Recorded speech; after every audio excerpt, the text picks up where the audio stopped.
The story had held us round the fire sufficiently breathless, but except the obvious remark that it was gruesome, as on Christmas Eve in an old house a strange tale should essentially be, I remember no comment uttered till somebody happened to note it as the only case he had met in which such a visitation had fallen on a child. The case, I may mention, was that of an apparition in just such an old house as had gathered us for the occasion, an appearance of a dreadful kind to a little boy sleeping in the room with his mother and waking her up and in the terror of it. Waking her up in the terror of it. Waking her not to dissipate his dread and soothe him to sleep again, but to encounter also herself, before she had succeeded in doing so, the same sight that had shocked him. It was this observation that drew from Douglas, not immediately but later in the evening, a reply that had the interesting consequence to which I call attention. Someone else told a story not particularly effective, which I saw he was not following. This I took for a sign that he had himself something to produce, and that we should only have to wait. We waited, in fact, till 2 nights later, but that same evening, before we scattered, he brought out what was in his mind. I quite agree, in regard to Griffin's ghost, or whatever it was, that its appearing first to the little boy, at so tender an age, as a particular touch, but it's not the first occurrence of its charming kind that I know to have been concerned with a child. If the child gives the effect another turn of the screw, what do you say to two children? We say, of course, somebody exclaimed, that two children give two turns, and also that we want to hear about them. I can see Douglas there before the fire, to which he had got up to present his back, looking down at this converser with his hands in his pockets. Nobody but me till now has ever heard. It's quite too horrible. This was naturally declared by several voices to give the thing the utmost praise, and our friend, with quiet art, prepared his triumph by turning his eyes over the rest of us and going on. It's beyond everything. Nothing at all that I know touches it. For sheer terror, I remember asking. He seemed to say it wasn't so simple as that, to be really at a loss how to qualify it. He passed his hand over his eyes, made a little wincing grimace. For dreadfulness. Oh, how delicious, cried one of the women. He took no notice of her. He looked at me, but as if, instead of me, he saw what he spoke of. For general uncanny ugliness and horror and pain. Well then, I said, just sit right down and begin. He turned round the fire, gave a kick to a log, watched it an instant. Then he faced us again. I can't begin. I shall have to send to town. There was an unanimous groan at this, and much reproach, after which, in his preoccupied way, he explained. The story's written. It's in a locked drawer. It has been out for years. I could write to my man and enclose the key. He could send down the packet as he finds it. It was to me in particular that he appeared to propound this, appeared almost to appeal for aid, not to hesitate. He had broken a thickness of ice, the formation of many a winter, had had his reasons for a long silence. The others resented postponement, but it was just his scruples that charmed me. I adjured him to write by the first post and to agree with us for an early hearing. Then I asked him if the experience in question had been his own. To this his answer was prompt. Oh, thank God, no. And is the record yours? You took the thing down? Nothing but the impression. I took that here, he tapped his heart. I've never lost it. Then your manuscript? It is in an old faded ink and in the most beautiful hand. He hung fire again. A woman's. She has been dead these 20 years. She sent me the pages in question before she died. They were all listening now, and of course there was somebody to be arch, or at any rate to draw the inference. But if you put the inference by without a smile, it was also without irritation. She was a most charming person, but she was 10 years older than I. She was my sister's governess, he said quietly. She was the most agreeable woman I've ever known in her position. She'd have been worthy of any whatever. It was long ago, and this episode was long before. I was at Trinity, and I found her at home on my coming down the second summer. I was much there that year. It was a beautiful one, and we had in her off hours some strolls and talks in the garden, talks in which she struck me as awfully clever and nice. Oh yes, don't grin. I liked her extremely, and am glad to this day to think she liked me too. If she hadn't, she wouldn't have told me. She had never told anyone. It wasn't simply that she said so, but that I knew she hadn't. I was sure I could see. You'll easily judge why when you hear. Because the thing had been such a scare? He continued to fix me. You'll easily judge, he repeated. You will. I fixed him too. I see. She was in love.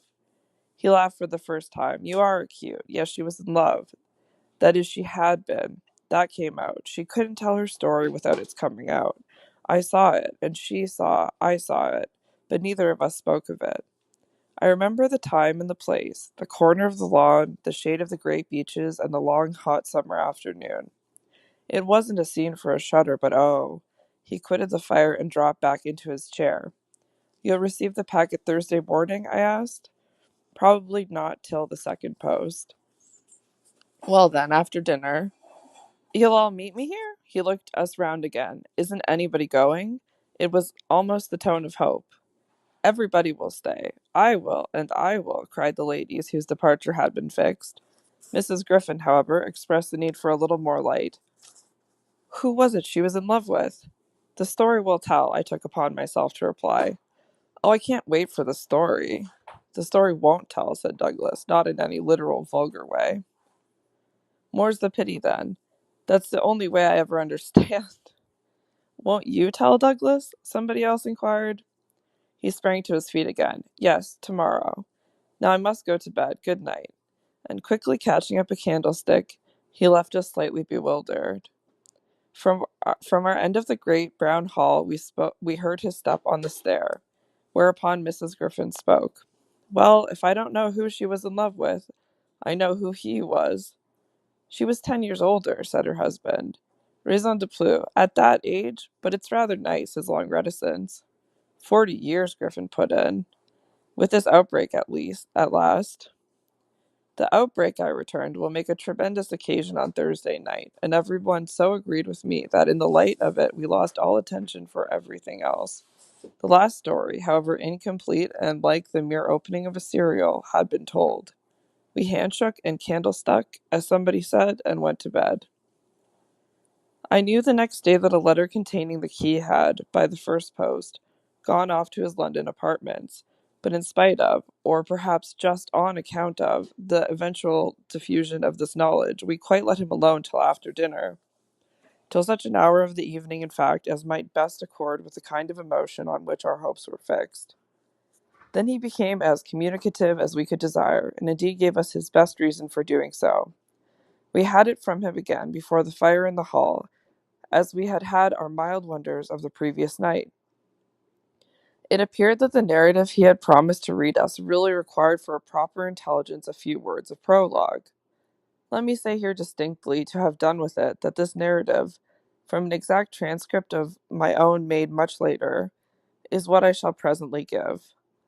Poor Douglas, before his death, when it was in sight, committed to me the manuscript that reached him on the third of these days, and that, on the same spot, with immense effect, he began to read to our hushed little circle on the night of the 4th. The departing ladies who had said they would stay didn't, of course, thank heaven, stay. They departed in consequence of arrangements made in a rage of curiosity, as they professed, produced by the touches with which he had already worked us up. But that only made his little final auditory more compact and select, kept it, round the hearth, subject to a common thrill. The first of these touches conveyed that the written statement took up the tale at a point after it had, in a manner, begun. The fact to be in possession of was therefore that his old friend, the youngest of several daughters of a poor country parson, had at the age of 20, on taking service for the first time in the schoolroom, come up to London in trepidation to answer in person an advertisement that had already placed her in brief correspondence with the advertiser. This person proved, on her presenting herself for judgment at a house in Harley Street that impressed her as vast and imposing, this prospective patron proved a gentleman, a bachelor in the prime of life, such a figure as had never risen, save in a dream or an old novel, before a fluttered anxious girl out of a Hampshire vicarage. One could easily fix this type. It never, happily, dies out.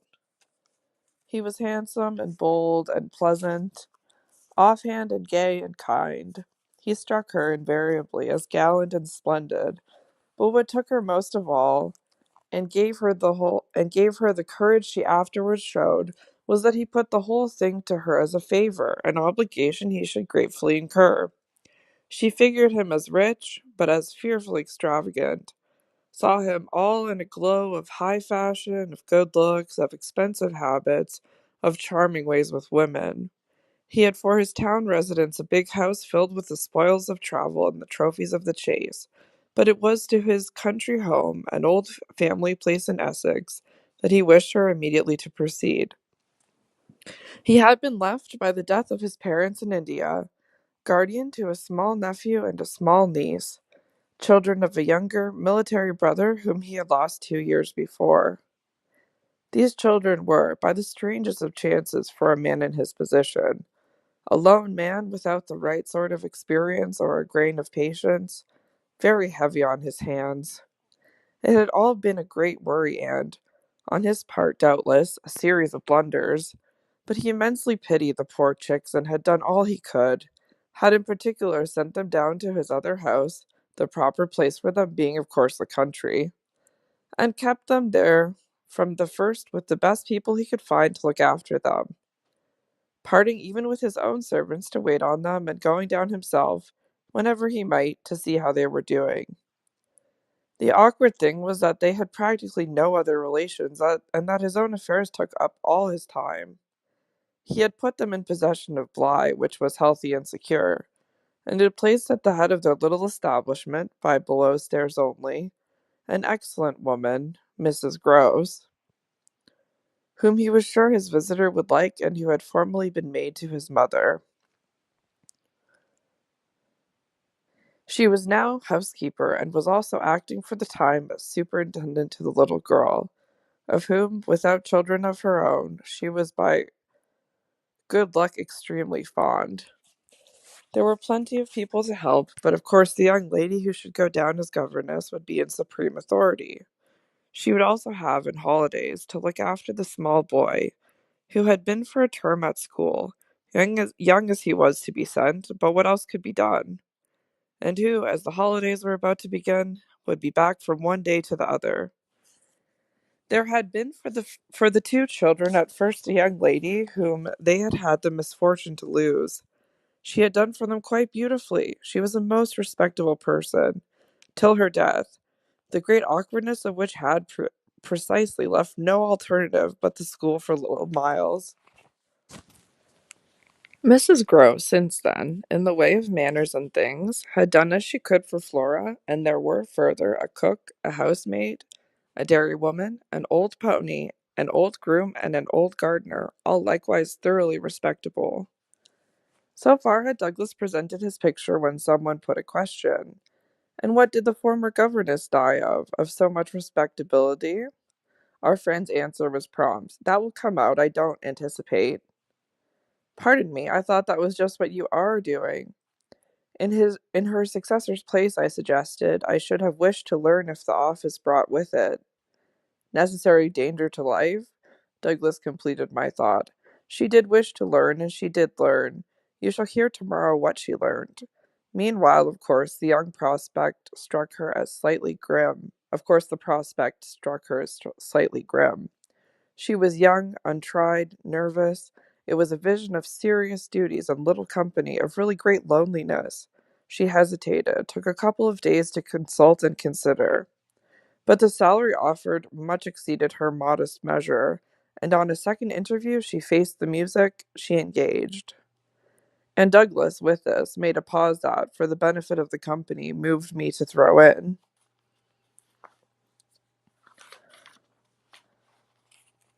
The moral of which was, of course, the seduction exercised by the splendid young man. She succumbed to it. He got up and, as he had done the night before, went to the fire, gave a stir to a log with his foot, then stood a moment with his back to us. She saw him only twice. Yes, but that's just the beauty of her passion. A little to my surprise on this, Douglas turned round to me. It was the beauty of it. There were others, he went on, who hadn't succumbed. He told her frankly all his difficulty, that for several applicants the conditions had been prohibitive. They were somehow simply afraid.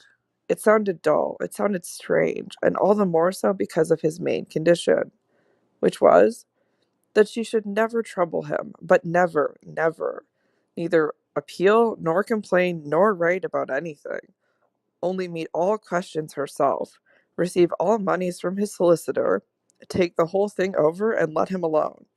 She promised to do this, and she mentioned to me that when, for a moment, disburdened, delighted, he held her hand, thanking her for her sacrifice, she already felt rewarded. But was that all her reward? One of the ladies asked. She never saw him again.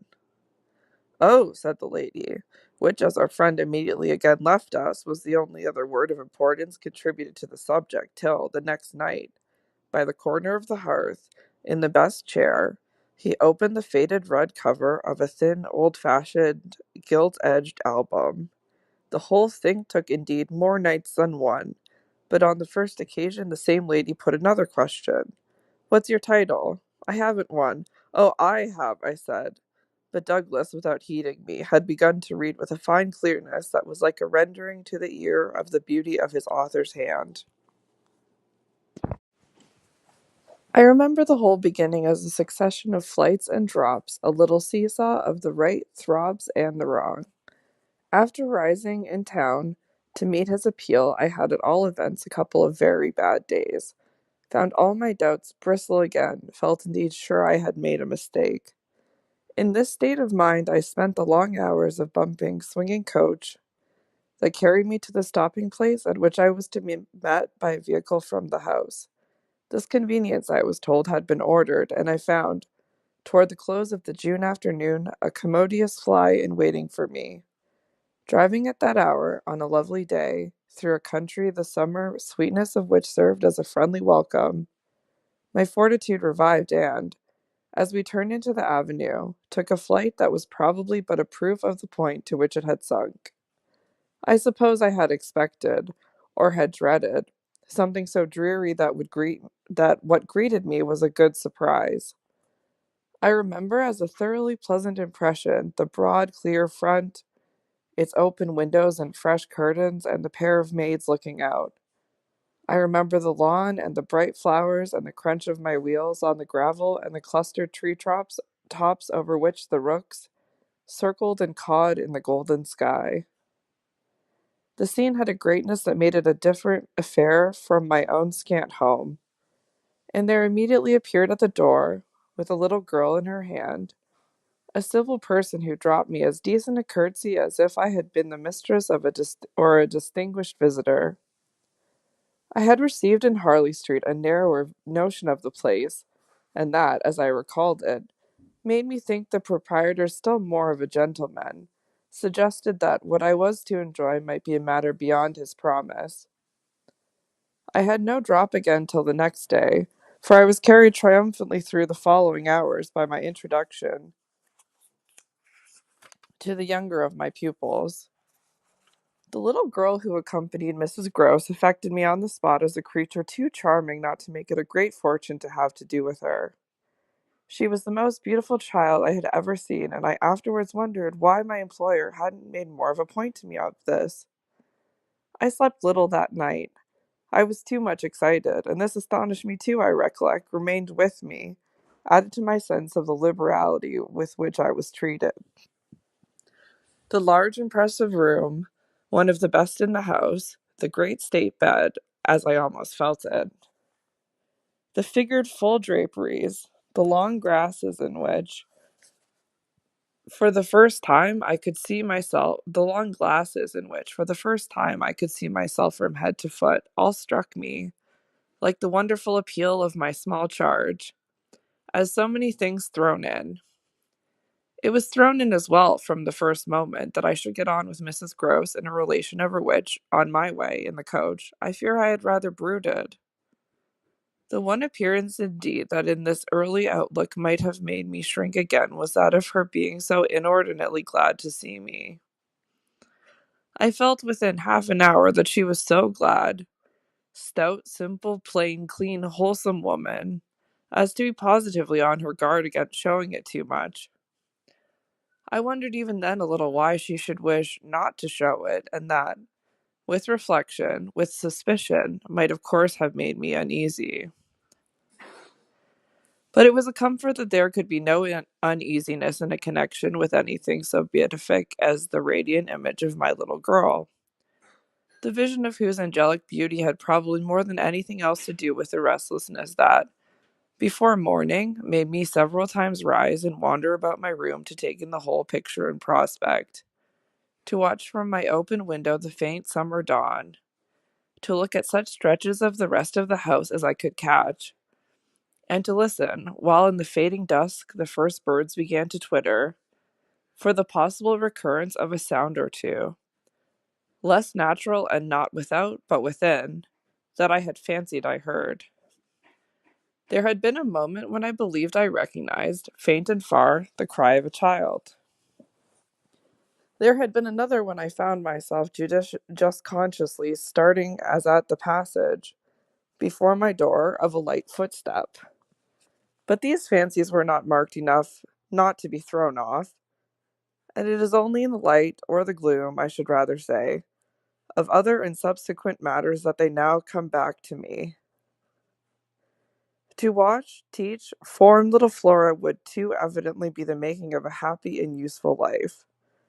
It had been agreed between us downstairs that after this first occasion I should have her as a matter of course at night, her small white bed being already arranged, to that end, in my room.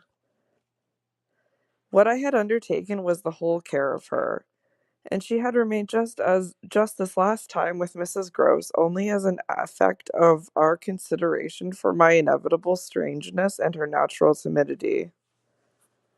In spite of this timidity, which the child herself, in the oddest way in the world, had been perfectly frank and brave about, allowing it, without a sign of uncomfortable consciousness, with the deep, sweet serenity indeed of one of Raphael's holy infants, to be discussed, to be imputed to her, and to determine us, I felt quite sure she would presently like me.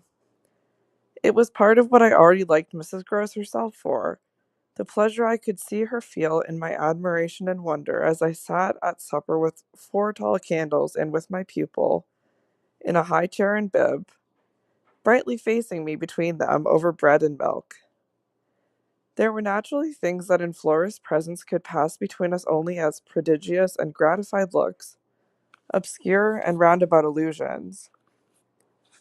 And the little boy, does he look like her? Is he, too, so very remarkable? One wouldn't, it was already conveyed between us, too grossly flatter a child. Oh, miss, most remarkable. If you think well of this one, and she stood there with a plate in her hand, beaming at our companion, who looked from one of us to the other with placid heavenly eyes that contained nothing to check us. Yes, if I do, you will be carried away by the little gentleman. Well, that, I think, is what I came for, to be carried away. I'm afraid, however, I remember feeling the impulse to add, I'm rather easily carried away. I was carried away in London. I can still see Mrs. Gross's broad face as she took this in. In Harley Street? In Harley Street. Well, miss, you're not the first, and you won't be the last. Oh, I've no pretensions, I could laugh, to being the only one. My other pupil, at any rate, as I understand, comes back tomorrow? Not tomorrow, Friday, miss. He arrives as he did by the coach, under care of the guard, and is to be met by the same carriage. I forthwith wanted to know if the proper as well as the pleasant and friendly thing wouldn't therefore be that on the arrival of the public conveyance I should await him with his little sister, a proposition to which Mrs. Gross assented so heartily that I somehow took her manner as a kind of comforting pledge, never falsified, thank heaven, that we should on every question be quite as one. Oh, she was glad I was there. What I felt the next day was, I suppose, nothing that could be fairly called a reaction from the cheer of my arrival. It was probably at the most only a slight oppression produced by a fuller measure of the scale, as I walked round them, gazed up at them, took them in, of my new circumstances. They had, as it were, an extent and mass for which I had not been prepared, and in the presence of which I found myself, freshly, a little scared, not less than a little proud. Regular lessons in this agitation certainly suffered some wrong. I reflected that my first duty was, by the gentlest arts I could contrive, to win the child into the sense of knowing me. I spent the day with her out of doors. I arranged with her, to her great satisfaction, that it should be she only, who might show me the place. She showed it step by step, and room by room, and secret by secret, with droll, delightful, childish talk about it, and with the result, in half an hour, of our becoming tremendous friends.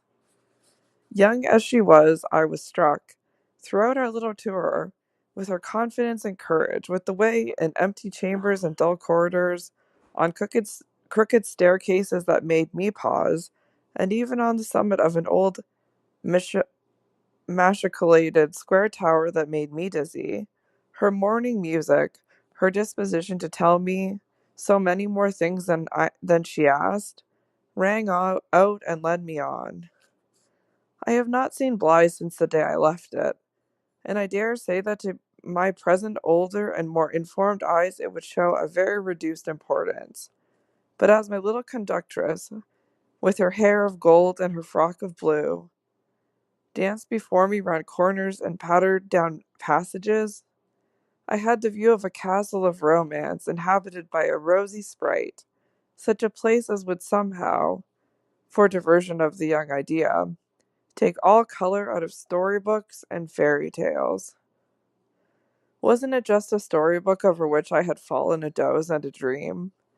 No, it was a big, ugly, antique but convenient house, embodying a few features of a building still older, half displaced and half utilized, in which I had the fancy of our being almost as lost as a handful of passengers in a great drifting ship. Well, I was strangely at the helm. This came home to me when, 2 days later, I drove over with Flora to meet, as Mrs. Gross said, the little gentleman, and all the more for an incident that, presenting itself the second evening, had deeply disconcerted me. The first day had been, on the whole, as I have expressed, reassuring. But I was to see it wind up to a change of note. The post-bag that evening, it came late, contained a letter for me which, however, in the hand of my employer, I found to be composed but of a few words enclosing another, addressed to himself, with a seal still unbroken. This, I recognize, is from the headmaster, and the headmaster's an awful bore. Read him, please. Deal with him. But mind you don't report. Not a word. I'm off. I broke the seal with a great effort, so great a one that I was a long time coming to it. Took the unopened missive at last up to my room, and only attacked it just before going to bed. I had better have let it wait till morning, for it gave me a second sleepless night. With no counsel to take, the next day I was full of distress, and it finally got so the better of me that I determined to open myself at least to Mrs. Groves. What does it mean? The child's dismissed his school. She gave me a look that I remarked at the moment, then visibly, with a quick blankness, seemed to try to take it back. But aren't they all sent home? Yes, but only for the holidays. Miles may never go back at all. Consciously, under my attention, she reddened. They won't take him. They absolutely decline. At this she raised her eyes, which she had turned from me. I saw them fill with good tears. What has he done? I cast about, then I judged best simply to hand her my document, which, however, had the effect of making her, without taking it, simply put her hands behind her. She shook her head sadly.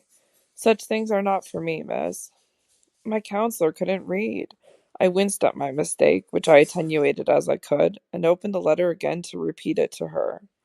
Then, faltering in the act, and folding it up once more, I put it back in my pocket. Is he really bad? The tears were still in her eyes. Do the gentlemen say so? They go into no particulars. They simply express their regret that it should be impossible to keep him. They can have but one meaning. Mrs. Gross listened with dumb emotion. She forbore to ask me what this meaning might be, so that, presently, to put the thing with some coherence and with the mere aid of her presence to my own mind, I went on, that he's an injury to the others. At this, with one of the quick turns of simple folk, she suddenly flamed up. Master Miles, him an injury. There was such a flood of good faith in it that, though I had not yet seen the child, my very fears made me jump to the absurdity of the idea. I found myself, to meet my friend the better, offering it on the spot sarcastically to his poor little innocent mates. It's too dreadful, cried Mrs. Gross, to say such cruel things. Why, he's scarce 10 years old. Yes, yes, it would be incredible. She was evidently grateful for such a profession. See him, miss, first, then believe it. I felt forthwith a new impatience to see him.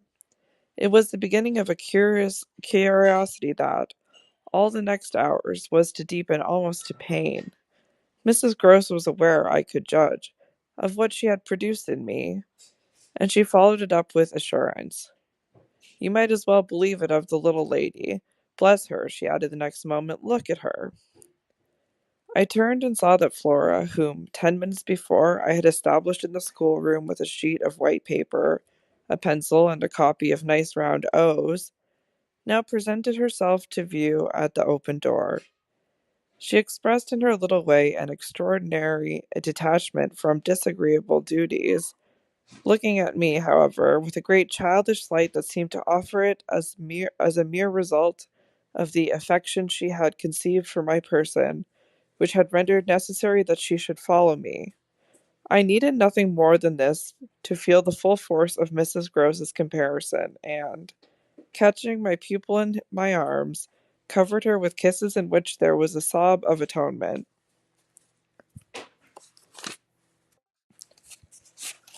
Nonetheless, the rest of the day, I watched for further occasion to approach my colleague, especially as, toward evening, I began to fancy she rather sought to avoid me. I overtook her, I remember, on the staircase. We went down together, and at the bottom I detained her, holding her there with a hand on her arm. I take what you said to me at noon as a declaration that you've never known him to be bad. She threw back her head. She had clearly by this time and very honestly adopted an attitude. I've never known him. I don't pretend that. I was upset again. Then you have known him? Yes, indeed, miss, thank God. On reflection, I accepted this. You mean that a boy who never is no boy for me. I held her tighter. You like with the spirit to be naughty. Then keeping pace with her answer, so do I eagerly brought out. But not to the degree to contaminate. To contaminate. My big word left her at a loss. I explained it. To corrupt. She stared, taking my meaning in, but it produced in her an odd laugh. Are you afraid he'll corrupt you? She put the question with such a fine, bold humor that with a laugh, a little silly doubtless, to match her own, I gave way for the time to the apprehension of ridicule. But the next day, as the hour for my drive approached, I cropped up in another place. What was the lady who was here before? The last governess?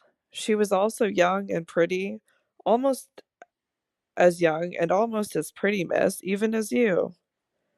Ah, then I hope her youth and her beauty helped her, I recollect throwing off.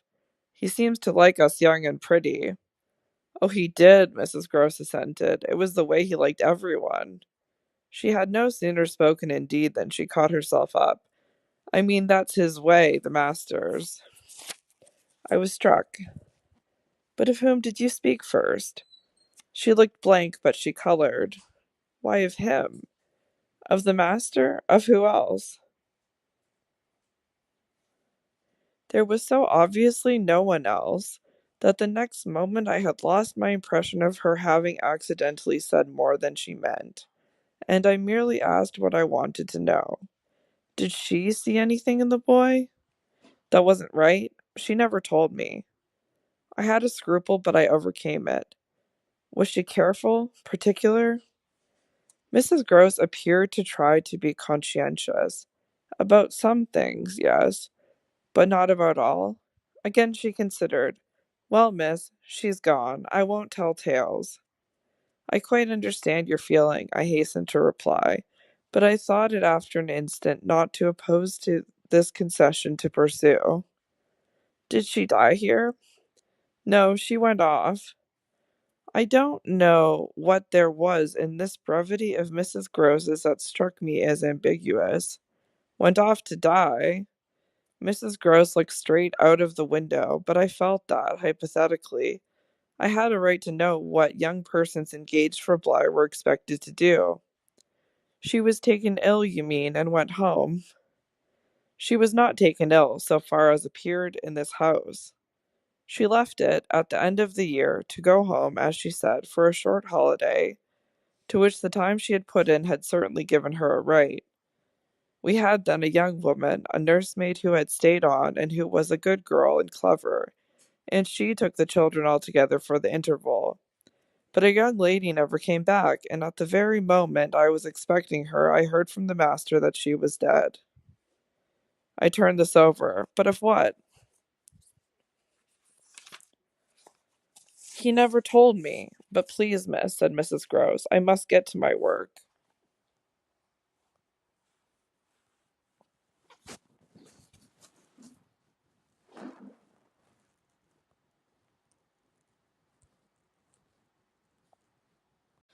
Her thus turning her back on me was fortunately not, for my just preoccupations, a snub that could check the growth of our mutual esteem. We met after I had brought home little Miles, more intimately than ever on the ground of my stupefaction, my general emotion. So monstrous was I then ready to pronounce it that such a child as had now been revealed to me should be under an interdict. I was a little late on the scene of his arrival, and I felt, as he stood wistfully looking out for me, before the door of the inn, at which the coach had put him down, that I had seen him on the instant, without and within, in the great glow of freshness, the same positive fragrance of purity, in which I had from the first moment seen his little sister. He was incredibly beautiful, and Mrs. Gross had put her finger on it. Everything but a sort of passion of tenderness for him was swept away by his presence. When I then and there took him to my heart, for, with something divine that I had never found to the same degree in any child, his indescribable little air of knowing nothing in the world but love, it would have been impossible to carry a bad name with a greater sweetness of innocence, and by the time I had got back to Bly with him, I remained merely bewildered. So far, that is, as I was not outraged by the sense of the horrible letter locked up in one of the drawers in my room. As soon as I could compass a private word with Mrs. Gross, I declared to her that it was grotesque. She promptly understood me. You mean the cruel charge? It doesn't live an instant. My dear woman, look at him. She smiled at my pretension to have discovered his charm. I assure you, miss, I do nothing else. What will you say, then? She immediately added. In answer to the letter, I had made up my mind. Nothing at all. And to his uncle, I was incisive. Nothing at all. And to the boy himself, I was wonderful. Nothing at all. She gave with her apron a great wipe to her mouth. Then I'll stand by you. We'll see it out. We'll see it out, I ardently echoed, giving her my hand to make it a vow. She held me there a moment, then whisked up her apron again with her detached hand. Would you mind, miss, if I used the freedom? To kiss me? No. I took the good creature in my arms, and after we had embraced like sisters, felt still more fortified and indignant. This at all events was for the time, a time so full that as I recall the way it went, it reminds me of all the art I now need to make it a little distinct. What I look back at with amazement is the situation I accepted. I had undertaken, with my companion, to see it out, and I was under a charm apparently that could smooth away the extent and the far and difficult connections of such an effort. I was lifted aloft on a great wave of infatuation and pity. I found it simple in my ignorance. my confusion, and perhaps my conceit, to assume that I could deal with a boy whose education for the world was all on the point of beginning. I am unable even to remember at this day what proposal I framed for the end of his holidays and the resumption of his studies. Lessons with me, indeed, that charming summer.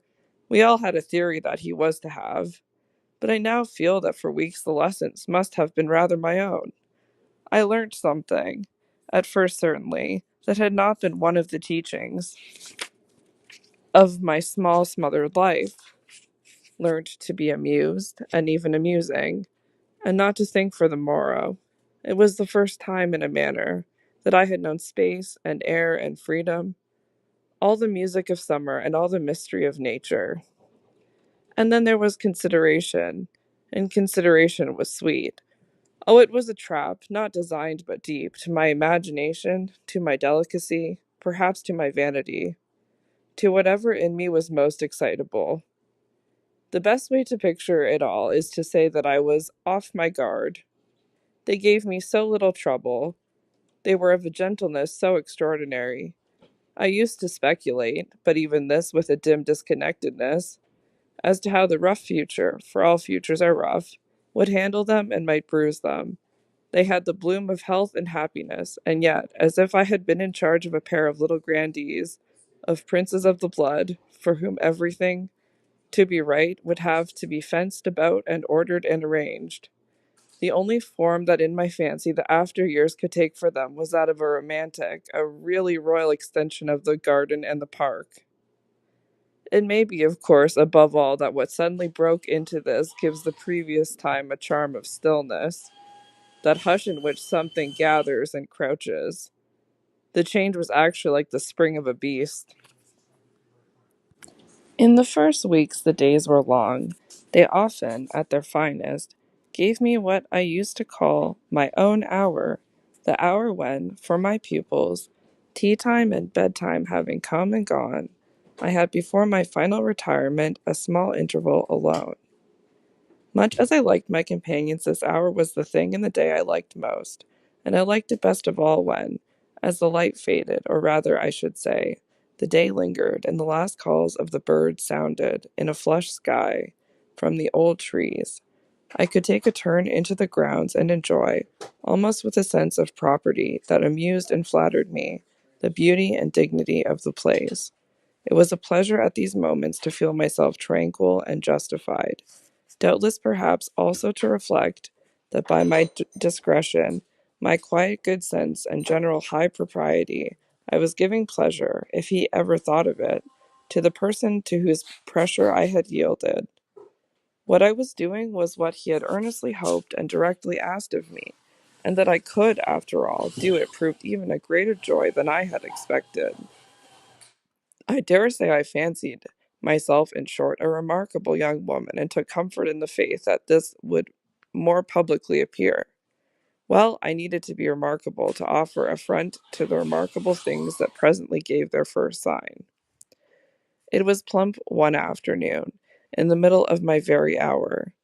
The children were tucked away, and I had come out for my stroll. One of the thoughts that, as I don't in the least shrink now from noting, used to be with me in these wanderings, was that it would be as charming as a charming story suddenly to meet someone. Someone would appear there at the turn of a path and would stand before me and smile and approve. I didn't ask more than that. I only asked that he should know, and the only way to be sure he knew would be to see it, and the kind light of it, in his handsome face.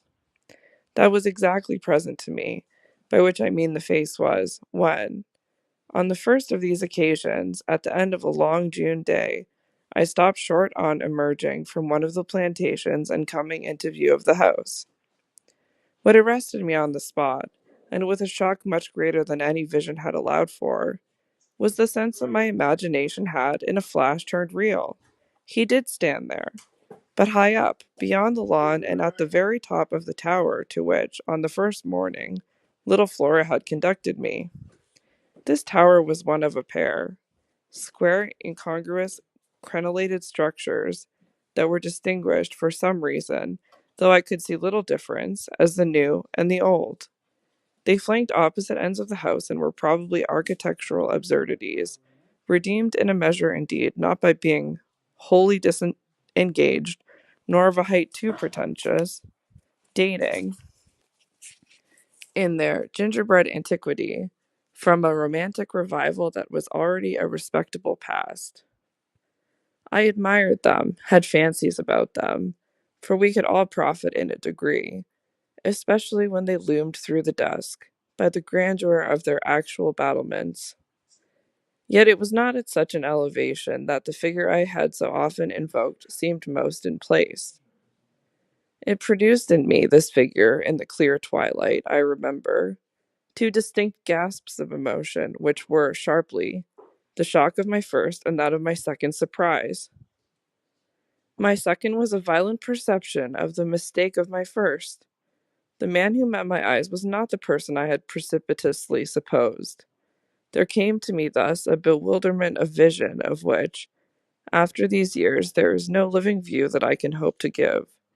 An unknown man in a lonely place is a permitted object of fear to a young woman privately bred, and the figure that faced me was, a few more seconds assured me, as little anyone else I knew as it was the image that it had been in my mind. That had been in my mind.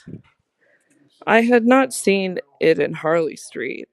I had not seen it anywhere. The place, moreover, in the strangest way of the world, had on one instant, and by the very fact of its appearance, become a solitude.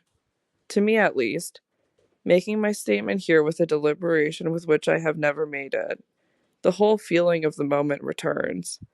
It was as if, while I took in what I did take in, all the rest of the scene had been stricken with death. I can hear again, as I write, the intense hush in which the sounds of evening dropped. The rooks stopped cawing in the golden sky, and the friendly hour lost for the unspeakable minute all its voice. But there was no other change in nature, unless indeed it were a change that I saw with a stranger sharpness. The gold was still in the sky, the clearness in the air, and the man who looked at me over the battlements was as definite as a picture in a frame. That's how I thought, with extraordinary quickness, of each person he might have been and that he wasn't. We were confronted across our distance quite long enough for me to ask myself with intensity who then he was and to feel, as an effect of my inability to say, a wonder that in a few seconds more became intense. The great question, or one of these, is afterwards, I know, with regard to certain matters, the question of how long they have lasted. Well, this matter of mine, I think what you will of it, lasted while I caught at a dozen possibilities, none of which made a difference for the better, that I could see, in their having been in the house, and for how long, above all, a person of whom I was in ignorance.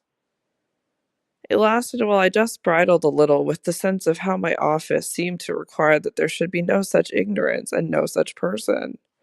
It lasted while this visitant, at all events, and there was a touch of the strange freedom, as I remember, in the sign of familiarity of his wearing no hat, seemed to fix me from his position with just the question, just the scrutiny through the fading light that his own presence provoked.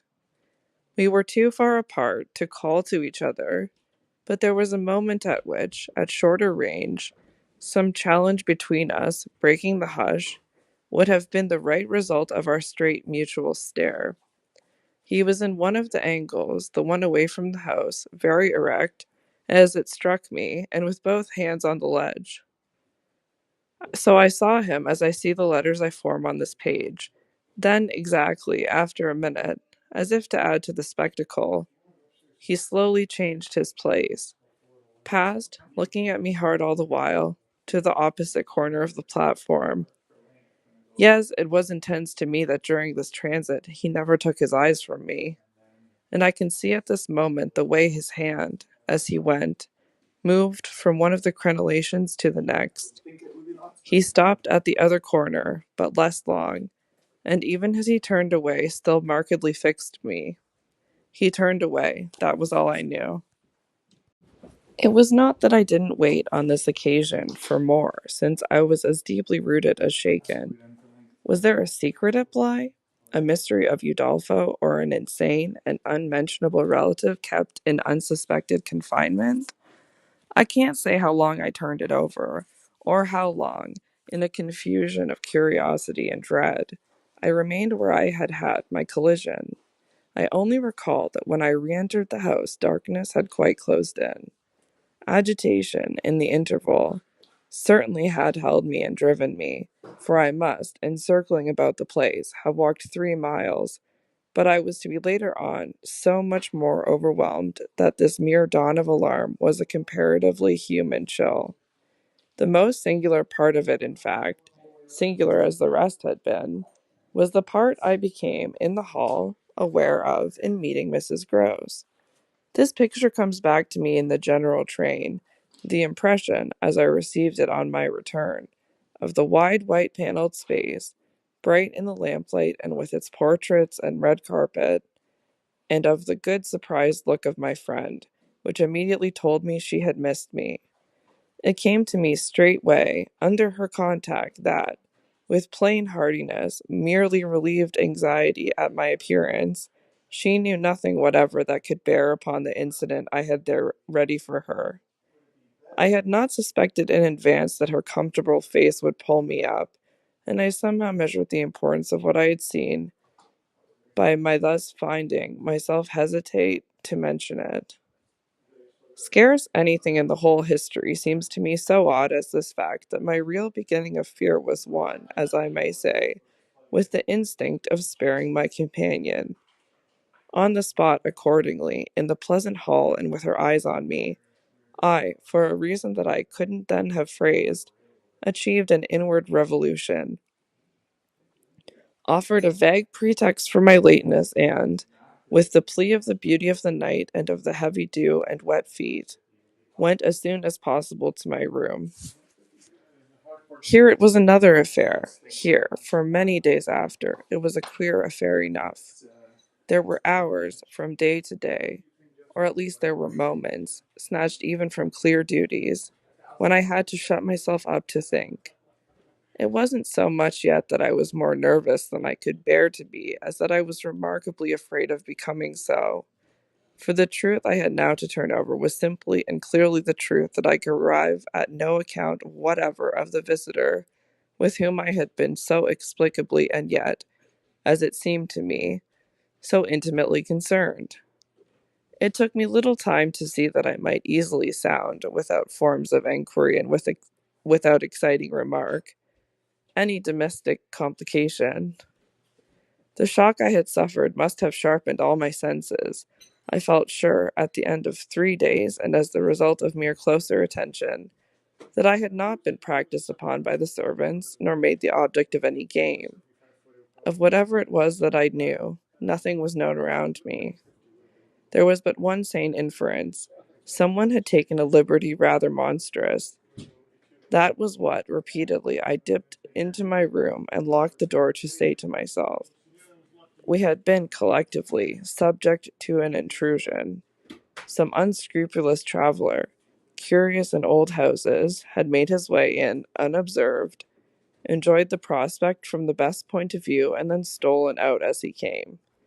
If he had given me such a bold, hard stare, that was but a part of his indiscretion.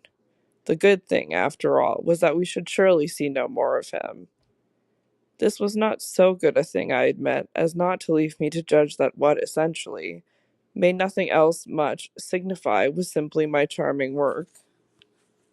My charming work was just my life with Miles and Flora, and through nothing could I so like it as through feeling that to throw myself into it was to throw myself out of trouble.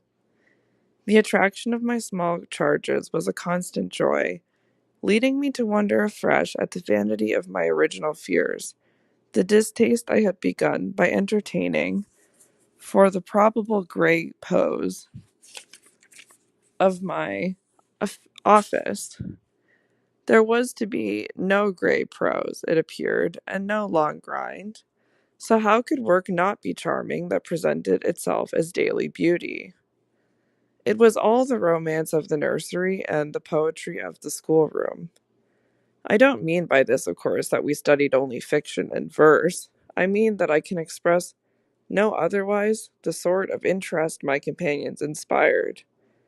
How can I describe that except by saying that instead of growing deadly used to them, and it's a marvel for a governess, I call the sisterhood to witness, I made constant fresh discoveries.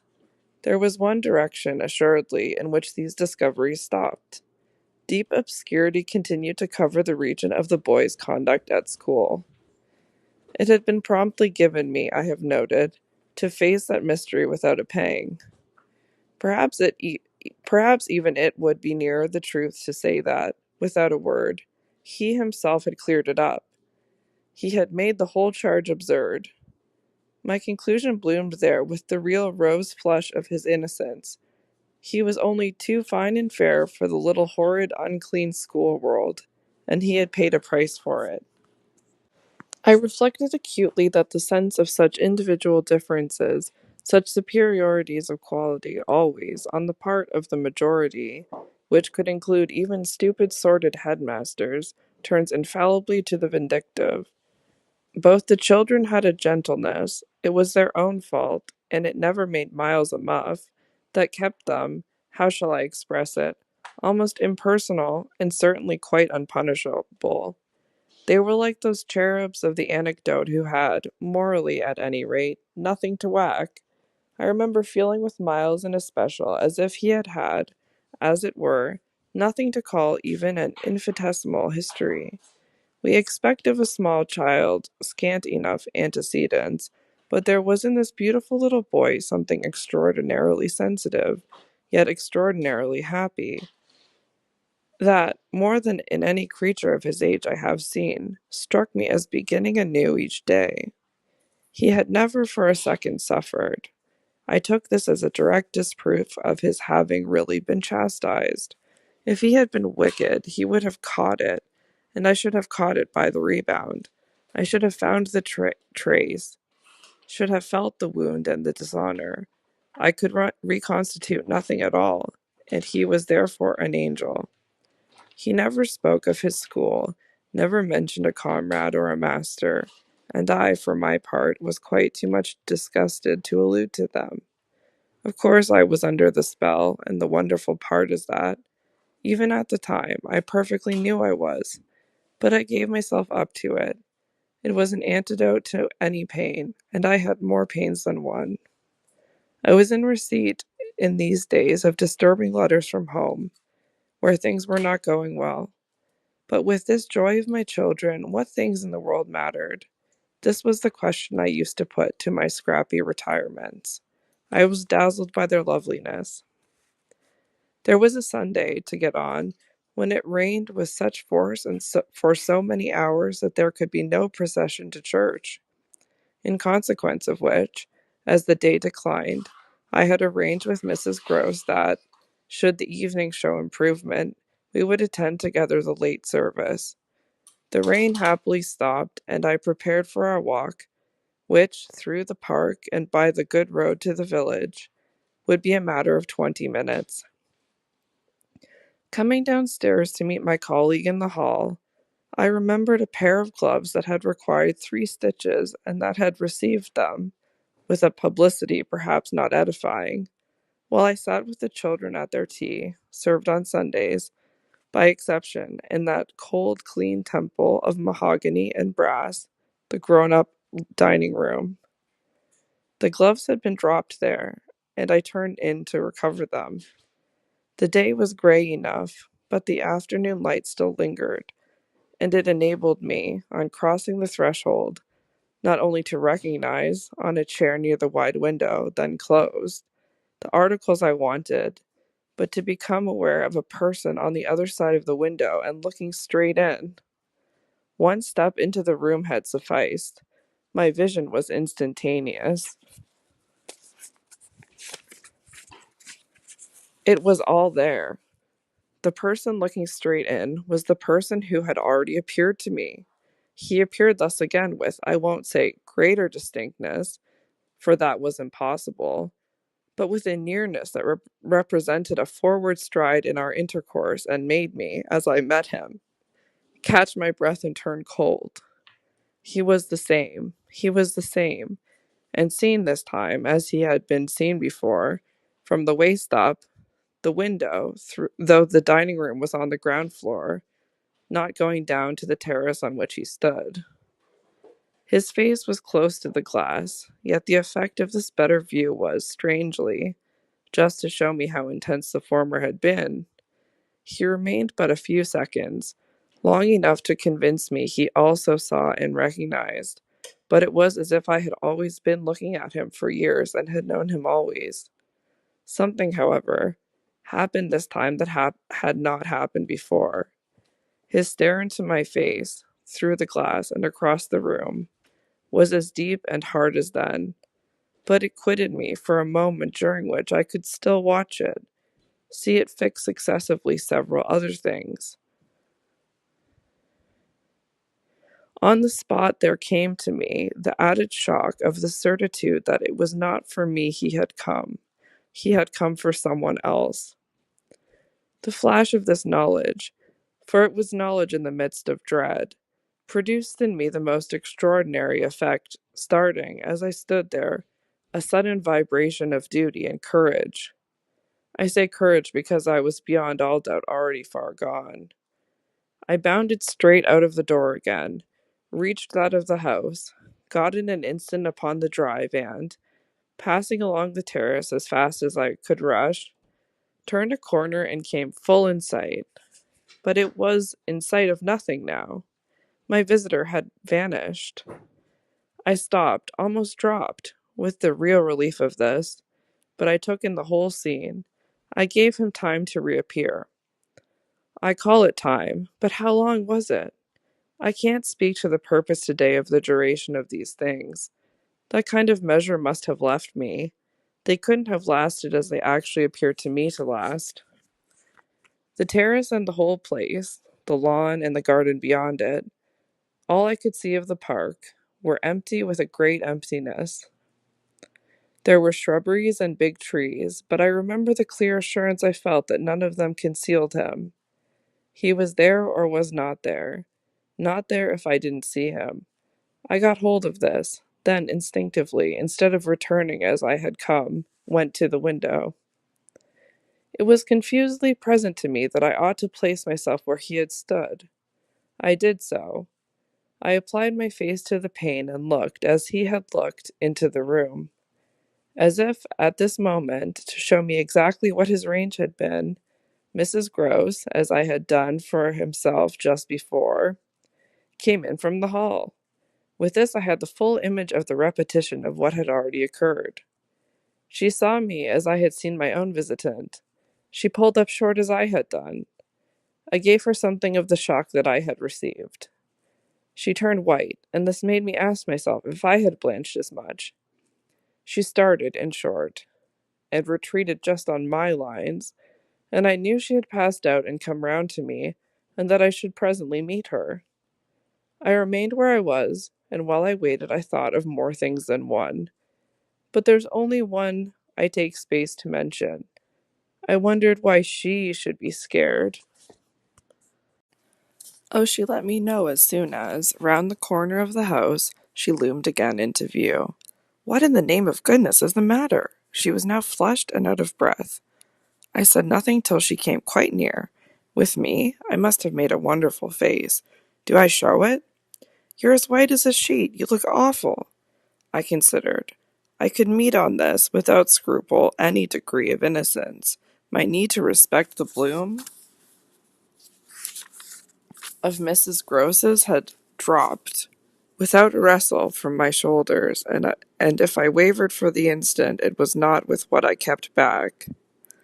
I put out my hand to her, and she took it. I held her hard a little, liking to feel her close to me. There was a kind of support in the shy heave of her surprise. You came for me for church, of course, but I can't go. Has anything happened? Yes, you must know now. Do I look very queer? Through this window? Dreadful. Well, I said, I've been frightened. Mrs. Gross's eyes expressed plainly that she had no wish to be, yet also that she knew too well her place not to be ready to share with me any marked inconvenience. Oh, it was quite settled that she must share.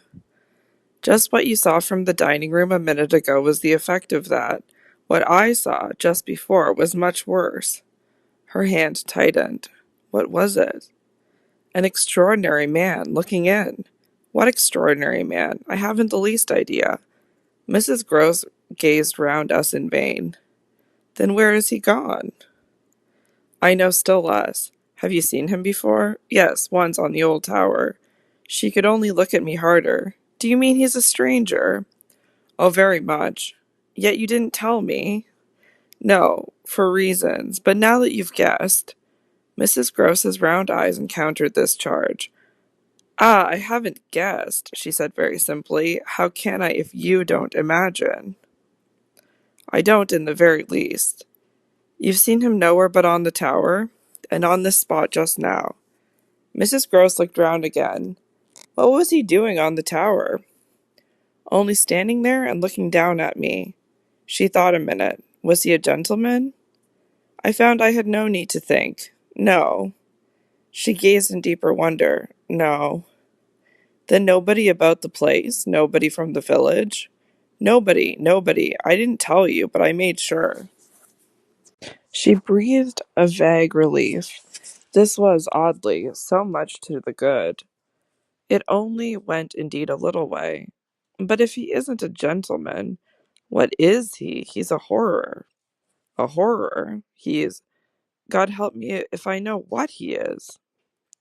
Mrs. Gross looked round once more. She fixed her eyes on the duskier distance and then, pulling herself together, turned to me with full inconsequence. It's time we should be at church. Oh, I'm not fit for church. Won't it do you good? It won't do them. I nodded at the house. The children? I can't leave them now. You're afraid? I spoke boldly. I'm afraid of him. Mrs. Gross's large face showed me, at this, for the first time, the far-away faint glimmer of a consciousness more acute. I somehow made out in it the delayed dawn of an idea I myself had not given her, and that was as yet quite obscure to me. It comes back to me that I thought instantly of this as something I could get from her, and I felt it to be connected with the desire she presently showed to know more. When was it on the tower? About the middle of the month, at the same hour. Almost at dark, said Mrs. Grouse. Oh no, not nearly. I saw him as you see me. Then how did he get in? And how did he get out? I laughed. I had no opportunity to ask him. This evening, you see, I pursued. He has not been able to get in. He only peeps. I hope it will be confined to that. She had now let go my hand. She turned away a little. I waited an instant, then I brought out, Go to church. Goodbye. I must watch. Slowly she faced me again. Do you fear for them? We met in another long look. Don't you? Instead of answering, she came nearer to the window and, for a minute, applied her face to the glass. You see how he could see, I meanwhile went on. She didn't move. How long was he here? Till I came out. I came to meet him. Mrs. Gross at last turned round, and there was still more in her face. I couldn't have come out. Neither could I laughed again, but I did come. I've my duty. So have I mine, she replied, after which she added, What's he like? I've been dying to tell you, but he's like nobody. Nobody? She echoed. He has no hat. Then seeing in her face that she already, in this, with a deeper dismay, found a touch of picture, I quickly added stroke to stroke. He has red hair, very red, close curling, and a pale face, long in shape, with straight good features and little rather queer whiskers that are as red as his hair. His eyebrows are somehow darker. They look particularly arched and as if they might move a good deal. His eyes are sharp, strange, awfully, but I only know clearly that they're rather small and very fixed. His mouth's wide, and his lips are thin, and except for his little whiskers, he's quite clean-shaven. He gives me a sort of sense of looking like an actor. An actor? It was impossible to resemble one less, at least, than Mrs. Gross at that moment. I've never seen one, but so I suppose them. He's tall, active, erect, I continued, but never a gentleman. My companion's face had blanched as I went on. Her round eyes started and her mild mouth gaped. A gentleman, she gasped, confounded, stupefied. A gentleman he. You know him, then? She visibly tried to hold herself. But he is handsome. I saw the way to help her, remarkably, and dressed in somebody's clothes. They're smart, but they're not his own. She broke into a breathless, affirmative groan. They're the master's. I caught it up. Do you know him? You do know him? She faltered but a second. Quint, she cried. Quint? Peter Quint, his own man, his valet, when he was here. When the master was? Gaping still, but meeting me, she pieced it all together. He never wore his hat, but he did wear, well, there were waistcoats missed. They were both here last year. Then the master went, and Quint was alone. I followed, but halting a little. Alone? Alone with us. Then, as from a deeper depth, in charge, she added. And what became of him? She hung fire so long that I was still more mystified. He went too, she brought out at last. Went where? Her expression at this became extraordinary. God knows where. He died. Died? I almost shrieked. She seemed fairly to square herself, plant herself more firmly to express the wonder of it. Yes, Mr. Quint's dead. It took, of course, more than that particular passage to place us together in presence of what we had now to live with as we could, my dreadful liability to impressions of the order so vividly exemplified, and my companion's knowledge henceforth, a knowledge half consternation and half compassion of that liability. There had been this evening, after the revelation that left me for an hour so prostrate, there had been for either of us no attendance on any service, but a little service of tears and vows, of prayers and promises, a climax to the series of mutual challenges and pledges that had straightway ensued on our retreating together to the schoolroom and shutting ourselves up there to have everything out. The result of our having everything out was simply to reduce our situation to the last rigor of its elements. She herself had seen nothing, not the shadow of a shadow, and nobody in the house but the governess was in the governess's plight. Yet she accepted without directly impugning my sanity the truth as I gave it to her, and ended by showing me on this ground an awe-stricken tenderness, a deference to my more than questionable privilege, of which the very breath has remained with me as that of the sweetest of human charities. What was settled between us accordingly that night was that we thought we might bear things together, and I was not even sure that in spite of her exemption it was she who had the best of the burden. I knew this hour, I think, as well as I knew later, what I was capable of meeting to shelter my pupils, but it took me some time to be wholly sure of what my honest comrade was prepared for to keep terms with so stiff an agreement. I was queer company enough, quite as queer as the company I received. But as I trace over what we went through, I see how much common ground we must have found in the one idea that, by good fortune, could steady us. It was the idea, the second movement, that led me straight out, as I may say, of the inner chamber of my dread. I could take the air in the court at least, and there Mrs. Gross could join me. Perfectly can I recall now the particular way strength came to me before we separated for the night. We had gone over and over every feature of what I had seen. He was looking for someone else, you say, someone who was not you. He was looking for little Miles. A portentous clearness now possessed me. That's whom he was looking for. But how do you know? I know. My exultation grew. And you know, my dear. She didn't deny this, but I felt, not even so much telling as that. She took it up again in a moment. What if he should see him? Little Miles, that's what he wants. She looked immensely scared again. The child? Heaven forbid, the man. He wants to appear to them. That he might was an awful conception, and yet somehow I could keep it at bay. Which, moreover, as we lingered there, was what I succeeded in practically proving. I had an absolute certainty that I should see again what I had already seen, but something within me said that by offering myself bravely as the sole subject of such experience, by accepting, by inviting, by surmounting it all, I should serve as an expiatory victim and guard the tranquility of the rest of the household.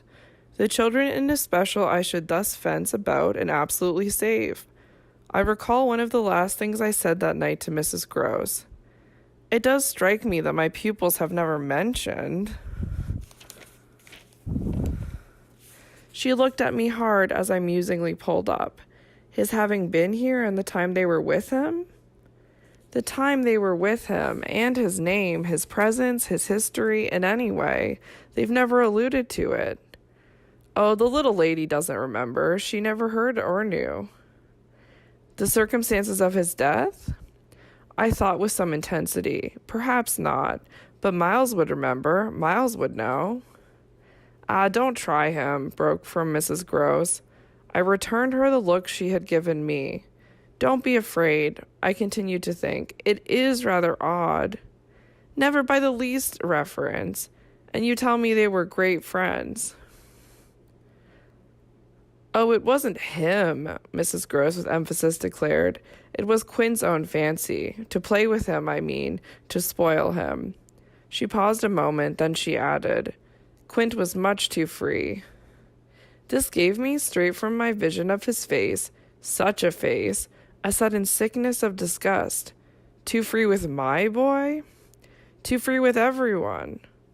I forbore for the moment to analyze this description further than, by the reflection that a part of it applied to several of the members of the household, of the half-dozen maids and men who were still of our small colony.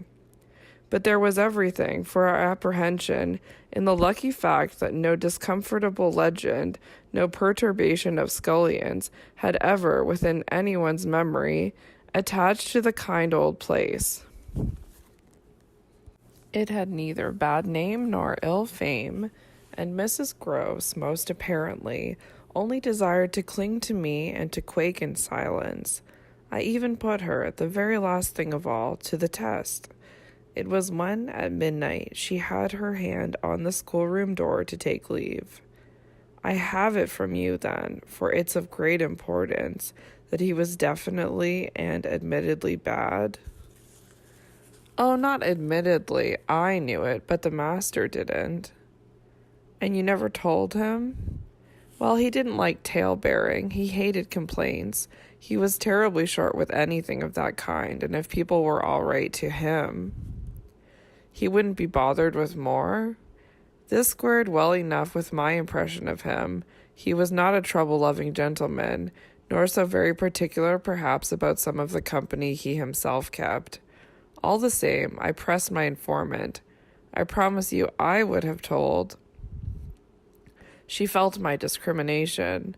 I dare say I was wrong, but really I was afraid. Afraid of what?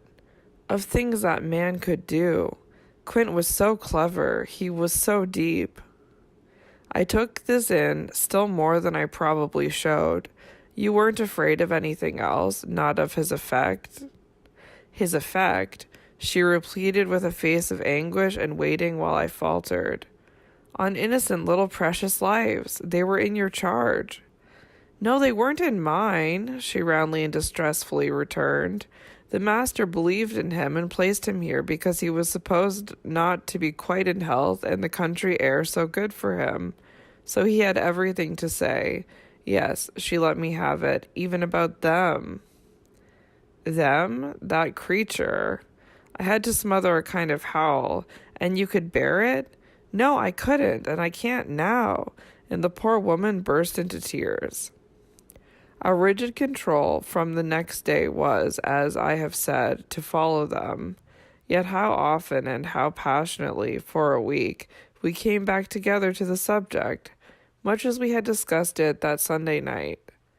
I was, in the immediate later hours in especial, for it may be imagined whether I slept, still haunted with the shadow of something she had not told me.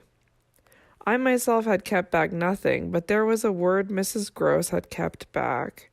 I was sure, moreover, by morning, that this was not from a failure of frankness, but because on every side there were fears. It seems to me, indeed, in raking it all over, that by the time the morrow's sun was high, I had restlessly read into the facts before us almost all the meaning they were to receive from subsequent and more cruel occurrences. What they gave me above all was just the sinister figure of the living man. The dead one would keep a while, and of the months he had continuously passed at Bly, which, added up, made a formidable stretch. The limit of this evil time had arrived only when, on the dawn of a winter's morning, Peter Quint was found, by a laborer going to early work, stone dead on the road from the village. A catastrophe explained, superficially at least, by a visible wound to his head, such a wound as might have been produced, and as, on the final evidence, had been, by a fatal slip, in the dark and after leaving the public-house, on the steepish icy slope, a wrong path altogether, at the bottom of which he lay. The icy slope, the turn mistaken at night and in liquor, accounted for much, practically, in the end and after the inquest and boundless chatter, for everything. But there had been matters in his life, strange passages and perils, secret disorders, vices more than suspected, that would have accounted for a good deal more. I scarce know how to put my story into words that shall be a credible picture of my state of mind, but I was in these days literally able to find a joy in the extraordinary flight of heroism that occasion demanded me. I now saw that I had been asked for a service admirable and difficult, and there would be a greatness in letting it be seen, in the right quarter, that I could succeed where many another girl might have failed. It was an immense help to me. I confess I rather applaud myself as I look back, that I saw my response so strongly and so simply. I was there to protect and defend the little creatures in the world, the most bereaved and the most lovable, the appeal of whose helplessness had suddenly become only too explicit, a deep constant ache of one's own engaged affection. We were cut off, really, together. We were united in our danger. They had nothing but me, and I had them. It was, in short, a magnificent chance. This chance presented itself to me in an image richly material. I was a screen. I was to stand before them. The more I saw, the less they would. I began to watch them in a stifled suspense, a disguised tension that might well, had it continued too long, have turned to something like madness. What saved me, as I now see, was that it turned to another matter altogether. It didn't last as suspense. It was superseded by horrible proofs. Proofs, I say, yes, from the moment I really took hold. That moment dated from an afternoon hour that I happened to spend in the grounds with the younger of my pupils alone. We had left Miles indoors on the red cushion of a deep window seat. He had wished to finish a book, and I had been glad to encourage a purpose so laudable in a young man whose only defect was a certain ingenuity of restlessness. His sister, on the contrary, had been alert to come out, and I strolled with her half an hour, seeking the shade, for the sun was still high and the day exceptionally warm. I was aware afresh with her as we went of how, like her brother, she contrived, it was the charming thing in both children, to let me alone without appearing to drop me, and to accompany me without appearing to oppress. They were never importunate, and yet never listless. My attention to them all really went to seeing them amuse themselves immensely without me. This was a spectacle they seemed actively to prepare, and that employed me as an active admirer. I walked in a world of their invention. They had no occasion whatever to draw upon mine, so that my time was taken only with being for them some remarkable person or thing that the game of the moment required, and that was merely, thanks to my superior, my exalted stamp, a happy and highly distinguished sinecure. I forget what I was on the present occasion. I only remember that I was something very important and very quiet, and that Flora was playing very hard. We were on the edge of the lake, and, as we had lately begun geography, the lake was the Sea of Azov. Suddenly, amid these elements, I became aware that on the other side of the Sea of Azov we had an interested spectator. The way this knowledge gathered in me was the strangest thing in the world. The strangest, that is, except that the very much stranger in which it quickly merged itself. I had sat down with a piece of work, for I was something or other that could sit, on the old stone bench which overlooked the pond, and in this position I began to take in with certitude and yet without direct vision the presence, a good way off, of a third person. The old trees, the thick shrubbery, made a great and pleasant shade, but it was all suffused with the brightness of the hot, still hour. There was no ambiguity in anything, none whatever, at least, in the conviction I from one moment to another found myself forming as to what I should see straight before me and across the lake as a consequence of raising my eyes. They were attached at this juncture to the stitching in which I was engaged, and I can feel once more the spasm of my effort not to move them till I should so have studied myself as to be able to make up my mind what to do. There was an alien object in view, a figure whose right of presence I instantly and passionately questioned. I recollect counting over perfectly the possibilities, reminding myself that nothing was more natural, for instance, than the appearance of one of the men about the place, or even of a messenger, a postman, or a tradesman's boy from the village.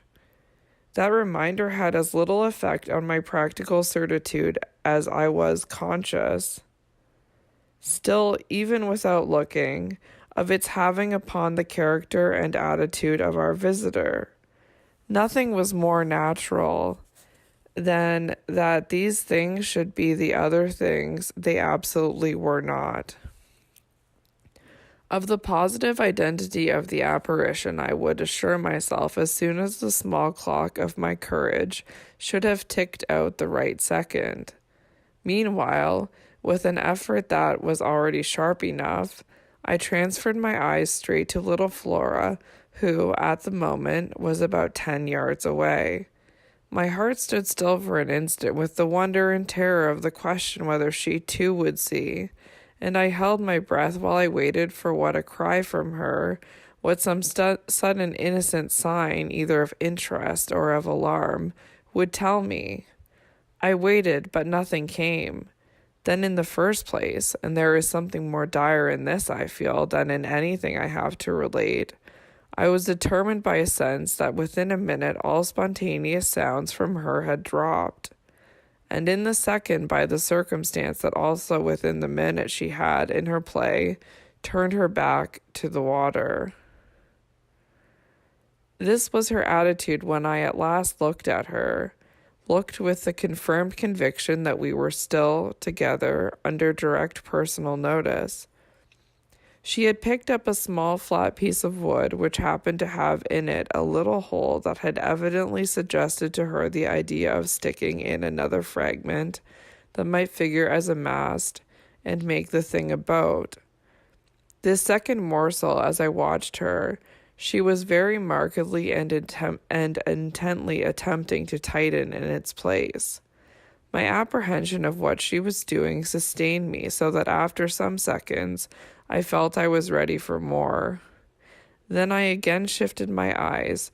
I faced what I had to face. I got hold of Mrs. Groves as soon after this as I could, and I can give no intelligible account of how I fought out the interval. Yet I still hear myself cry as I fairly threw myself into her arms. They know. It's too monstrous. They know. And what on earth? I felt her incredulity as she had me, as she held me. Why, all that we know, and heaven knows what more besides. Then as she released me, I made it out to her, made it out perhaps only now with full coherency even to myself. 2 hours ago, in the garden, I could scarce articulate, Flora saw. Mrs. Groves took it as she might have taken a blow in the stomach. She has told you, she panted. Not a word. That's the horror. She kept it to herself. The child of 8, that child. Unutterable still for me was the stupefaction of it. Mrs. Groves, of course, could only gape the wider. Then how do you know? I was there. I saw with my eyes, saw she was perfectly aware. Do you mean aware of him? No, of her. I was conscious as I spoke that I looked prodigious things, for I got the slow reflection of them in my companion's face. Another person this time, but a figure of quite as unmistakable horror and evil, a woman in black, pale and dreadful, with such an air also, and such a face, on the other side of the lake. I was there with the child, quiet for the hour, and in the midst of it she came. Came how? From where?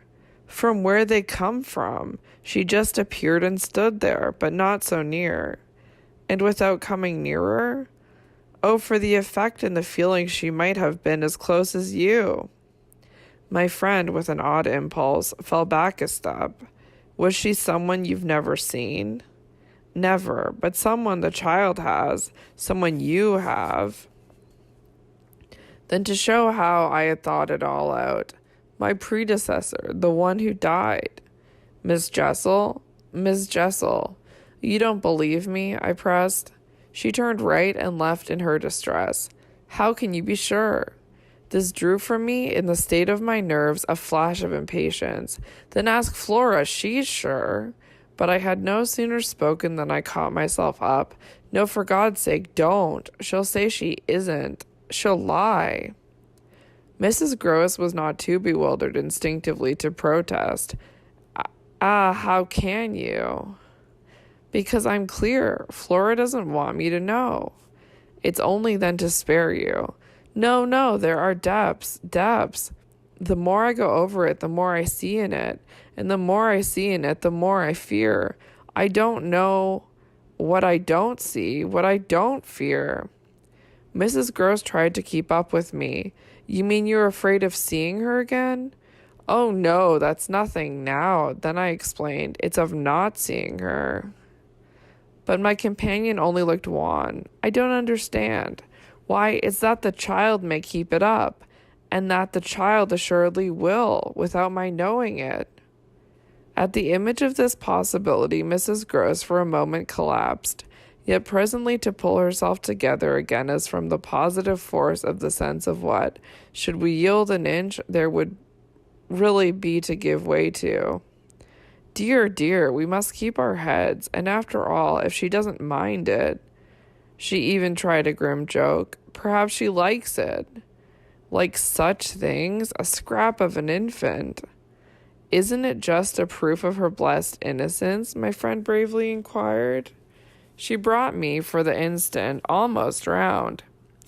We must clutch at that. We must cling to it.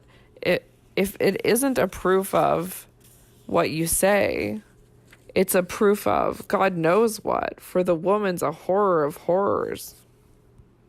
Mrs. Gross, at this, fixed her eyes a minute on the ground, then at last raising them, "Tell me how you know," she said.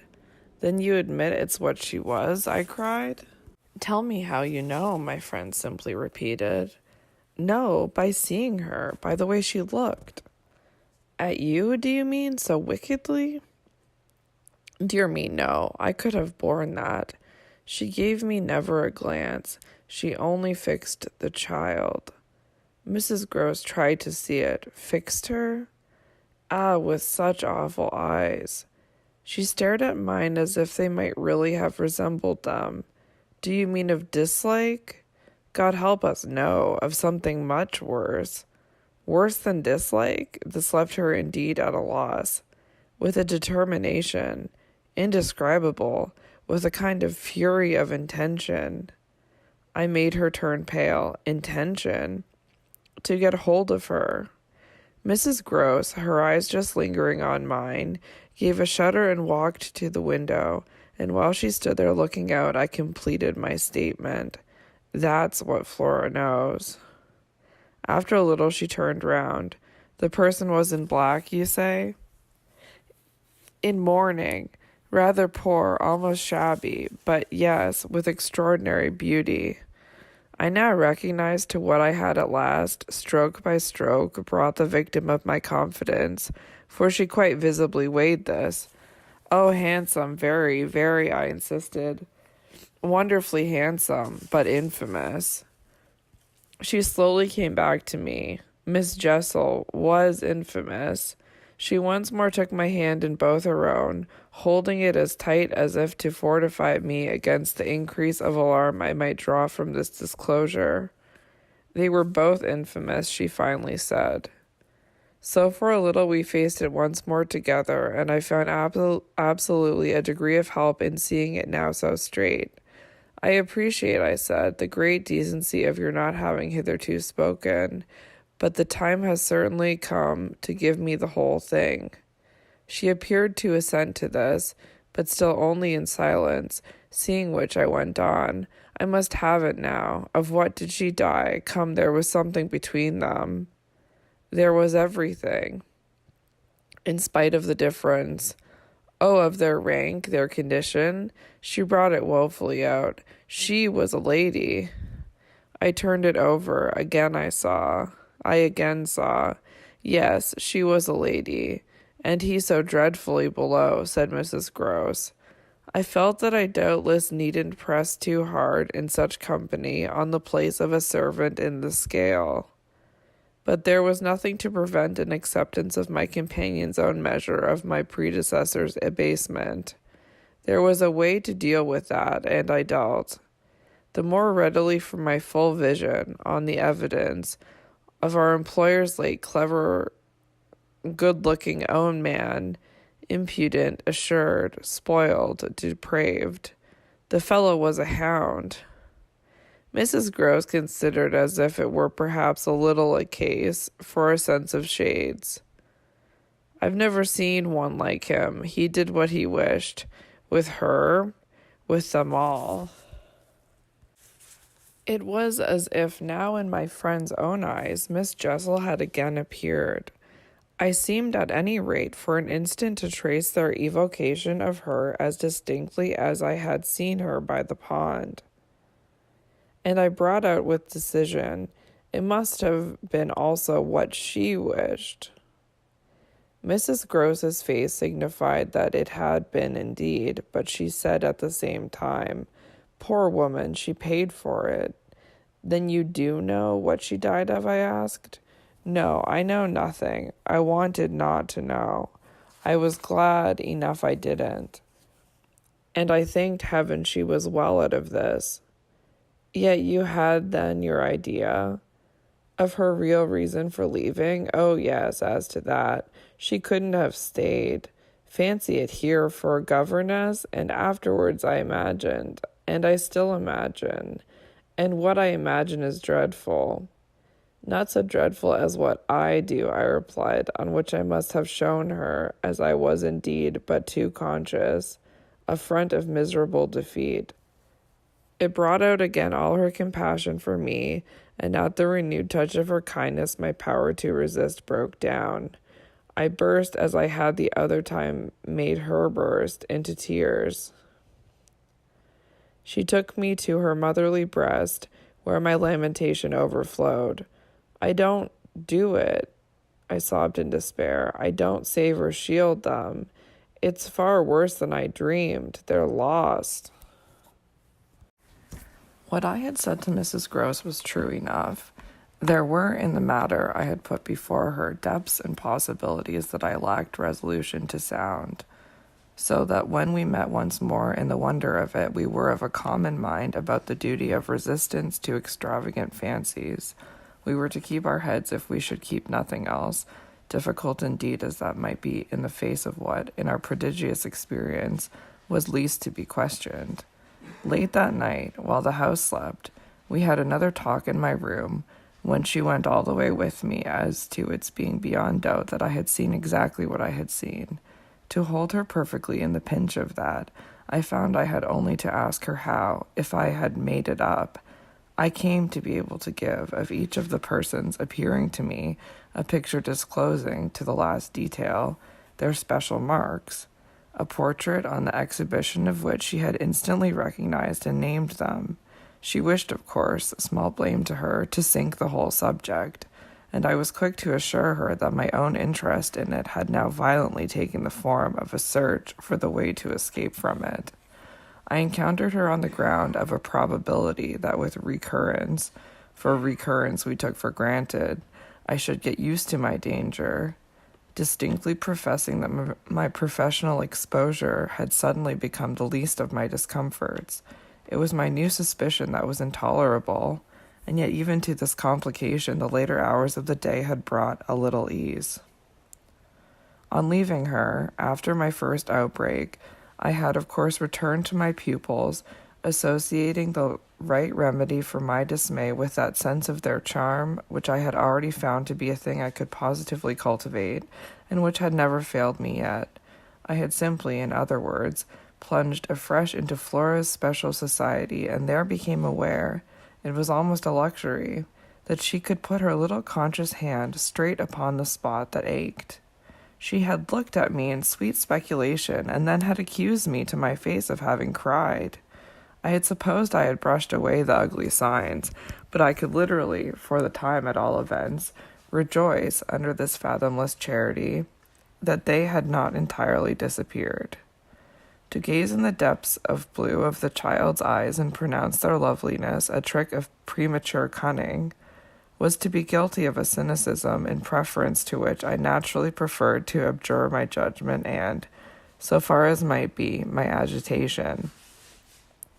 I couldn't abjure for merely wanting to, but I could repeat to Mrs. Gross, as I did there over and over in the small hours, that with their voices in the air, their pressure on one's heart, and their fragrant faces against one's cheek, everything fell to the ground but their incapacity and their beauty.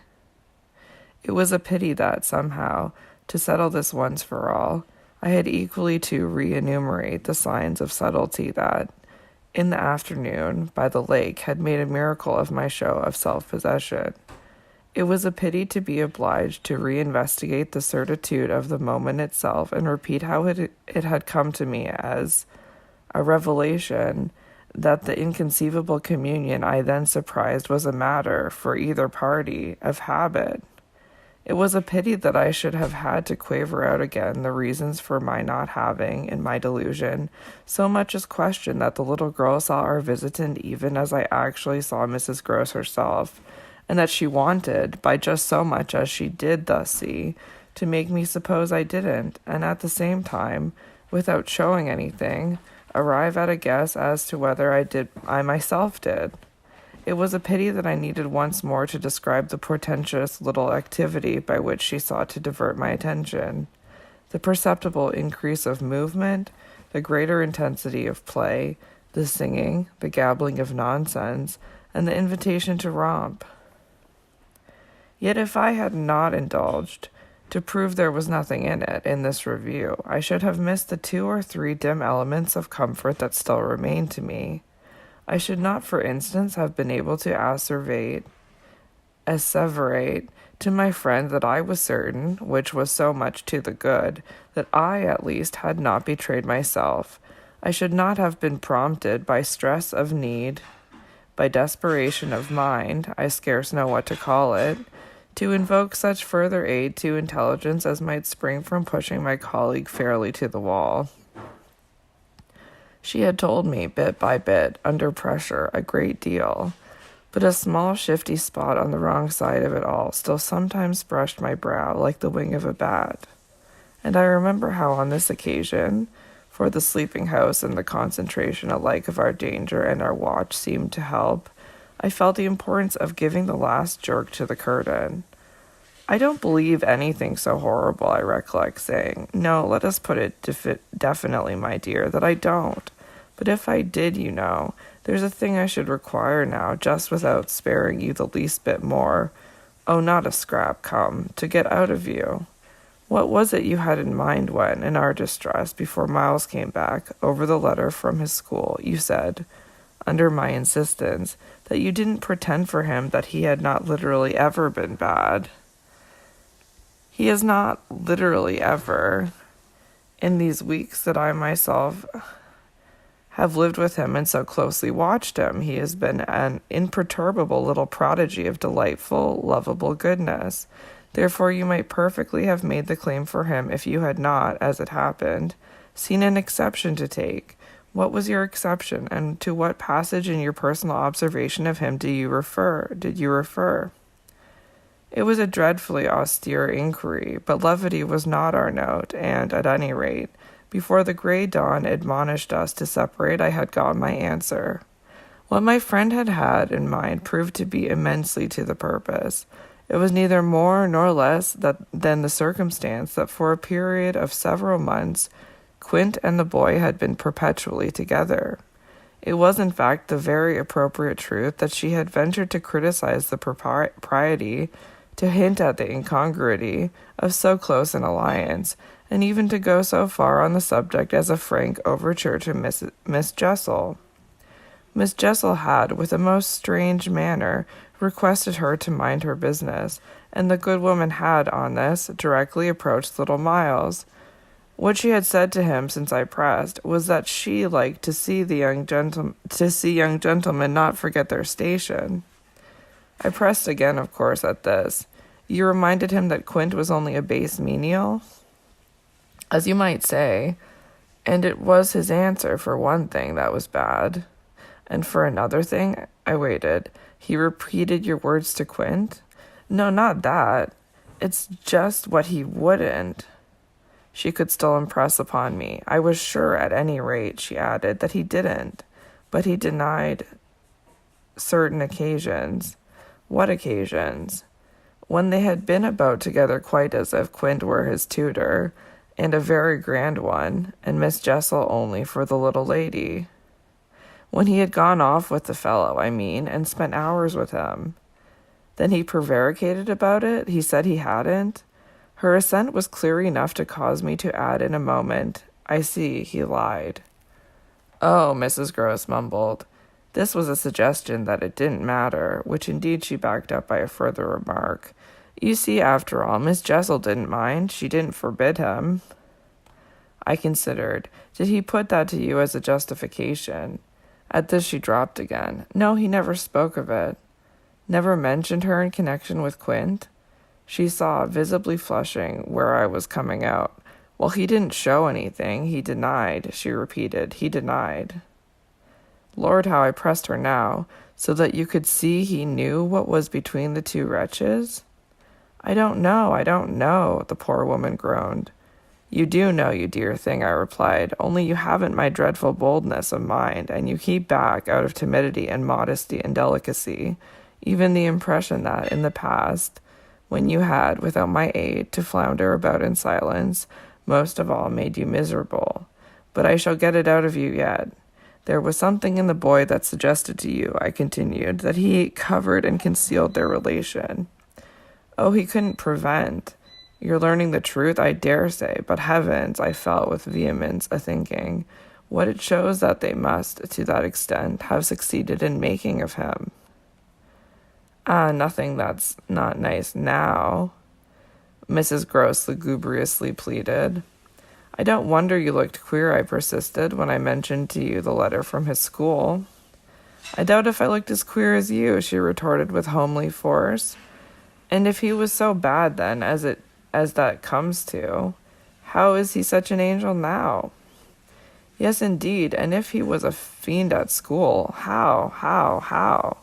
Well, I said in my torment, you must put it to me again, but I shall not be able to tell you for some days. Only put it to me again, I cried in a way that made my friend stare. There are directions in which I must not for the present let myself go. Meanwhile, I returned to her first example, the one to which she had just previously referred, of the boy's happy capacity for an occasional slip. If Quint, on your remonstrance at the time you speak of, was a base menial, one of the things Miles said to you, I find myself guessing, was that you were another. Again her admission was so adequate that I continued, and you forgave him that? Wouldn't you? Oh, yes, and we exchanged there in the stillness a sound of the oddest amusement. Then I went on. At all events, while he was with the man, Miss Flora was with the woman. It suited them all. It suited me too, I felt, only too well, by which I mean that it suited exactly the particularly deadly view I was in the very act of forbidding myself to entertain.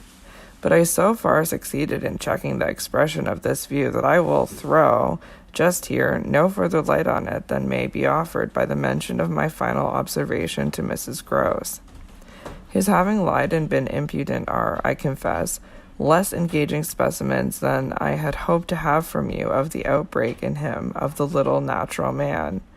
Still, I mused, they must do, for they make me feel more than ever that I must watch. It made me blush the next minute to see in my friend's face how much more unreservedly she had forgiven him than her anecdote struck me as presenting to my own tenderness an occasion for doing. This came out when, at the schoolroom door, she quitted me. Surely you don't accuse him of carrying on an intercourse that he conceals from me? Ah, remember that, until further evidence, I now accuse nobody. Then, before shutting her out to go by another passage to her own place, I must just wait, I wound up.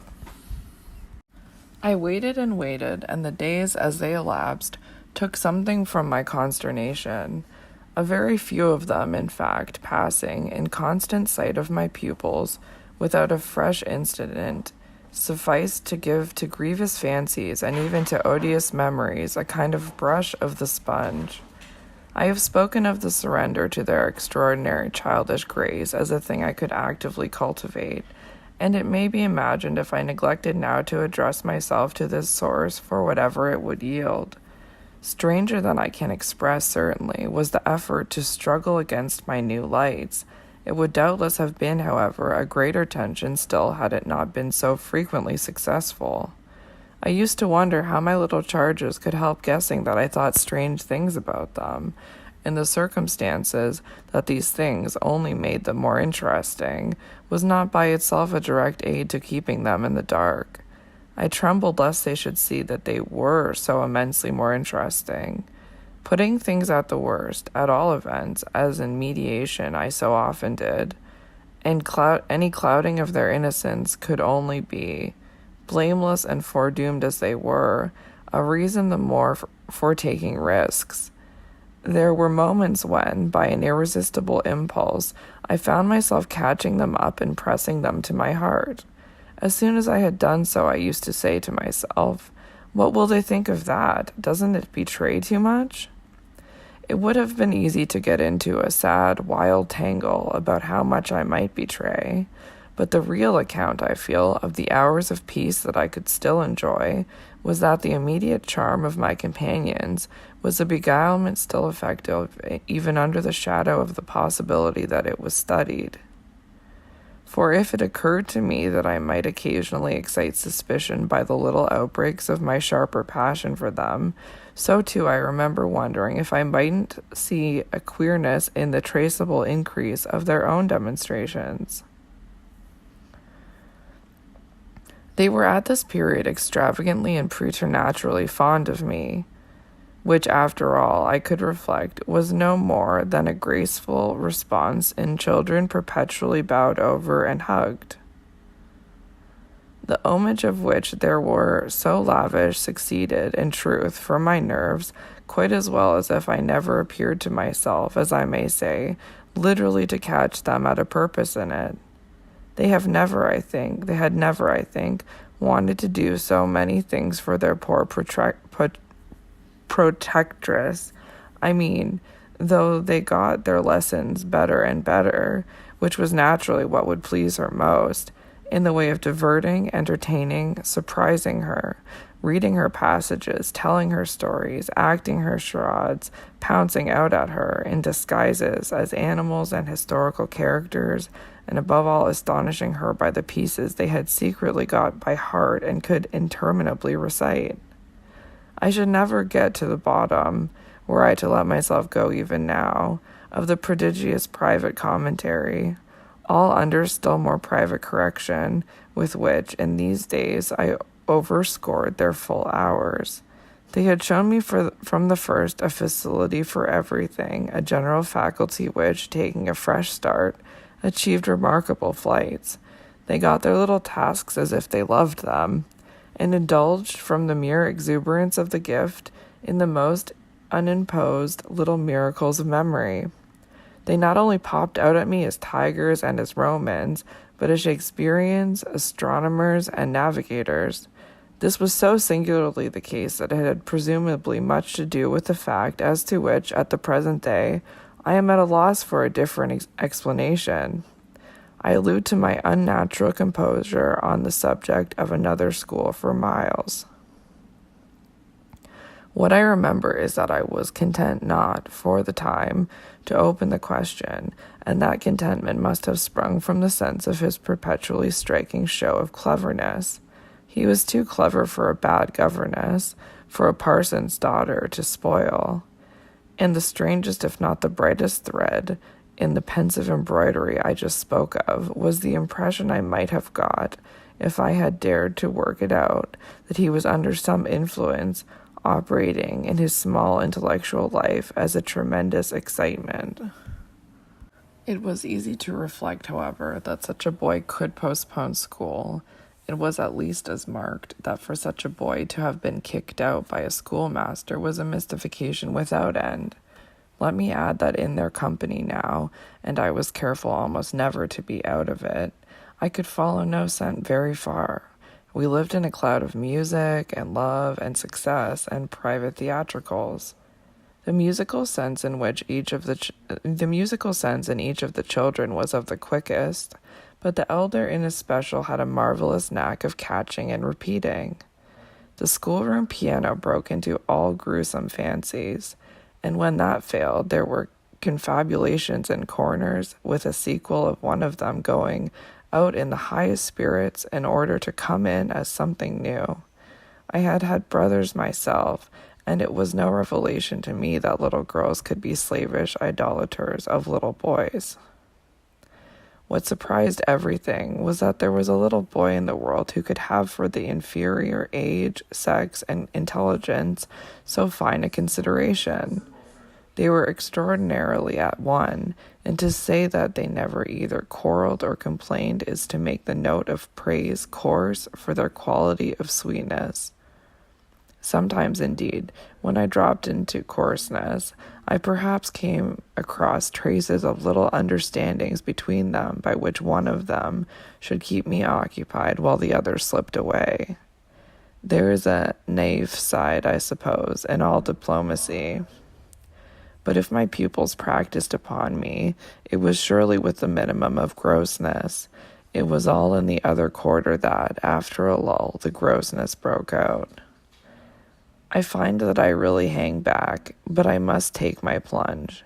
In going on with the record of what was hideous at Bly, I not only challenge the most liberal faith, for which I little care, but, and this is another matter, I renew what I myself suffered. I again push my way through it to the end. There came suddenly an hour after which, as I look back, the affair seems to me to have been all pure suffering. But I have at least reached the heart of it, and the straightest road out is doubtless to advance. One evening, with nothing to lead up or to prepare it, I felt the cold touch of the impression that had breathed on me the night of my arrival, and which, much lighter than, as I have mentioned, I should probably have made little of in memory had my subsequent sojourn been less agitated. I had not gone to bed. I sat reading by a couple of candles. There was a room full of old books at Bly, last century fiction, some of which, to the extent of a distinctly deprecated renown, but never to so much as that of a stray specimen, had reached the sequestered home and appealed to the unavowed curiosity of my youth. I remember that the book I had in my hand was Fielding's Amelia, also that I was wholly awake. I recall further both a general conviction that it was horribly late and a particular objection to looking at my watch. I figure, finally, that the white curtain draping, in the fashion of those days, the head of Flora's little bed, shrouded, as I had assured myself long before, the perfection of childish rest. I recollected, in short, that, though I was deeply interested in my author, I found myself, at the turn of a page and with his spell all scattered, looking straight up from him and hard at the door of my room. There was a moment during which I listened, reminded of the faint sense I had had the first night of there being something undefinably astir in the house, and noted the soft breath of the open casement just move the half-drawn blind. Then, with all the marks of a deliberation that must have seemed magnificent, had there been anyone to admire it, I laid down my book, rose to my feet, and taking a candle, went straight out of the room and, from the passage, on which my light made little impression, noiselessly closed and locked the door. I can say now neither what determined nor what guided me, but I went straight along the lobby, holding my candle high, till I came within sight of the tall window that presided over the great turn of the staircase. At this point I precipitately found myself aware of three things. They were practically simultaneous, yet they had flashes of succession. My candle, under a bold flourish, went out, and I perceived, by the uncovered window, that the yielding dusk of earliest morning rendered it unnecessary. Without it, the next instant, I saw that there was someone on the stair. I speak of sequences, but I required no lapse of seconds to stiffen myself for a third encounter with Quint.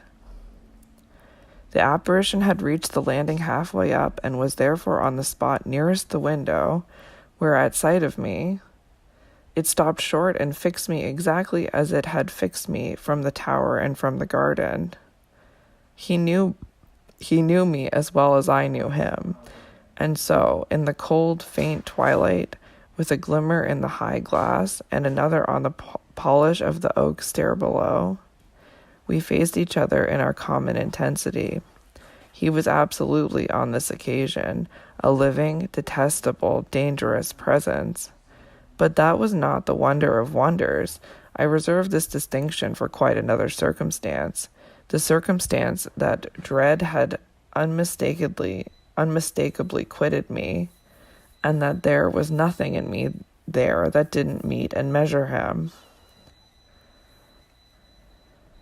I had plenty of anguish after that extraordinary moment, but I had, thank God, no terror, and he knew I had not. I found myself at the end of an instant magnificently aware of this.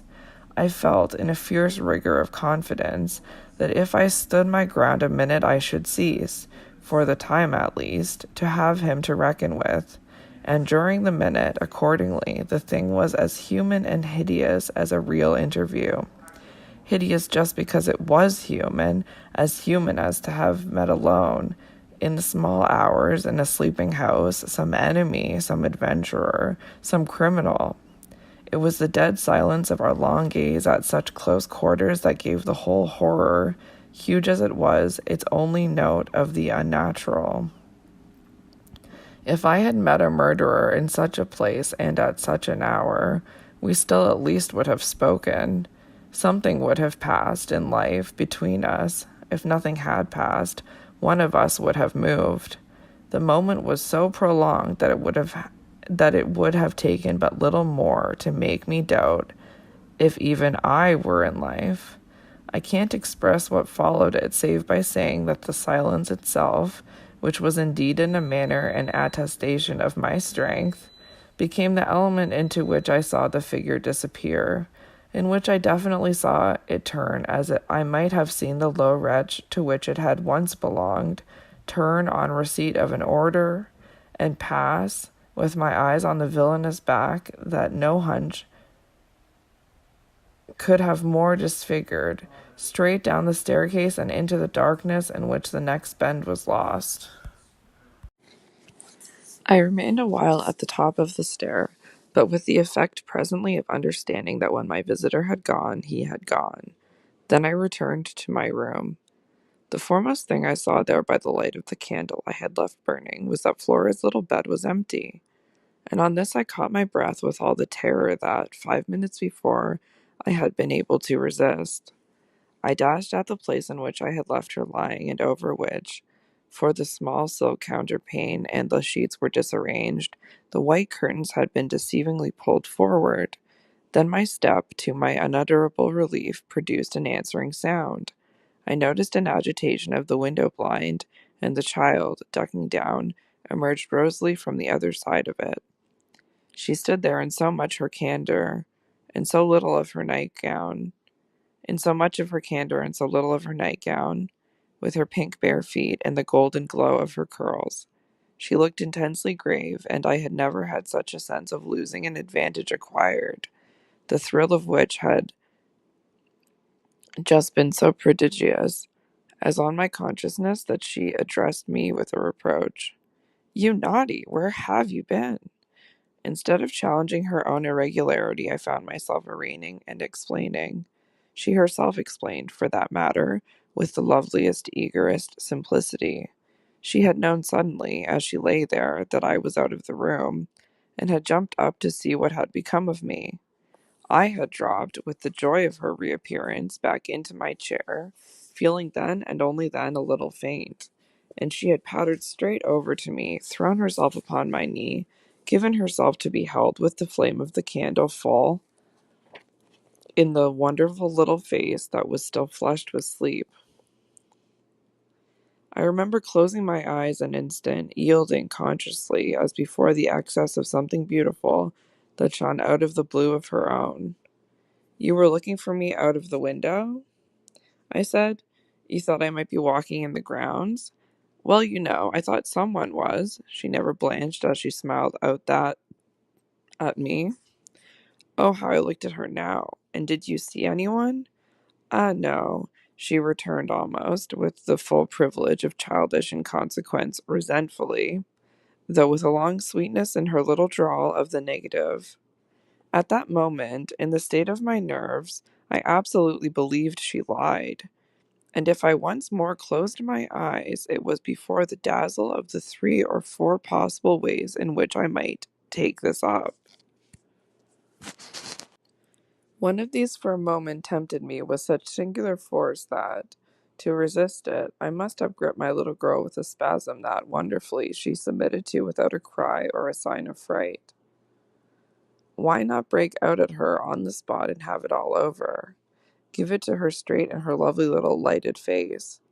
You know that you do, and that you already quite suspect I believe it. Therefore, why not frankly confess it to me, so that we may at least live with it together and learn perhaps in the strangeness of our fate where we are and what it means. This solicitation dropped, alas, as it came. If I could immediately have succumbed to it, I might have spared myself. Well, you'll see what. Instead of succumbing, I sprang again to my feet, looked at her bed, and took a helpless middle way. Why did you pull the curtain over the place to make me think you were still there? Flora luminously considered, after which, with her little divine smile, because I don't like to frighten you. But if I had, by your idea, gone out. She absolutely declined to be puzzled. She turned her eyes to the flame of the candle as if the question were as irrelevant, or at any rate as impersonal, as Mrs. Marset or 9 times 10. Oh, but you know, she quite adequately answered, that you might come back, you dear, and that you have. And after a little, when she had got into bed, I had, a long time, by almost sitting on her for the retention of her hand, to show how I recognized the impertinence of my return. You may imagine the general complexion from that moment of my nights. I repeatedly sat up till I didn't know when. I selected moments when my roommate unmistakably slept and, stealing out, took noiseless turns in the passage. I even pushed as far as to where I had last met Quint. But I never met him there again, and I may as well say at once that I on no other occasion saw him in the house.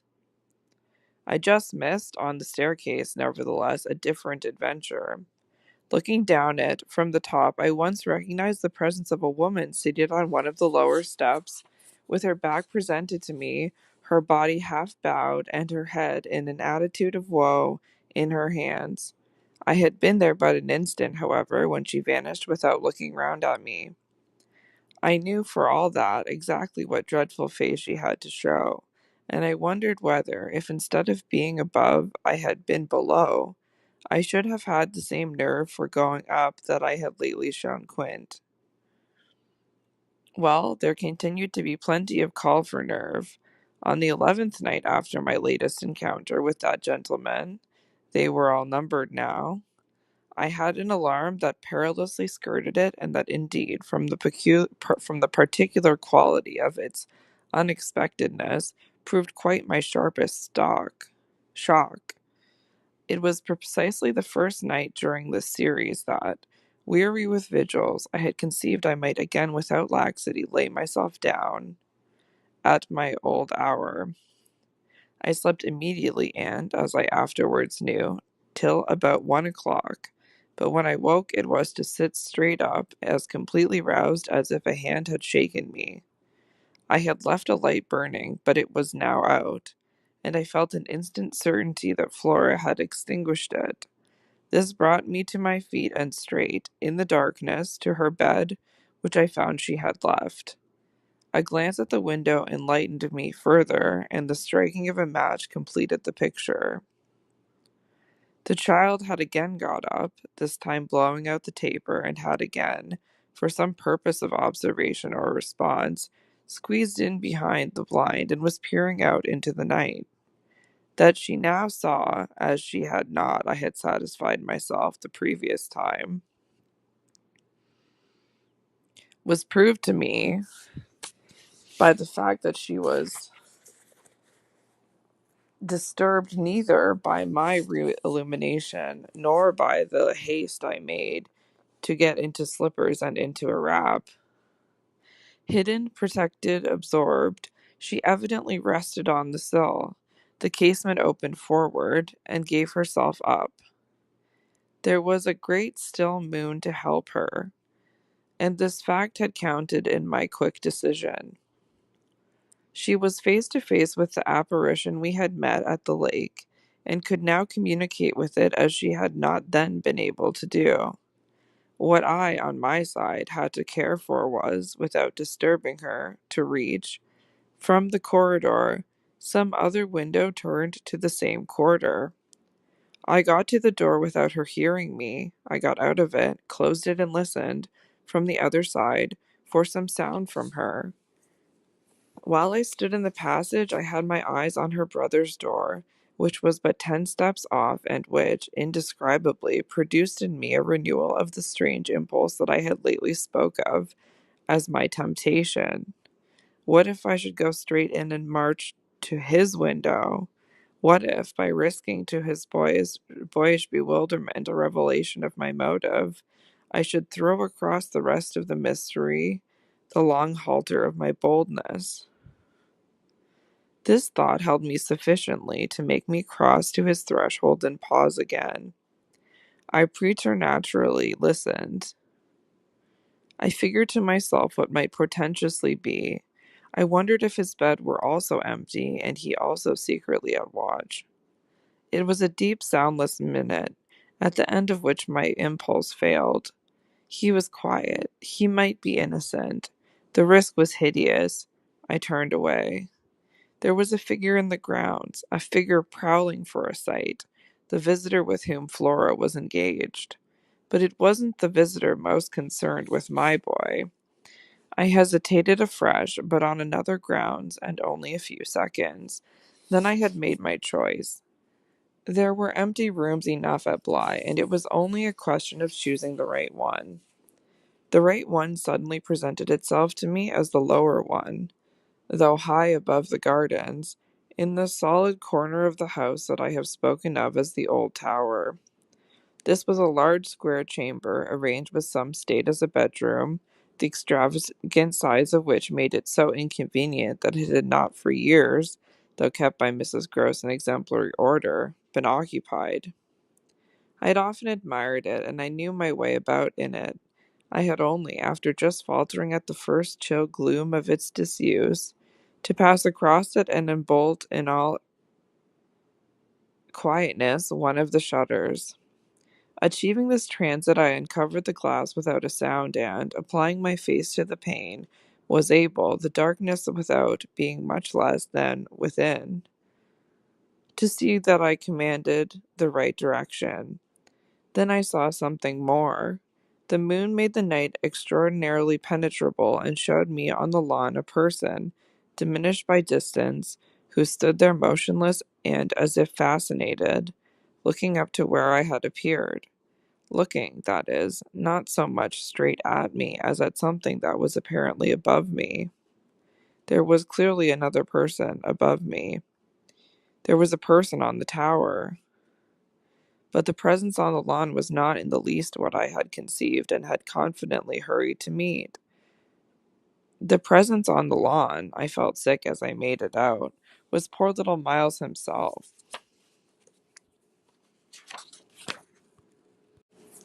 It was not till late next day that I spoke to Mrs. Gross. The rigor with which I kept my pupils in sight, making it often difficult to meet her privately. The more as we each felt the importance of not provoking, on the part of the servants quite as much as on that of the children, any suspicion of a secret flurry or of a discussion of mysteries. I drew a great security in this particular from her mere smooth aspect. There was nothing in her fresh face to pass on to others the least of my horrible confidences. She believed me, I was sure, absolutely. If she hadn't, I don't know what would have become of me, for I couldn't have borne the strain alone. But she was a magnificent monument to the blessing of a want of imagination. And if she could see in our little charges nothing but their beauty and amiability, their happiness and cleverness, she had no direct communication with the sources of my trouble. If they had been at all visibly blighted or battered, she would doubtless have grown, on tracing it back, haggard enough to match them. As matters stood, however, I could feel her, when she surveyed them with her large white arms folded, in the habit of serenity in all her look, thank the Lord's mercy that if they were ruined, the pieces would still serve.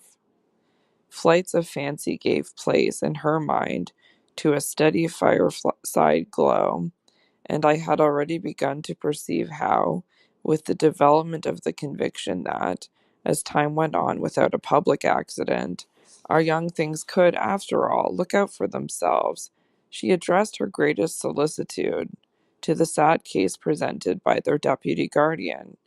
That, for myself, was a sound simplification. I could engage that, to the world, my face should tell no tales, but it would have been, in the conditions, an immense added worry to find myself anxious about hers.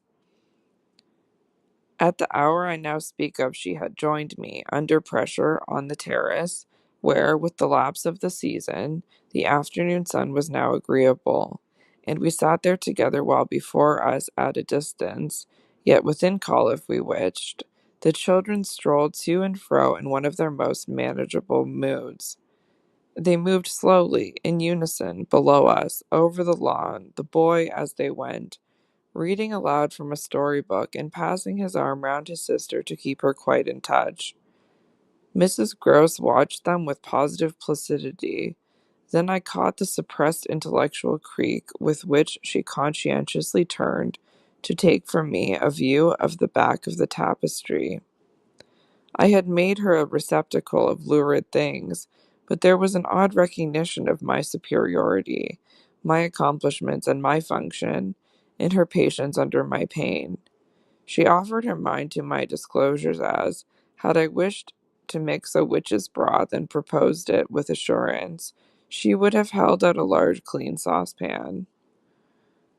This had become thoroughly her attitude by the time that, in my recital of the events of the night, I reached the point of what Miles had said to me when, after seeing him at such a monstrous hour, almost on the very spot where he happened now to be, I had gone down to bring him in, choosing then, at the window, with a concentrated need of not alarming the house, rather that method than any noisier process. I had left her meanwhile in little doubt of my small hope of representing with success, even to her actual sympathy, my sense of the real splendor of the little inspiration with which, after I had got him into the house, the boy met my final articulate challenge. As soon as I appeared in the moonlight on the terrace, he had come to me as straight as possible, on which I had taken his hand without a word and led him, through the dark spaces, up the staircase where Quint had so hungrily hovered for him, along the lobby where I had listened and trembled, and so to his forsaken room. Not a sound on the way had passed between us, and I had wondered, oh, how I had wondered, if he were groping about in his dreadful little mind for something plausible and not too grotesque. It would tax his invention certainly, and I felt this time, over his real embarrassment, a curious thrill of triumph. It was a sharp trap for any game hitherto successful. He could play no longer at perfect propriety, nor could he pretend to it, so how the deuce would he get out of the scrape? There beat in me indeed, with the passionate throb of this question, an equal dumb appeal as to how the deuce I should. I was confronted at last as never yet with all the risk attached even now to sounding my own horrid note. I remember, in fact, that as we pushed into his little chamber, where the bed had not been slept in at all, and the window, uncovered to the moonlight, made the place so clear that there was no need of striking a match. I remember how I had suddenly dropped, sank upon the edge of the bed from the force of the idea that he must know how he really, as they say, had me. He could do what he liked, with all his cleverness to help him, so long as I should continue to defer to the old tradition of the criminality of those caretakers of the young who minister to superstitions and fears. He had me indeed, and in a clever stick, for who would ever absolve me, who would consent that I should go unhung, if, by the faintest tremor of an overture, I were the first to introduce into our perfect intercourse an element so dire? No, no, it was useless to attempt to convey to Mrs. Gross, just as it is scarcely less so to attempt to suggest here how, during our short stiff brush there in the dark, he fairly shook me with admiration. I was of course thoroughly kind and merciful. Never, never yet had I placed on his small shoulders hands of such tenderness as those with which, while I rested against the bed, I held him there, well under fire. I had no alternative but, in form at least, to put it to him. You must tell me now, and all the truth. What did you go out for? What were you doing there? I can still see his wonderful smile, the whites of his beautiful eyes and the uncovering of his clear teeth, shine to me in the dusk. If I tell you why, will you understand? My heart, at this, leapt into my mouth. Would he tell me why? I found no sound on my lips to press it, and I was aware of answering only with a vague, repeated, grimacing nod. He was gentleness itself, and while I wagged my head at him, he stood there more than ever a little fairy prince. It was his brightness indeed that gave me a respite. Would it be so great if he were really going to tell me? Well, he said at last, just exactly in order that you should do this. Do what?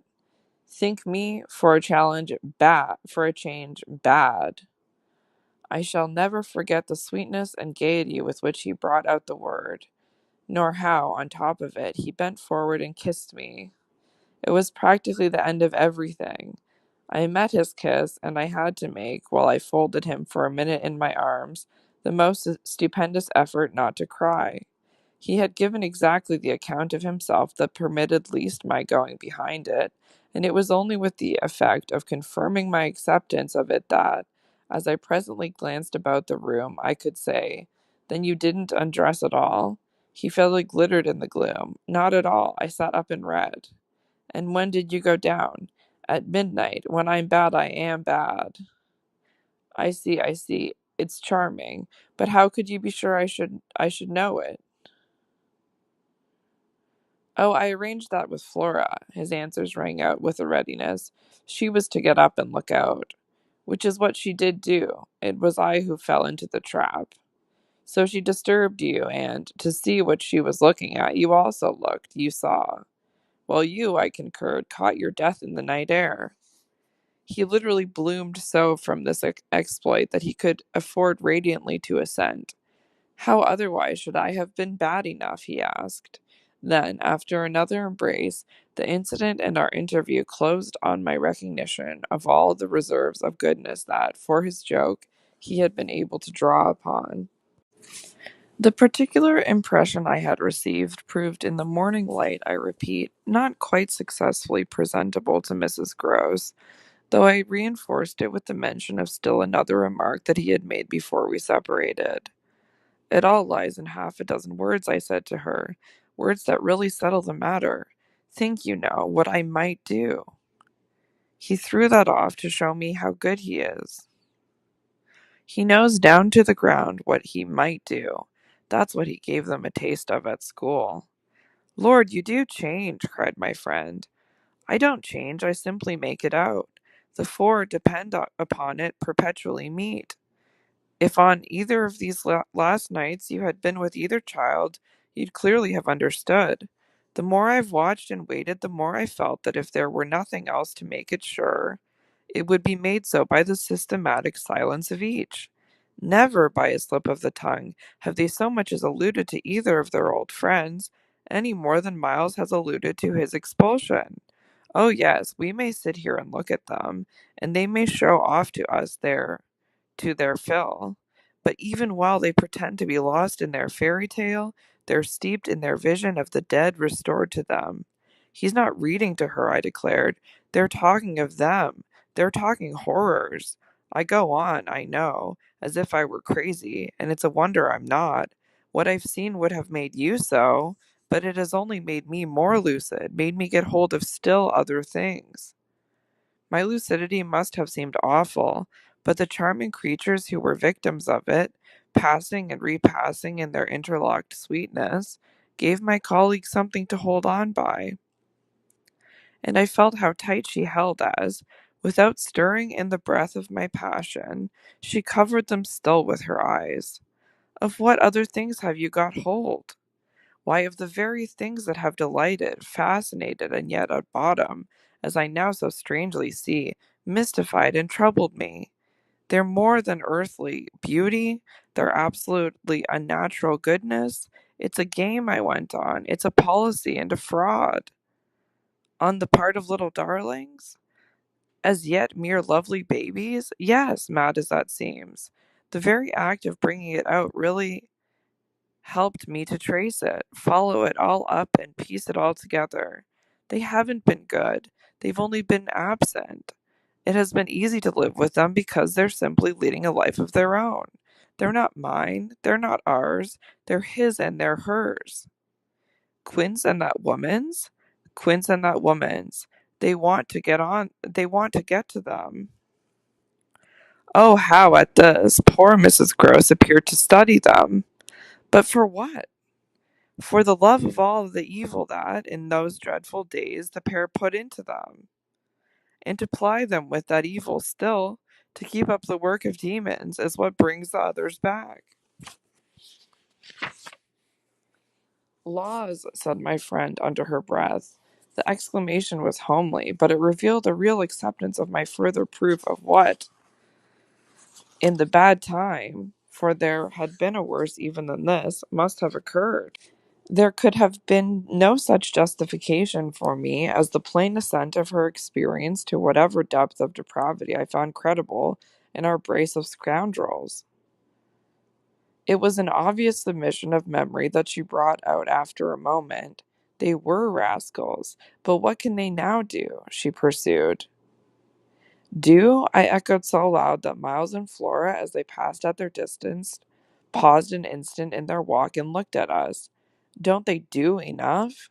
I demanded in a lower tone, while the children, having smiled and nodded and kissed hands to us, resumed their exhibition. We were held by it a minute. Then I answered, They can destroy them. At this my companion did turn, but the appeal she launched was a silent one, the effect of which was to make me more explicit. They don't know as yet quite how, but they're trying hard. They're seen only across, as it were, and beyond, in strange places and on high places, the top of towers, the roof of houses, the outside of windows, the further edge of pools. But there's a deep design on either side to shorten the distance and overcome the obstacle. So the success of the tempters is only a question of time. They've only to keep to their suggestions of danger for the children to come, and perish in the attempt. Mrs. Gross slowly got up, and I scrupulously added, unless, of course, we can prevent. Standing there before me while I kept my seat, she visibly turned things over. Their uncle must do the preventing. He must take them away. And who's to make him? She had been scanning the distance, but she now dropped on me a foolish face. You, miss? By writing to him that his house is poisoned and his little nephew and niece mad? But if they are, miss, and if I am myself, you mean? That's charming news to be sent him by a person enjoying his confidence and whose prime undertaking was to give him no worry. Mrs. Groves considered, following the children again. Yes, he do hate worry. That was the great reason why those fiends took him in so long? No doubt, though his indifference must have been awful. As I'm not a fiend, at any rate, I shouldn't take him in. My companion, after an instant, and for all answer, sat down again and grasped my arm. Make him at any rate come to you. I stared. To me? I had a sudden fear of what she might do. Him? He ought to be here. He ought to help. I quickly rose, and I think I must have shown her a queerer face than ever yet. You see me asking him for a visit? No, with her eyes on my face, she evidently couldn't. Instead of it, even, as a woman reads another, she could see what I myself saw. His decision, his amusement, his contempt for the breakdown of my resignation at being left alone and for the fine machinery I had sent in motion to attract his attention to my slighted charms. She didn't know, no one knew, how proud I had been to serve him and to stick to our terms, yet she none the less took the measure, I think, of the warning I now gave her. If you should so lose your head as to appeal to him for me, she was really frightened. Yes, miss, I would leave on the spot both him and you. It was all very well to join them, but speaking to them proved quite as much as ever an effort beyond my strength. Offered in close quarters difficulties as insurmountable as before. This situation continued a month, and with new aggravations and particular notes, the note above all, sharper and sharper, of the small ironic consciousness of the part of my pupils. It was not, I am as sure today as I was sure then, my mere infernal imagination. It was absolutely traceable that they were aware of my predicament, and that this strange relation made, in a manner, for a long time, the air in which we moved. I don't mean that they had their tongues in their cheeks or did anything vulgar, for that was not one of their dangers. I do mean, on the other hand, that the element of the unnamed and untouched became, between us, greater than any other, and that so much avoidance couldn't have been made successful without a great deal of tacit arrangement. It was as if, at moments, we were perpetually coming into sight of subjects before which we must stop short, turning suddenly out of alleys that we perceived to be blind, closing with a little bang that made us look at each other. For, like all bangs, it was something louder than we had intended. The doors we had indiscreetly opened. All roads lead to Rome, and there were times when it might have struck us that almost every branch of study or subject of conversation skirted forbidden ground. Forbidden ground was the question of the return of the dead in general and of whatever, in especial, might survive for memory of the friends little children had lost. There were days when I could have sworn that one of them had, with a small invisible nudge, said to the other, "She thinks she'll do it this time, but she won't." To do it would have been to indulge, for instance, and for once in a way, in some direct reference to the lady who had prepared them for my discipline. They had a delightful endless appetite for passages in my own history to which I had again and again treated them. They were in possession of everything that had ever happened to me, had had, with every circumstance, the story of my smallest adventures, and those of my brothers and sisters, and of the cat and the dog at home, as well as many particulars of the whimsical bent of my father, of the furniture and arrangement of our house, and of the conversation of the old women of our village. There were things enough, taking one with another, to chatter about, if one went very fast and knew by instinct when to go round. They pulled with an art of their own the strings of my invention and my memory, and nothing else perhaps, when I thought of such occasions afterwards, gave me so the suspicion of being watched from under cover. It was in any case over my life, my past, and my friends alone that we could take anything like our ease, a state of affairs that led them sometimes, without the least pertinence, to break out into sociable reminders. I was invited, with no visible connection, to repeat afresh Goody Gosling's celebrated mot, or to confirm the details already supplied as to the cleverness of the vicarage pony. It was partly at such junctures as these, and partly at quite different ones, that, with the turn my matters had now taken, my predicament, as I have called it, grew most sensible.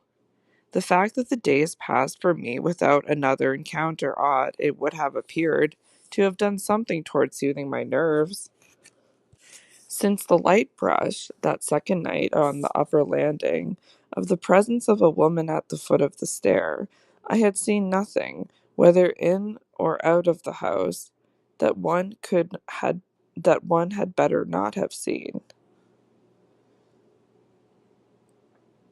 There was many a corner round which I expected to come upon Quint, and many a situation that, in a merely sinister way, would have favoured the appearance of Miss Jessel. The summer had turned, the summer had gone, the autumn had dropped upon Bly and had blown out half our lights. The place, with its grey sky and withered garlands, its bared spaces and scattered dead leaves, was like a theatre after the performance, all strewn with crumpled playbills.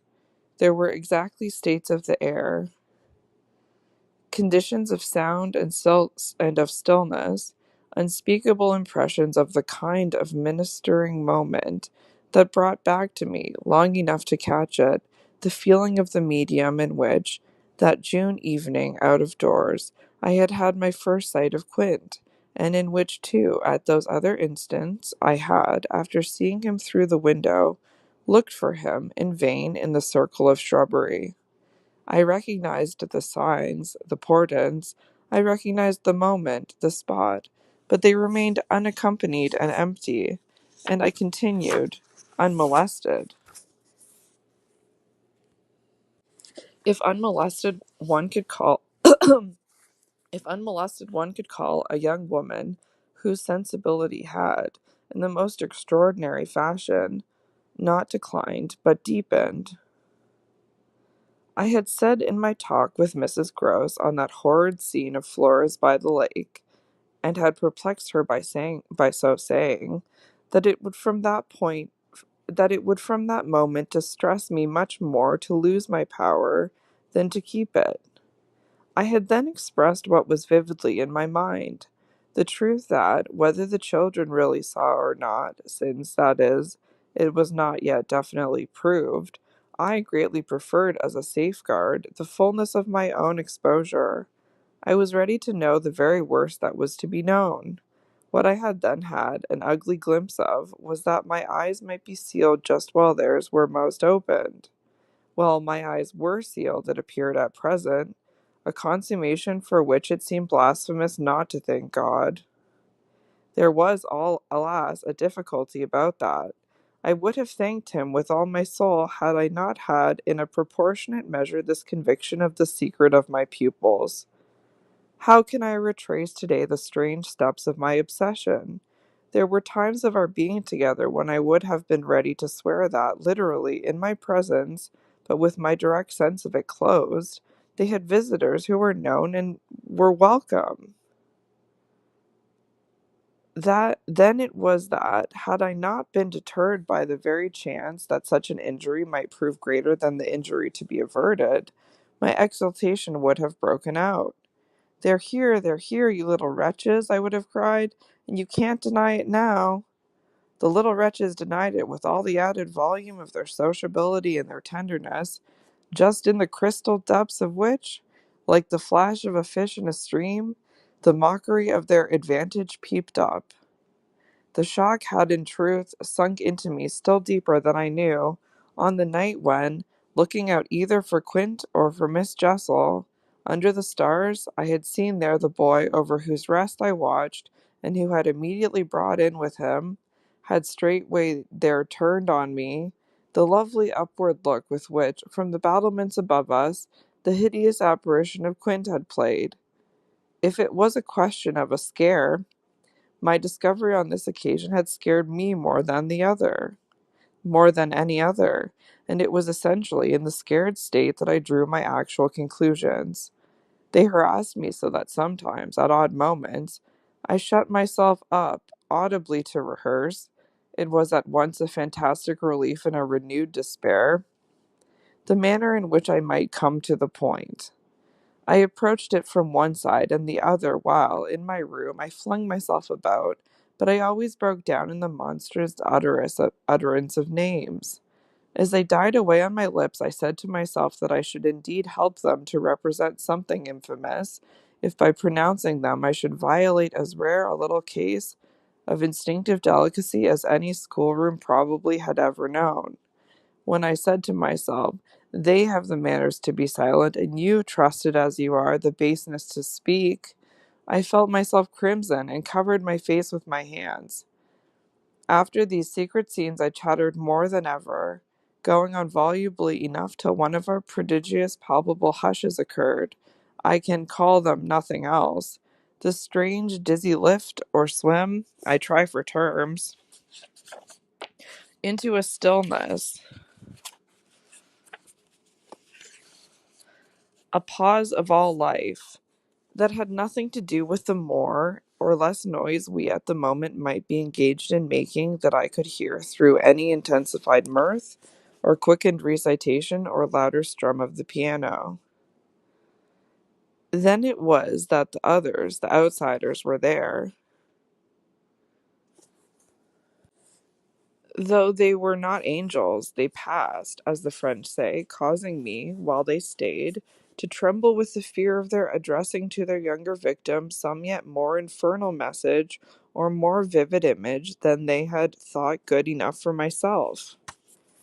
What it was least possible to get rid of was the cruel idea that, whatever I had seen, Miles and Flora saw more, things terrible and unguessable, and that sprang from dreadful passages of intercourse in the past. Such things naturally left on the surface, for the time, a chill that we vociferously denied we felt, and we had all three, with repetition, got into such splendid training that we went, each time, to mark the close of the incident, almost automatically through the very same movements. It was striking of the children, at all events, to kiss me inveterately, with a wild irrelevance, and never to fail, one or the other, of the precious question that had helped us through many a peril. When do you think he will come? Don't you think we ought to write? There was nothing like that inquiry, we found by experience, for carrying off an awkwardness. He, of course, was our uncle in Harley Street, and we lived in much profusion of theory that he might at any moment arrive to mingle in our circle. It was impossible to have given less encouragement than he had administered to such a doctrine, but if we had not had the doctrine to fall back upon, we should have deprived each other of some of our finest exhibitions. He never wrote to them. That may have been selfish, but it was a part of the flattery of his trust of myself. For the way in which a man pays his highest tribute to a woman is apt to be but the more festal celebration of one of the sacred laws of his comfort.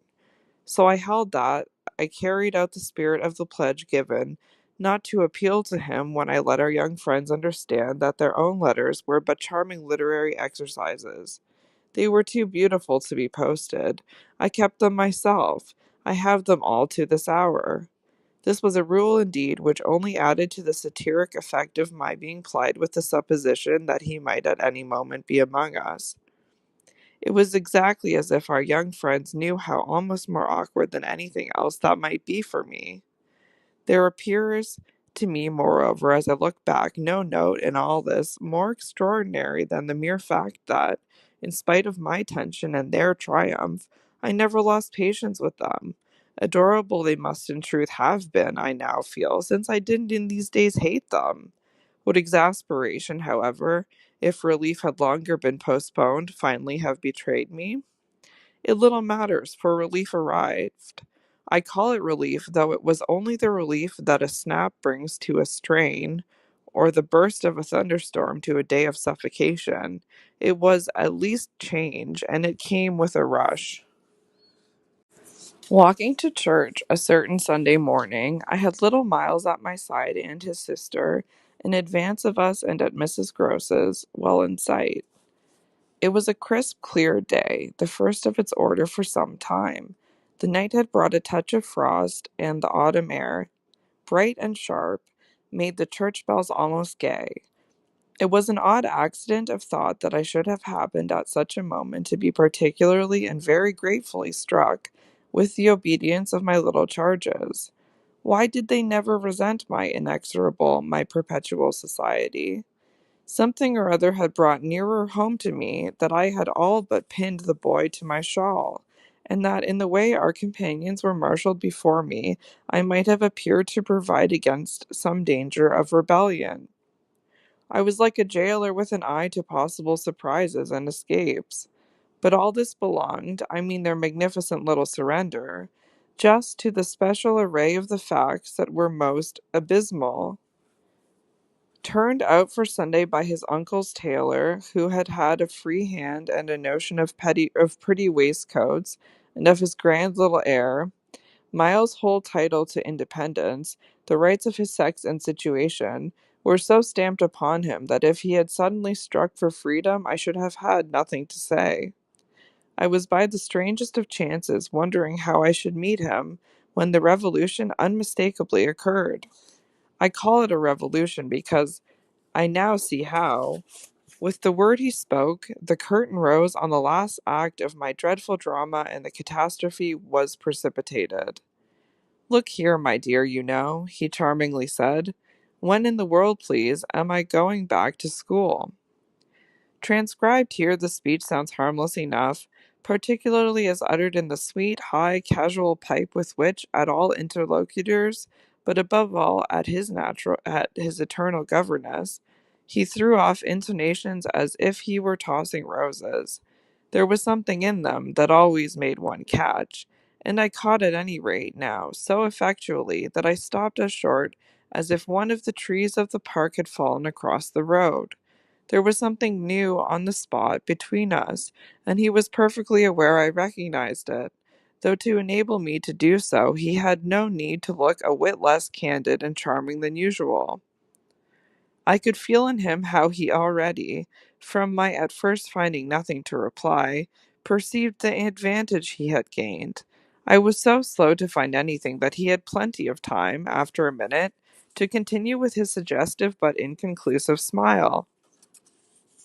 You know, my dear, that for a fellow to be with a lady always, his my dear was constantly on his lips for me, and nothing could have expressed more the exact shade of the sentiment with which I desired to inspire my pupils than its fond familiarity. It was so respectfully easy. But oh, how I felt that at present I must pick my own phrases. I remember that, to gain time, I tried to laugh, and I seemed to see in the beautiful face with which he watched me how ugly and queer I looked. And always with the same lady, I returned. He neither blenched nor winked. The whole thing was virtually out between us. Of course she's a jolly perfect lady, but after all I'm a fellow, don't you see, who is, getting on. I lingered there with him an instant ever so kindly. Yes, you're getting on. Oh, but I felt helpless. I have kept to this day the heartbreaking little idea of how he seemed to know that and to play with it. And you can't say I've not been awfully good, can you? I laid my hand on his shoulder, for though I felt how much better it would have been to walk on, I was not yet quite able. No, I can't say that, Miles. Except just that one night, That one night, I couldn't look as straight as he. Why, when I went out of the house. Oh, yes, but I forget what you did it for. You forget? He spoke with the sweet extravagance of childish reproach. Why, it was just to show you I could. Oh, yes, you could. And I can again. I felt I might perhaps after all succeed in keeping my wits about me. Certainly, but you won't. No, not that again. It was nothing. It was nothing, I said, but we must go on. He resumed our walk with me, passing his hand into my arm. Then when am I going back? I wore, in turning it over, my most responsible air. Were you very happy at school? He just considered. Oh, I'm happy enough anywhere. Well, then, I quavered, if you're just as happy here. Ah, but that isn't everything. Of course, you know a lot. But you hint that you know almost as much, I risked as he paused. Not half I want to, Miles honestly professed, but it isn't so much that. What is it then? Well, I want to see more life. I see. We had arrived within sight of the church and of varied persons, including several of the household of Bly, on their way to it and clustered about the door to see us go in. I quickened our step. I wanted to get there before the question between us opened up much further.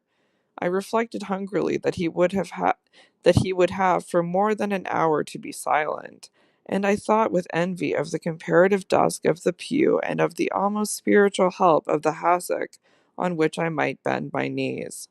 I seemed literally to be running a race with some confusion to which he was about to reduce me, but I felt he had got in first when, before we had even entered the churchyard, he threw out, I want my own sort. It literally made me bound forward.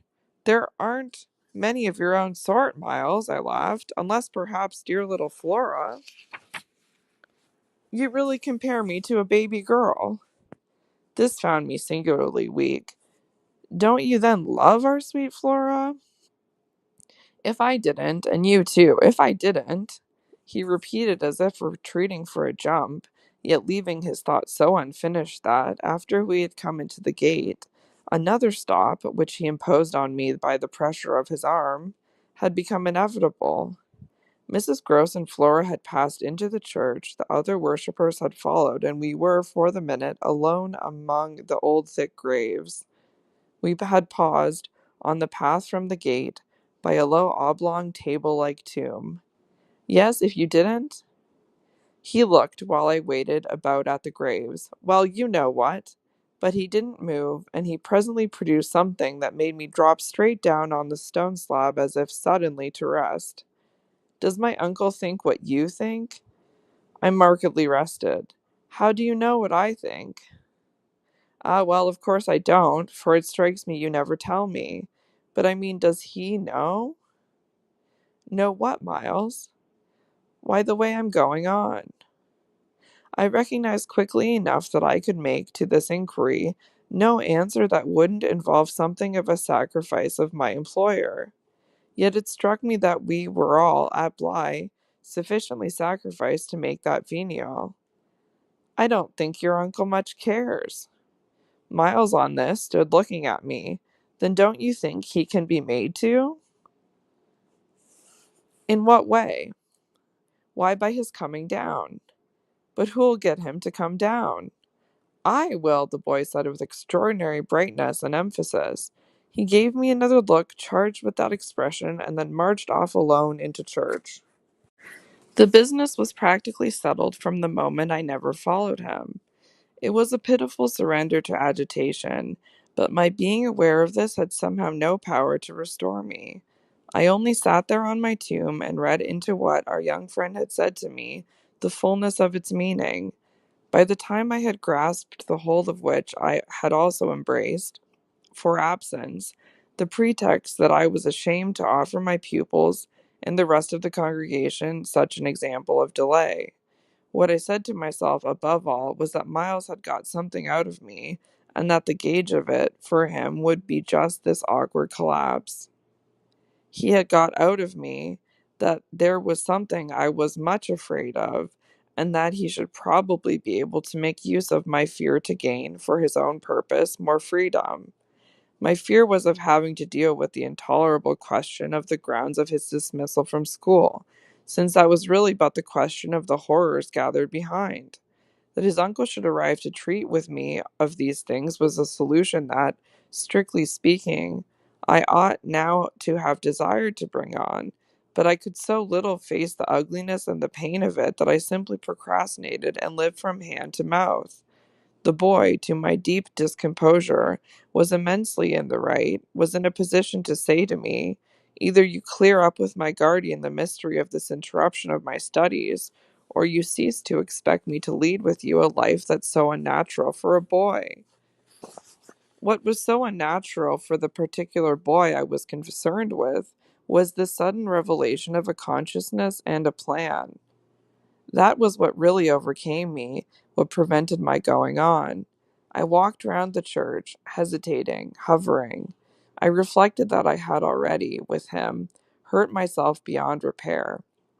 Therefore I could patch up nothing, and it was too extreme an effort to squeeze beside him into the pew. He would be so much more sure than ever to pass his arm into mine and make me sit there for an hour in close mute contact with his commentary on our walk. For the first minute since his arrival, I wanted to get away from him. As I paused beneath the high east window and listened to the sounds of worship, I was taken with an impulse that might master me, I felt, and completely, should I give it the least encouragement. I might easily put an end to my ordeal by getting away altogether. Here was my chance. There was no one to stop me. I could give the whole thing up, turn my back and bolt. It was only a question of hurrying again, for a few preparations, to the house which the attendance at church of so many of the servants would practically have left unoccupied. No one, in short, could blame me if I should just drive desperately off. What was it to get away if I should get away only till dinner? That would be in a couple of hours, at the end of which I had the acute provision. My little pupils would play at innocent wonder about my non-appearance in their train. What did you do, you naughty bad thing? Why in the world to worry us so? And take our thoughts off too, don't you know? Did you desert us at the very door? I could not meet such questions, nor, as they asked them, their false little lovely eyes. Yet it was also exactly what I should have to meet that, as the prospect grew sharp to me, I at last let myself go. I got, so far as the immediate moment was concerned, away. I came straight out of the churchyard, and, thinking hard, retraced my steps through the park. It seemed to me that by the time I reached the house I had made up my mind to cynical flight. The Sunday stillness both of the approaches and of the interior, in which I met no one, fairly stirred me with a sense of opportunity. Were I to get off quickly this way, I should get off without a scene, without a word. My quickness would have to be remarkable, however, and the question of a conveyance was the great one to settle. Tormented in the hall, with difficulties and obstacles, I remember sinking down at the foot of the staircase, suddenly collapsing there on the lowest step, and then, with a revulsion, recalling that it was exactly where, more than a month before, in the darkness of night and just so bad with evil things, I had seen the spectre of the most horrible of women. At this I was able to straighten myself. I went the rest of the way up. I made, in my turmoil, for the schoolroom, where there were objects belonging to me that I should have to take. But I opened the door to find again, in a flash, my eyes unsealed. In the presence of what I saw, I reeled straight back upon my resistance. Seated at my own table in the clear noonday light, I saw a person whom, without my previous experience, I should have taken at the first blush for some housemaid who might have stayed at home to look after the place, and who, availing herself of rare relief from observation and of the schoolroom table and my pens, ink and paper, had applied herself to the considerable effort of a letter to her sweetheart. There was an effort in the way that, while her arms rested on the table, her hands, with evident weariness, supported her head. But at the moment I took this in, I had already become aware that, in spite of my entrance, her attitude strangely persisted. Then it was, with the very act of its announcing itself, that her identity flared up in a change of posture. She rose not as if she had heard me, but with an indescribable grand melancholy of indifference and detachment, and, within a dozen feet of me, stood there as my vile predecessor. Dishonored and tragic, she was all before me, but even as I fixed and, for memory, secured it, the awful image passed away. Dark as midnight in her black dress, her haggard beauty and her unutterable woe, she had looked at me long enough to appear to say that her right to sit at my table was as good as mine to sit at hers.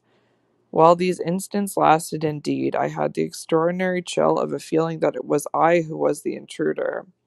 It was as a wild protest against it that, actually addressing her, "You terrible, miserable woman," I heard myself break into a sound that, by the open door, rang through the long passage and the empty house. She looked at me as if she heard me, but I had recovered myself and cleared the air. There was nothing in the room the next minute but the sunshine and the sense that I must stay. I had so perfectly expected the return of the others to be marked by a demonstration that I was freshly upset at having to find them merely dumb and discreet about my desertion. Instead of gaily denouncing and caressing me, they made no allusion to my having failed them, and I was left for the time, on perceiving that she too said nothing, to study Mrs. Gross's odd face. I did this to such purpose that I made sure they had in some way bribed her to silence. A silence that, however, I would engage to break down on the first private opportunity. This opportunity came before tea. I secured 5 minutes with her in the housekeeper's room, where, in the twilight, amid a smell of lately baked bread, but with the place all swept and garnished, I found her sitting in pained placidity before the fire. So I see her still, so I see her best. Facing the flame from her straight chair in the dusky, shining room, a large, clean picture of the put away, of drawers closed and locked and rest without a remedy. Oh, yes, they asked me to say nothing, and to please them, so long as they were there. Of course I promised. But what had happened to you? I only went with you for the walk, I said. I had then to come back to meet a friend. She showed her surprise. A friend? You? Oh, yes, I've a couple, I laughed. But did the children give you a reason? For not alluding to your leaving us? Yes, they said you'd like it better. Do you like it better? My face had made her rueful. No, I like it worse. But after an instant I added, did they say why I should like it better? No, Master Miles only said, we must do nothing but what she likes. I wish indeed he would. And what did Flora say? Miss Flora was too sweet. She said, oh, of course, and I said the same. I thought a moment. You were too sweet, too. I can hear you all. But none the less, between Miles and me, it's now all out. All out? My companion stared. But what, miss? Everything. It doesn't matter. I've made up my mind. I came home, my dear, I went on, for a talk with Miss Jessel. I had by this time formed the habit of having Mrs. Gross literally well in hand in advance of my sounding that note, so that even now, as she bravely blinked under the signal of my word, I could keep her comparatively firm. A talk? Do you mean she spoke? It came to that. I found her, on my return, in the schoolroom. And what did she say? I can hear the good woman still in the candor of her stupefaction, that she suffers the torments. It was this of a truth that made her, as she filled out my picture, gape. Do you mean, she faltered, of the lost? Of the lost, of the damned, and that's why, to share them, I faltered myself with the horror of it. But my companion, with less imagination, kept me up. To share them? She wants Flora. Mrs. Gross might, as I gave it to her, have fallen away from me had I not been prepared. I still held her there to show I was. As I've told you, however, it doesn't matter. Because you've made up your mind, but to what? To everything. And what do you call everything? Why, to sending for their uncle. Oh, miss, in pity do, my friend broke out. Ah, but I will. I see it's the only way. What's out, as I told you, with Miles, is that if he thinks I'm afraid to, and has ideas of what he gains by that, he shall see he's mistaken. Yes, yes, his uncle shall have it here from me on the spot, and before the boy himself if necessary, that if I'm to be reproached with having done nothing again about more school, yes, miss, my companion pressed me, well, there's that awful reason. There were now clearly so many of these from my poor colleague that she was inexcusable for being vague. But, which? Why, the letter from his old place. You'll show it to the master? I ought to have done so on the instant. Oh, no, said Mrs. Gross with decision. I'll put it before him, I went on inexorably, that I can't undertake to work the question out on behalf of a child who has been expelled. For we've never in the least known what, Mrs. Gross declared. For wickedness. For what else? When he's so clever and beautiful and perfect, is he stupid? Is he untidy? Is he infirm? Is he ill-natured? He's exquisite, so it can be only that, and that would open up the whole thing. After all, I said, it's their uncle's fault. If he left here such people. He didn't really in the least know them. The fault's mine. She had turned quite pale. Well, you shan't suffer, I answered. The children shan't, she emphatically returned. I was silent a while. We looked at each other. Then what am I to tell him? You needn't tell him anything. I'll tell him. I measured this. Do you mean you'll write? Remembering she couldn't, I caught myself up. How do you communicate? I tell the bailiff. He writes. And should you like him to write our story? My question had a sarcastic force that I had not fully intended, and it made her after a moment inconsequently break down. The tears were again in her eyes. Ah, miss, you right.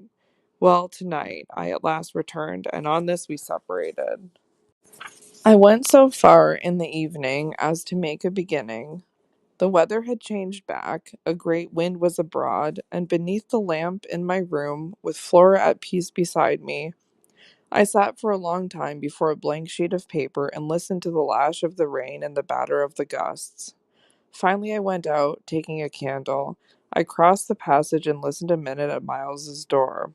When, under my endless obsession, I had been impelled to listen, what, under my endless obsession, I had been impelled to listen for was some betrayal of his not being at rest, and I presently caught one, but not in the form I had expected. His voice tinkled out. I say, you there, come in. It was gaiety in the gloom. I went in with my light and found him in bed, very wide awake but very much at his ease. Well, what are you up to? He asked with a grace of sociability in which it occurred to me that Mrs. Gross, had she been present, might have looked in vain for proof that anything was out. I stood over him with my candle. How did you know I was there?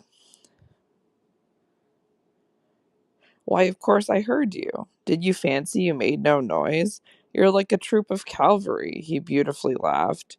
Then you weren't asleep? Not much. I lie awake and think. I had put my candle designedly a short way off, and then, as he held out his friendly old hand to me, had sat down on the edge of his bed. What is it, I asked, that you think of? What in the world, my dear, but you?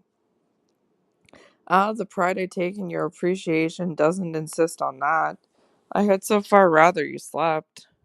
Well, I think also, of this queer business of ours. I marked the coolness of his firm little hand. Of what queer business, Miles? Why, the way you bring me up, and all the rest. I fairly held my breath a minute, and even from my glimmering taper there was light enough to show how he smiled up at me from his pillow. What do you mean by all the rest? Oh, you know. I could say nothing for a minute, though I felt as I held his hand and our eyes continued to meet that my silence had all the air of admitting his charge, and that nothing in the whole world of reality was perhaps at that moment so fabulous as our actual relation. Certainly you shall go back to school, I said, if it be that troubles you. But not to the old place. We must find another, a better. How could I know it did trouble you, this question, when you never told me so, never spoke of it at all? His clear listening face, framed in its smooth whiteness, made him for the minute as appealing as some wistful patient in a children's hospital, and I would have given, as the resemblance came to me, all I possessed on earth really, to be the nurse or the sister of charity who might have helped to cure him. Well, even as it was, I perhaps might help. Do you know you've never said a word to me about your school? I mean the old one? Never mentioned it in any way? He seemed to wonder. He smiled with the same loveliness. But he clearly gained time. He waited. He called for guidance. Haven't I? It wasn't for me to help him. It was for the thing I had met. Something in his tone and the expression of his face, as I got this from him, set my heart aching with such a pang as it had never yet known. So unutterably touching was it to see his little brain puzzled and his little resources taxed to play, under the spell laid on him, a part of innocence and consistency. No, never, from the hour you came back. You've never mentioned to me one of your masters, one of your comrades, nor the least little thing that ever happened to you at school. Never, little Miles, no, never, have you given me an inkling of anything that may have happened there. Therefore, you can fancy how much I'm in the dark.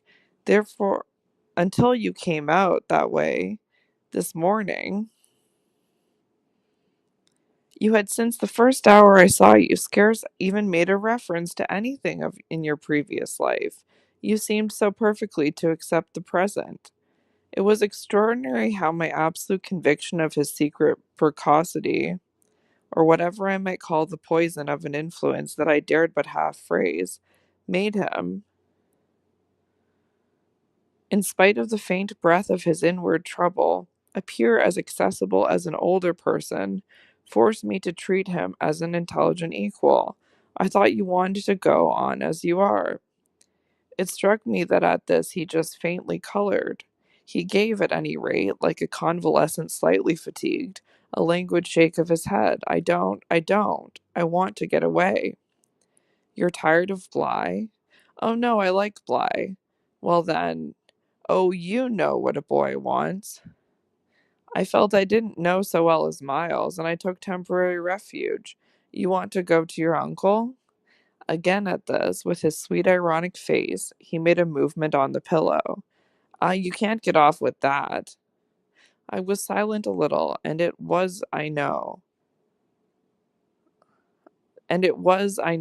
I think, who changed, and it was I now, I think, who changed color. My dear, I don't want to get off. You can't even if you do. You can't. He lay beautifully staring. My uncle must come down, and you must completely settle things. If we do, I returned with some spirit, you may be sure it will be to take you quite away. Well, don't you understand that that's exactly what I'm working for? You'll have to tell him about the way you've let it all drop. You'll have to tell him a tremendous lot. The exultation with which he uttered this helped me somehow for the instant to meet him rather more. And how much will you, Miles, have to tell him? There are things he'll ask you. He turned it over. Very likely, but what things? The things you've never told me. To make up his mind what to do with you. He can't send you back. I don't want to go back, he broke in. I want a new field. He said it with admirable serenity, with positive, unimpeachable gaiety, and doubtless it was that very note that most evoked for me the poignancy, the unnatural childish tragedy of his probable reappearance at the end of 3 months with all this bravado and still more dishonor. It overwhelmed me now that I should never be able to bear that, and it made me let myself go. I threw myself upon him, and in the tenderness of my pity I embraced him. Dear little Miles, dear little Miles. My face was close to his, and he let me kiss him, simply taking it with indulgent good humor. Well, old lady, is there nothing at all that you want to tell me? He turned off a little, facing round toward the wall and holding up his hand to look at as one had seen sick children look. I told you this morning. Oh, I was sorry for him, that you just want me not to worry you. He looked round at me now as if in recognition of my understanding him, then ever so gently, to let me alone, he replied. There was even a strange little dignity in it, something that made me release him, yet, when I had slowly risen, linger beside him. God knows I never wished to harass him, but I felt that merely at this, to turn my back on him was to abandon him, or, to put it more truly, lose him. I've just begun a letter to your uncle, I said. Well, then finish it. I waited a minute. What happened before? He gazed up at me again. Before what? Before you came back, and before you went away. For some time he was silent, but he continued to meet my eyes. What happened? It made me, the sound of the words, in which it seemed to me I caught for the very first time a small faint quaver of consenting consciousness. It made me drop on my knees beside the bed and seize once more the chance of possessing him. Dear little Miles, if you knew how I want to help you. It's only that, it's nothing but that, and I'd rather die than give you a pain or do you a wrong. I'd rather die than hurt a hair of you. Dear little Miles, oh, I brought it out now, even if I should go too far. I just want you to help me to save you. But I knew in a moment after this that I had gone too far. The answer to my appeal was instantaneous, but it came in the form of an extraordinary blast and chill, a gust of frozen air and a shake of the room as great as if, in the wild wind, the casement had crushed in. The boy gave a loud high shriek which, lost in the rest of the shock of sound, might have seemed indistinctly, though I was so close to him, a note either of jubilation or of terror. I jumped to my feet again and was conscious of darkness. So for a moment we remained, while I stared about me and saw the drawn curtains unstirred and the window still tight. "Why, the candle's out," I then cried. "It was I who blew it, dear," said Miles. The next day, after lessons, Mrs. Gross found a moment to say to me quietly, "Have you written, miss?" "Yes, I've written," but I didn't add, for the hour, that my letter, sealed and directed, was still in my pocket. There would be time enough to send it before the messenger should go to the village. Meanwhile, there had been on the part of my pupils no more brilliant, more exemplary morning. It was exactly as if they had both had at heart to gloss over any recent little friction. They performed the dizziest feats of arithmetic, soaring quite out of my feeble range, and perpetrated, in higher spirits than ever, geographical and historical jokes. It was conspicuous, of course, in Miles in particular, that he appeared to wish to show how easily he could let me down. This child, to my memory, really lives in a setting of beauty and misery that no words can translate. There was a distinction all his own in every impulse he revealed. Never was a small natural creature, to the uninformed eye all frankness and freedom, a more ingenious, a more extraordinary little gentleman. I had perpetually to guard against the wonder of contemplation into which my initiated view betrayed me, to check the irrelevant gaze and discouraged sigh in which I constantly both attacked and renounced the enigma of what such a little gentleman could have done that deserved a penalty. Say that, by the dark prodigy I knew, the imagination of all evil had been opened up to him. All the justice within me ached for the proof that it could ever have flowered into an act. He had never, at any rate, been such a little gentleman as when, after our early dinner on this dreadful day, he came round to me and asked if I shouldn't like him for half an hour to play with me. David playing to Saul could never have shown a finer sense of the occasion. It was literally a charming exhibition of tact, of magnanimity, and quite tantamount to his saying outright, "The true knights we love to read about never push an advantage too far. I know what you mean now. You mean that, to be let alone yourself and not followed up, you'll cease to worry and spy upon me, won't keep me so close to you, will let me go and come. Well, I come, you see, but I don't go. There'll be plenty of time for that. I do really delight in your society, and I only want to show you that I am contended, to show you that I contended for a principle." It may be imagined whether I resisted this appeal or failed to accompany him again, hand in hand, to the schoolroom. He sat down at the old piano and played as he had never played, and if there are those who think he had better have been kicking a football, I can only say that I wholly agree with them. For at the end of a time that under his influence I had quite ceased to measure, I started up with a strange sense of having literally slept at my post. It was after luncheon, and by the schoolroom fire, and yet I hadn't really in the least slept. I had only done something much worse.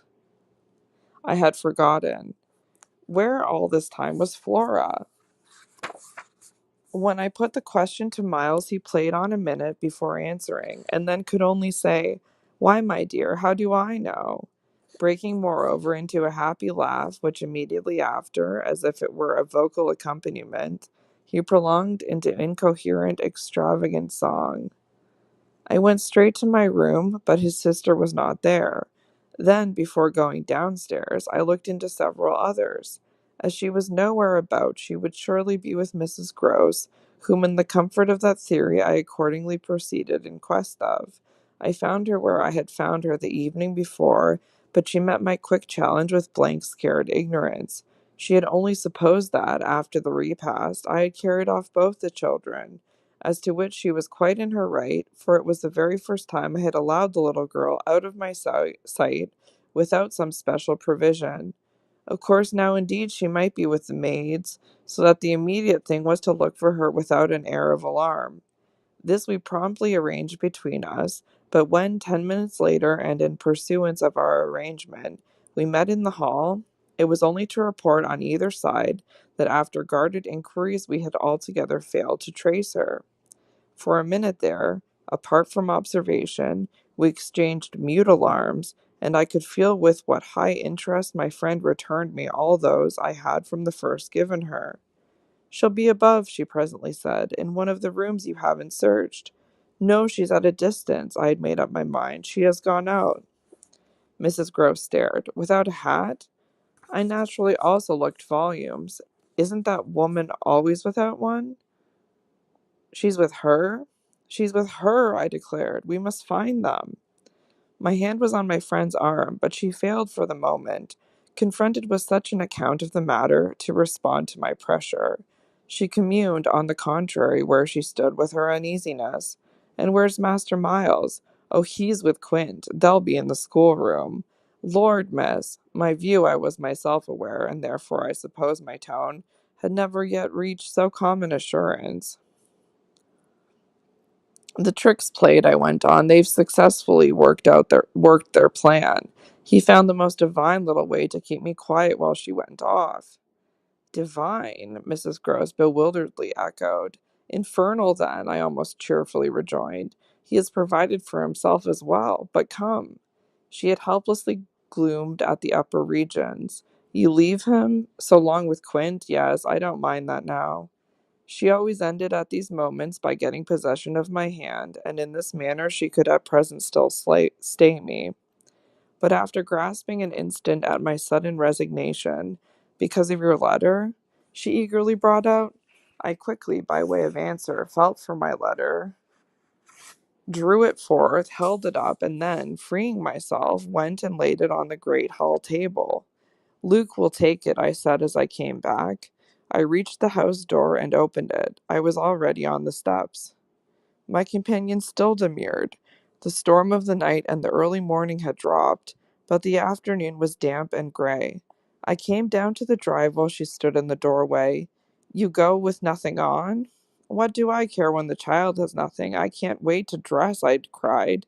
"And if you must do so, I leave you. Try meanwhile yourself upstairs." "With them?"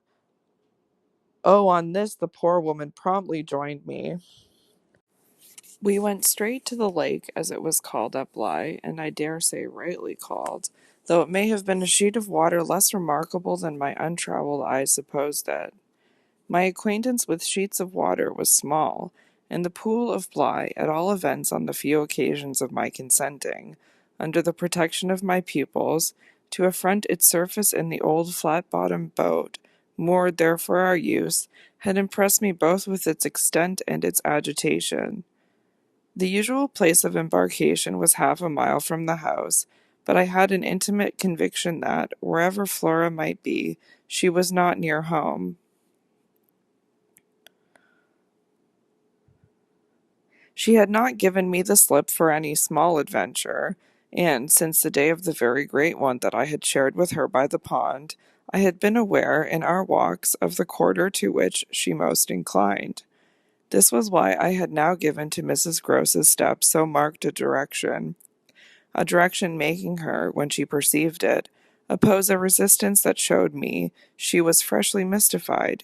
"You're going to the water, miss? You think she's in?" "She may be, though the depth is, I believe, nowhere very great. But what I judge most likely is that she's on the spot from which, the other day, we saw together what I told you." When she pretended not to see, with that astounding self-possession.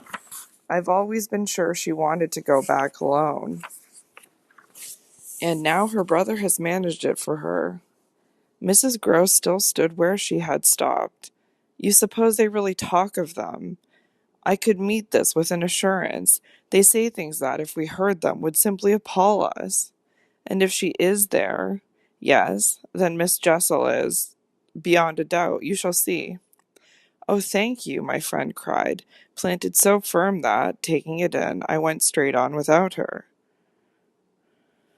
By the time I reached the pool, however, she was close behind me, and I knew that, whatever to her apprehension might befall me, the exposure of sticking to me struck her as her least danger. She exhaled a moan of relief as we at last came in sight of the greater part of the water without a sight of the child. There was no trace of Flora on that nearer side of the bank where my observation of her had been most startling, and none on the opposite edge where, save for a margin of some 20 yards, a thick copse came down to the pond. This expanse, oblong in shape, was so narrow compared to its length that, with its ends out of view, it might have been taken for a scant river. We looked at the empty stretch, and then I felt the suggestion in my friend's eyes. I knew what she meant, and I replied with a negative headshake. No, no, wait, she has taken the boat. My companion stared at the vacant mooring place and then again across the lake. Then where is it? Our not seeing it is the strongest of proofs. She has used it to go over, and then has managed to hide it. All alone, that child? She's not alone, and at such times she's not a child, she's an old, old woman. I scanned all the visible shore while Mrs. Gross took again, into the queer element I offered her, one of her plunges of submission. Then I pointed out that the boat might perfectly be in a small refuge formed by one of the recesses of the pool, an indentation masked, for the hither side, by a projection of the bank and by a clump of trees growing close to the water. But if the boat's there, where on earth's she? My colleague anxiously asked. That's exactly what we must learn, and I started to walk further. By going all the way round? Certainly, far as it is, it will take us but 10 minutes, yet it's far enough to have made the child prefer not to walk. She went straight over. Laws, my friend, cried my friend again. The chain of my logic was ever too strong for her. It dragged her at my heels even now, and when we had got halfway round, a devious, tiresome process, on ground much broken, and by a path choked with overgrowth, I paused to give her breath. I sustained her with a grateful arm, assuring her that she might hugely help me, and this started us afresh, so that in the course of but few minutes more, we reached a point from which we found the boat to be where I had supposed it. It had been intentionally left as much as possible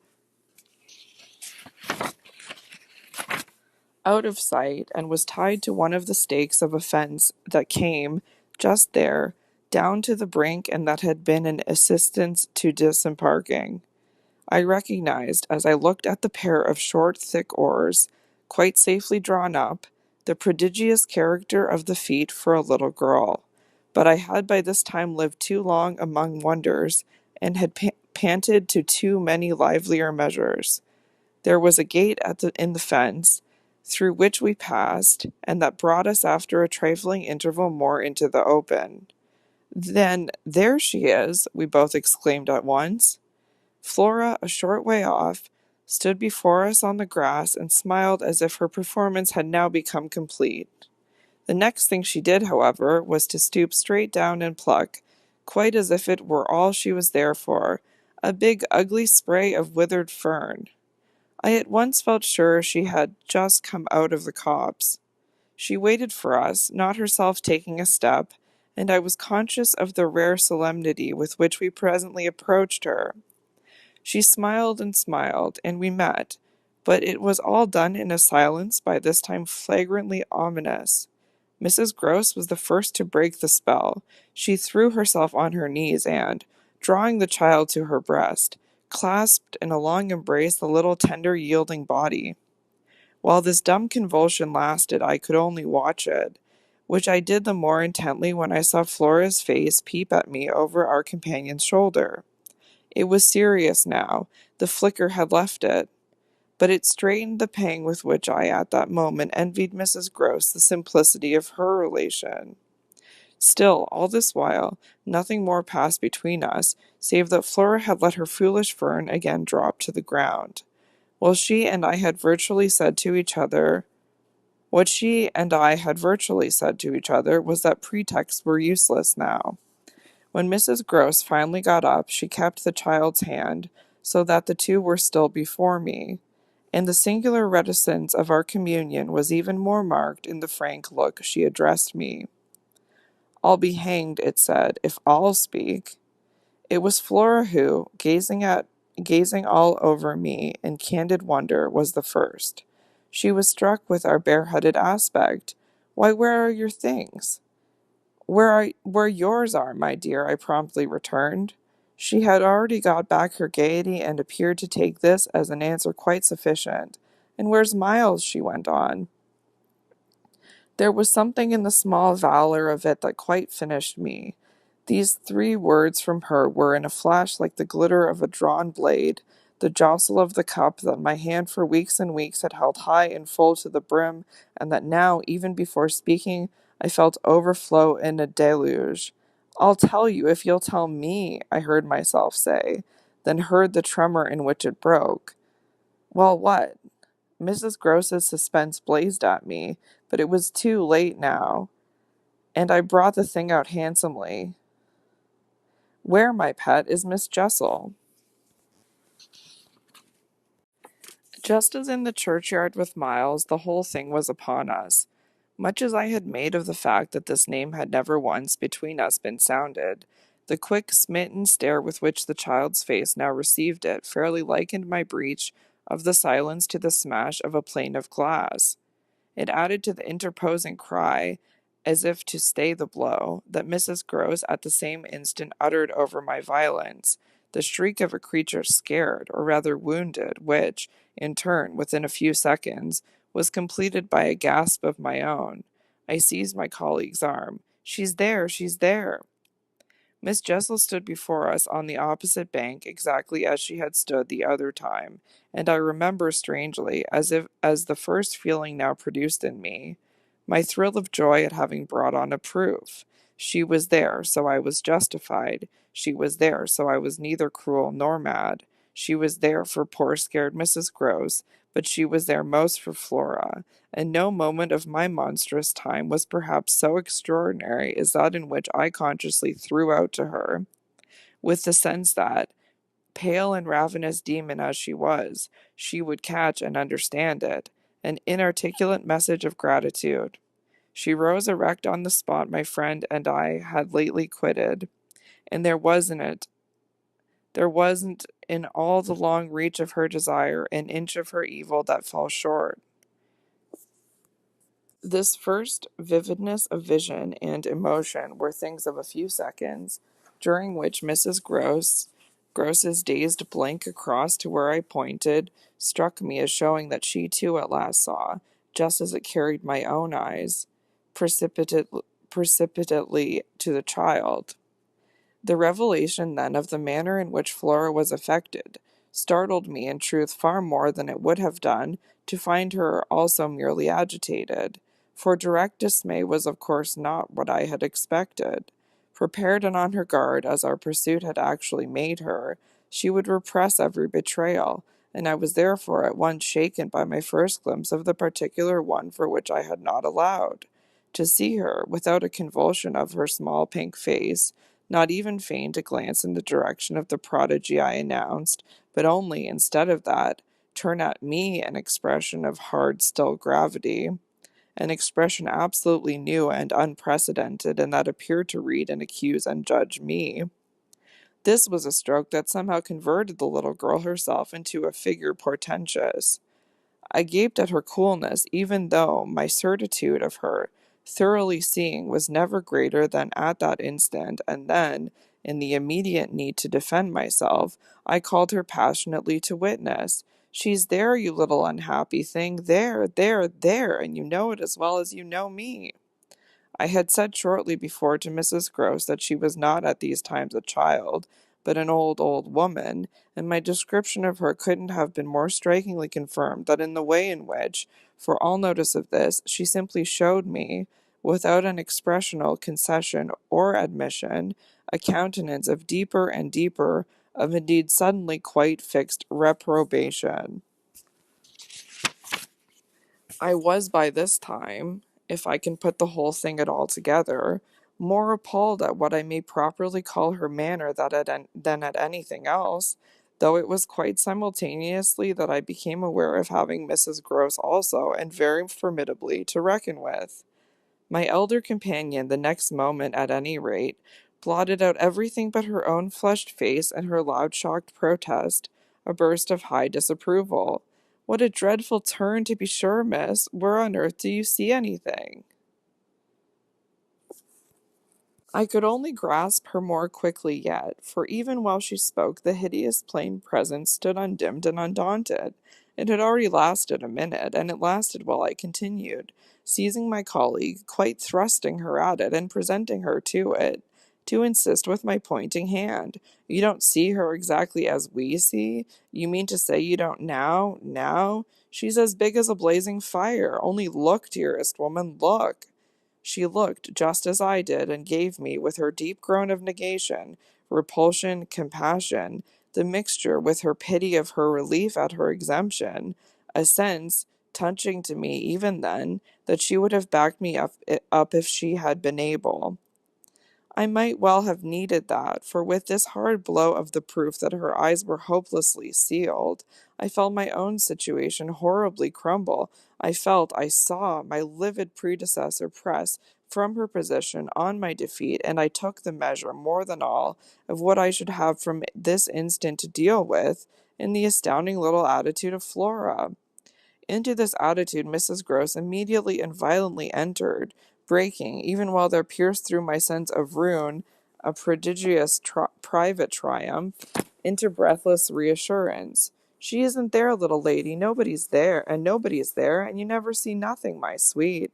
How can poor Miss Jessel, when poor Miss Jessel's dead and buried? We know, don't we, love?" And she appealed, blundering in, to the child. "It's all a mere mistake and a worry and a joke, and we'll go home as fast as we can." Our companion on this had responded with a strange, quick primness of propriety, and they were again, with Mrs. Gross on her feet, united, as it were, in shocked opposition to me. Flora continued to fix me with her small mask of disaffection, and even at that minute I prayed God to forgive me for seeming to see that, as she stood there holding tight to our friend's dress, her incomparable childish beauty had suddenly failed, had quite vanished. I've said it already, she was hideously hard. She had turned common and almost ugly. "I don't know what you mean. I see nobody. I see nothing. I never have. I think you're cruel. I don't like you." Then, after this deliverance, which might have been that of a vulgarly pert little girl in the street, she hugged Mrs. Gross more closely and buried in her skirts the dreadful little face. In this position she launched an almost furious wail. Take me away, oh, take me away from her." "From me?" I panted. From you," she cried. Even Mrs. Gross looked across at me dismayed, while I had nothing to do but communicate again with the figure that, on the opposite bank, without a movement, as rigidly still as if catching, beyond the interval, our voices, was as vividly there for my disaster as it was not there for my service. The wretched child had spoken exactly as if she had got from some outside source each of her stabbing little words, and I could therefore, in the full despair of all I had to accept, but sadly shake my head at her. If I had ever doubted, all my doubt would be at present have gone. I've been living with the miserable truth, and now it has only too much closed round me. Of course I've lost you. I've interfered, and you've seen, under her dictation, with which I faced over the pool again our infernal witness, the easy and perfect way to meet it. I've done my best, but I've lost you. Goodbye. For Mrs. Gross I had an imperative, an almost frantic "Go, go," before which, in infinite distress, but mutely possessed of the little girl, and clearly convinced, in spite of her blindness, that something awful had occurred, and some collapse engulfed us, she retreated by the way we had come as fast as she could move. Of what first happened when I was left alone I had no subsequent memory. I only knew that at the end of, I suppose, a quarter of an hour, an odorous dampness and roughness, chilling and piercing my trouble, had made me understand that I must have thrown myself on my face to the ground and given way to a wildness of grief. I must have lain there long and cried and wailed, for when I raised my head the day was almost done. I got up and looked a moment through the twilight at the gray pool and its blank haunted edge, and then I looked back to the house my dreary and difficult course. And then I took back to the house my dreary and difficult course. When I reached the gate in the fence, the boat, to my surprise, was gone, so that I had a fresh reflection to make on Flora's extraordinary command of the situation. She passed that night, by the most tacit and, I should add, were not the word so grotesque a false note, the happiest of arrangements with Mrs. Gross. As I saw neither of them on my return, but on the other hand, I saw, as by an ambiguous compensation, a great deal of Miles. I saw, I can use no other phrase, so much of him that it fairly measured more than it had ever measured. No evening I had passed at Bly was to have had the portentous quality of this one, in spite of which, and in spite also of the deeper depths of consternation that had opened beneath my feet, there was literally in the ebbing actual an extraordinarily sweet sadness. On reaching the house, I had never so much as looked for the boy. I had simply gone straight to my room to change what I was wearing and to take in, at a glance, much material testimony to Flora's rupture. Her little belongings had all been removed. When later, by the schoolroom fire, I was served with tea by the usual maid, I indulged on the article of my other pupil in no inquiry whatsoever. He had his freedom now. He might have it to the end. Well, he did have it, and it consisted, in part at least, of his coming in at about 8 o'clock and sitting down with me in silence. On the removal of the tea things, I had blown out the candles and drawn my chair closer. I was conscious of a mortal coldness and felt as if I should never again be warm. So when he appeared, I was sitting in the glow with my thoughts. He paused a moment by the door as if to look at me. Then, as if to share them, came to the other side of the hearth and sank into a chair. We sat there in absolute stillness, yet he wanted, I felt, to be with me. Before a new day in my room had fully broken, my eyes opened to Mrs. Groves, who had come to my bedside with worse news. Flora was so markedly feverish that an illness was perhaps at hand. She had passed a night of extreme unrest, a night agitated above all by fears that had for their subject not in the least her former, but wholly her present governess. It was not against the possible re-entrance of Miss Jessel on the scene that she protested. It was conspicuously and passionately against mine. I was at once on my feet, and with an immediate deal to ask. The more that my friend had discernibly now girded her loins to meet me afresh. This I felt as soon as I had put to her the question of her sense of the child's sincerity as against my own. She persists in denying to you that she saw or has ever seen anything? My visitor's trouble truly was great. Ah, miss, it isn't a matter on which I can push her. Yet it isn't either, I must say, as if I much needed to. It has made her, every inch of her, quite old. Oh, I see her perfectly from here. She resents, for all the world like some high little personage, the imputation on her truthfulness and, as it were, her respectability. Miss Jessel, indeed, she's respectable, the chit. The impression she gave me there yesterday was, I assure you, the very strangest of all. It was quite beyond any of the others. I did put my foot in it. She'll never speak to me again. Hideous and obscure as it all was, it held Mrs. Gross briefly silent. Then she granted my point with a frankness which, I made sure, had more behind it. I think, indeed, miss, she never will. She do have a grand manner about it. And that manner, I summed it up, is practically what's the matter with her now. Oh, that manner I could see in my visitor's face, and not a little else besides. She asks me every 3 minutes if I think you're coming in. I see. I too, on my side, had so much more than worked it out. Has she said to you since yesterday, except to repudiate her familiarity with anything so dreadful, a single other word about Miss Jessel? Not one, miss, and of course you know, my friend added, I took it from her by the lake that just then and there at least there was nobody. Rather, and naturally you take it from her still. I don't contradict her. What else can I do? Nothing in the world. You've the cleverest little person to deal with. They've made them, their two friends, I mean, still cleverer even than nature did, for it was wondrous material to play on. Flora has now her grievance, and she'll work it to the end. Yes, miss, but to what end? Why, that of dealing with me to her uncle. She'll make me out to him the lowest creature. I winced at the fair show of the scene in Mrs. Groves's face. She looked for a minute as if she sharply saw them together. And him who thinks so well of you. He has an odd way, it comes over me now, I laughed, of proving it. But that doesn't matter.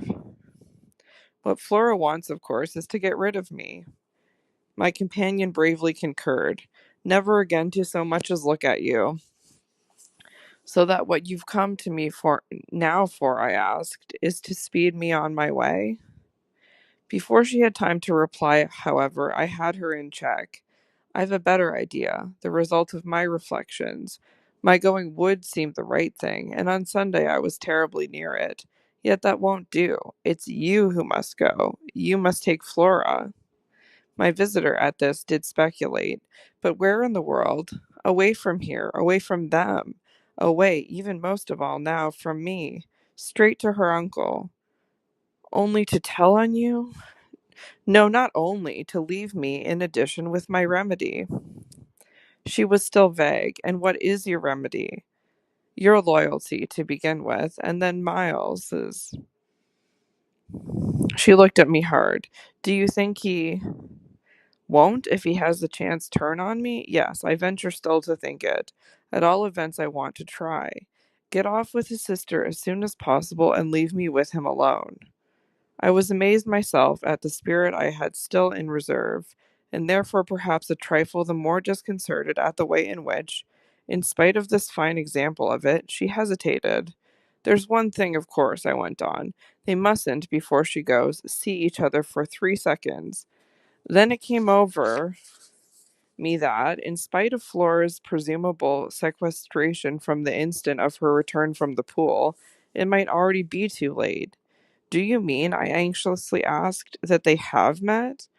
At this she quite flushed. Ah, miss, I'm not such a fool as that.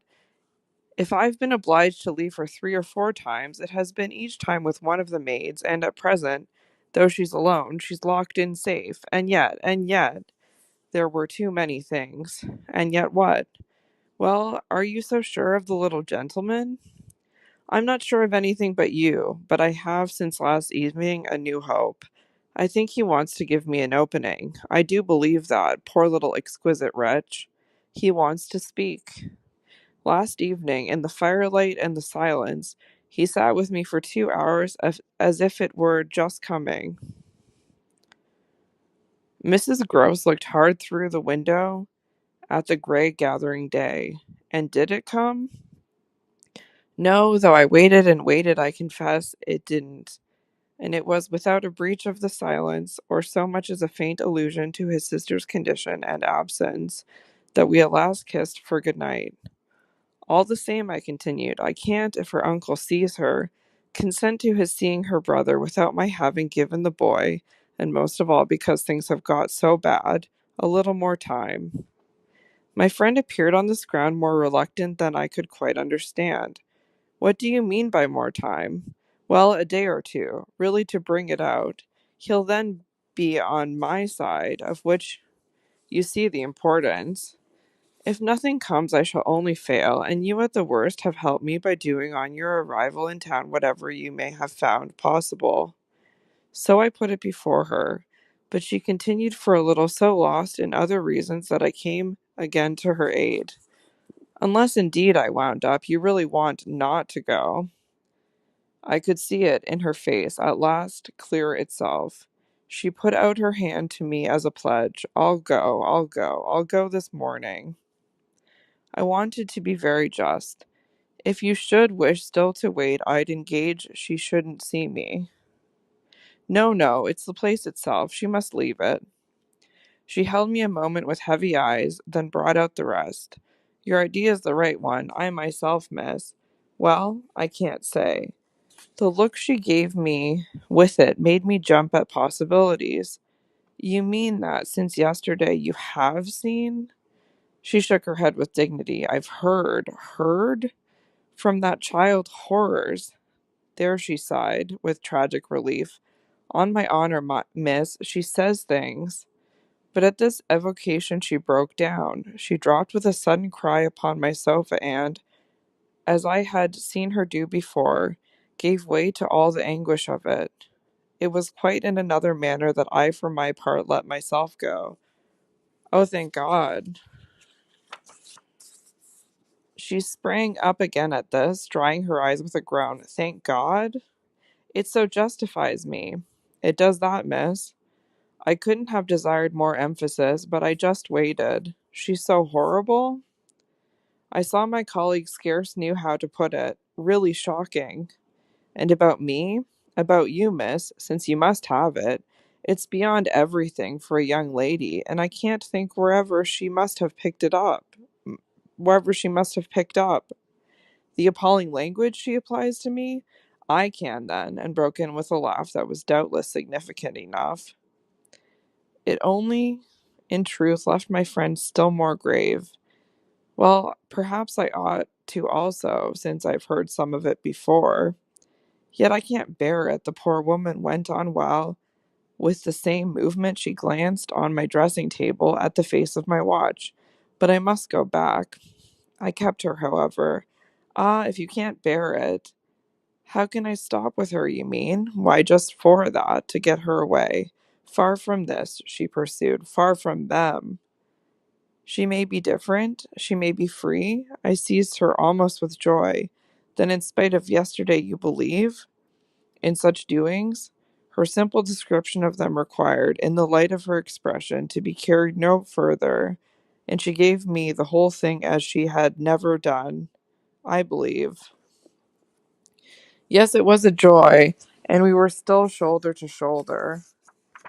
If I might continue sure of that, I should care but little what else happened. My support in the presence of disaster would be the same as it had been in my early need of confidence.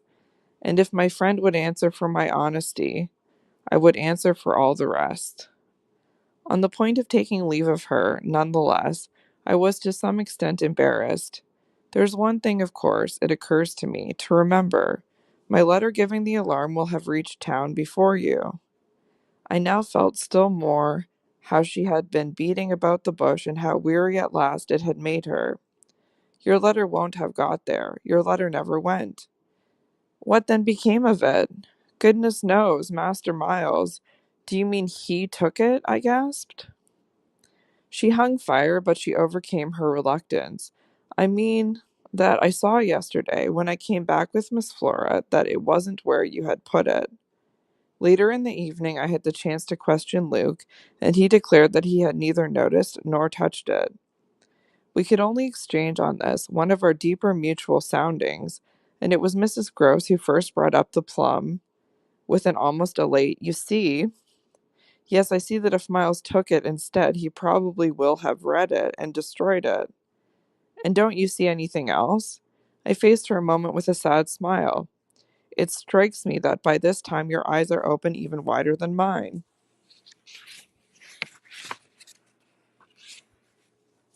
They proved to be so indeed, but she could still almost blush to show it.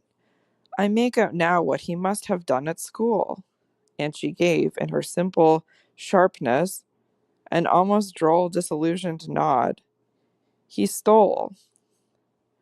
I turned it over. I tried to be more judicial. Well, perhaps. She looked as if she found me unexpectedly calm. He stole letters. She couldn't know my reasons for her calmness after all pretty shallow, so I showed them off as I might. I hope then it was to more purpose than in this case. The note, at all events, that I put on the table yesterday, I pursued, will have given him so scant an advantage, for it contained only the bare demand for an interview, that he is already much ashamed of having gone so far for so little, and that what he had on his mind last evening was precisely the need of confession. I seemed to myself for the instant to have mastered it, to see it all. Leave us. I was already at the door, hurrying her off. I'll get it out of him. He'll meet me. He'll confess. If he confesses, he's saved. And if he's saved, then you are? The dear woman kissed me on this, and I took her farewell. I'll save you without him, she cried as I went.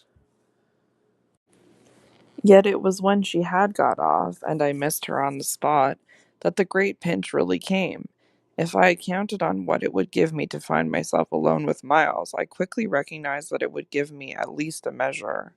No hour of my stay, in fact, was so assailed with apprehensions as that of my coming down to learn that the carriage containing Mrs. Gross and my younger pupil had already rolled out of the gates. Now I was, I said to myself, face to face with the elements, and for much of the rest of the day, while I fought my weakness, I could consider that I had been supremely rash. It was a tighter place still than I had yet turned round in, all the more that, for the first time, I could see in the aspect of others a confused reflection of the crisis. What had happened naturally caused them all to stare. There was too little of the explained, throw out whatever we might, in the suddenness of my colleague's act. The maids and the men looked blank, the effect of which on my nerves was an aggravation until I saw the necessity of making it a positive aid. It was, in short, by just clutching the helm that I avoided total wreck, and I dare say that, to bear up at all, I became that morning very grand and very dry. I welcomed the consciousness that I was charged with much to do, and I caused it to be known as well that, left thus to myself, I was quite remarkably firm. I wandered with that manner for the next hour or two all over the place and looked, I have no doubt, as if I were ready for any onset. So, for the benefit of whom it might concern, I paraded with a sick heart. The person it appeared least to concern proved to be, till dinner, little Miles himself. My perambulations had given me meanwhile no glimpse of him, but they had tended to make more public the change taking place in our relation as a consequence of his having at the piano, the day before, kept me, in Flora's interest, so beguiled and befooled.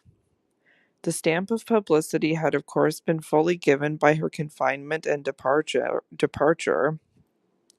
and the change itself was now ushered in by our non-observance of the regular custom of the schoolroom.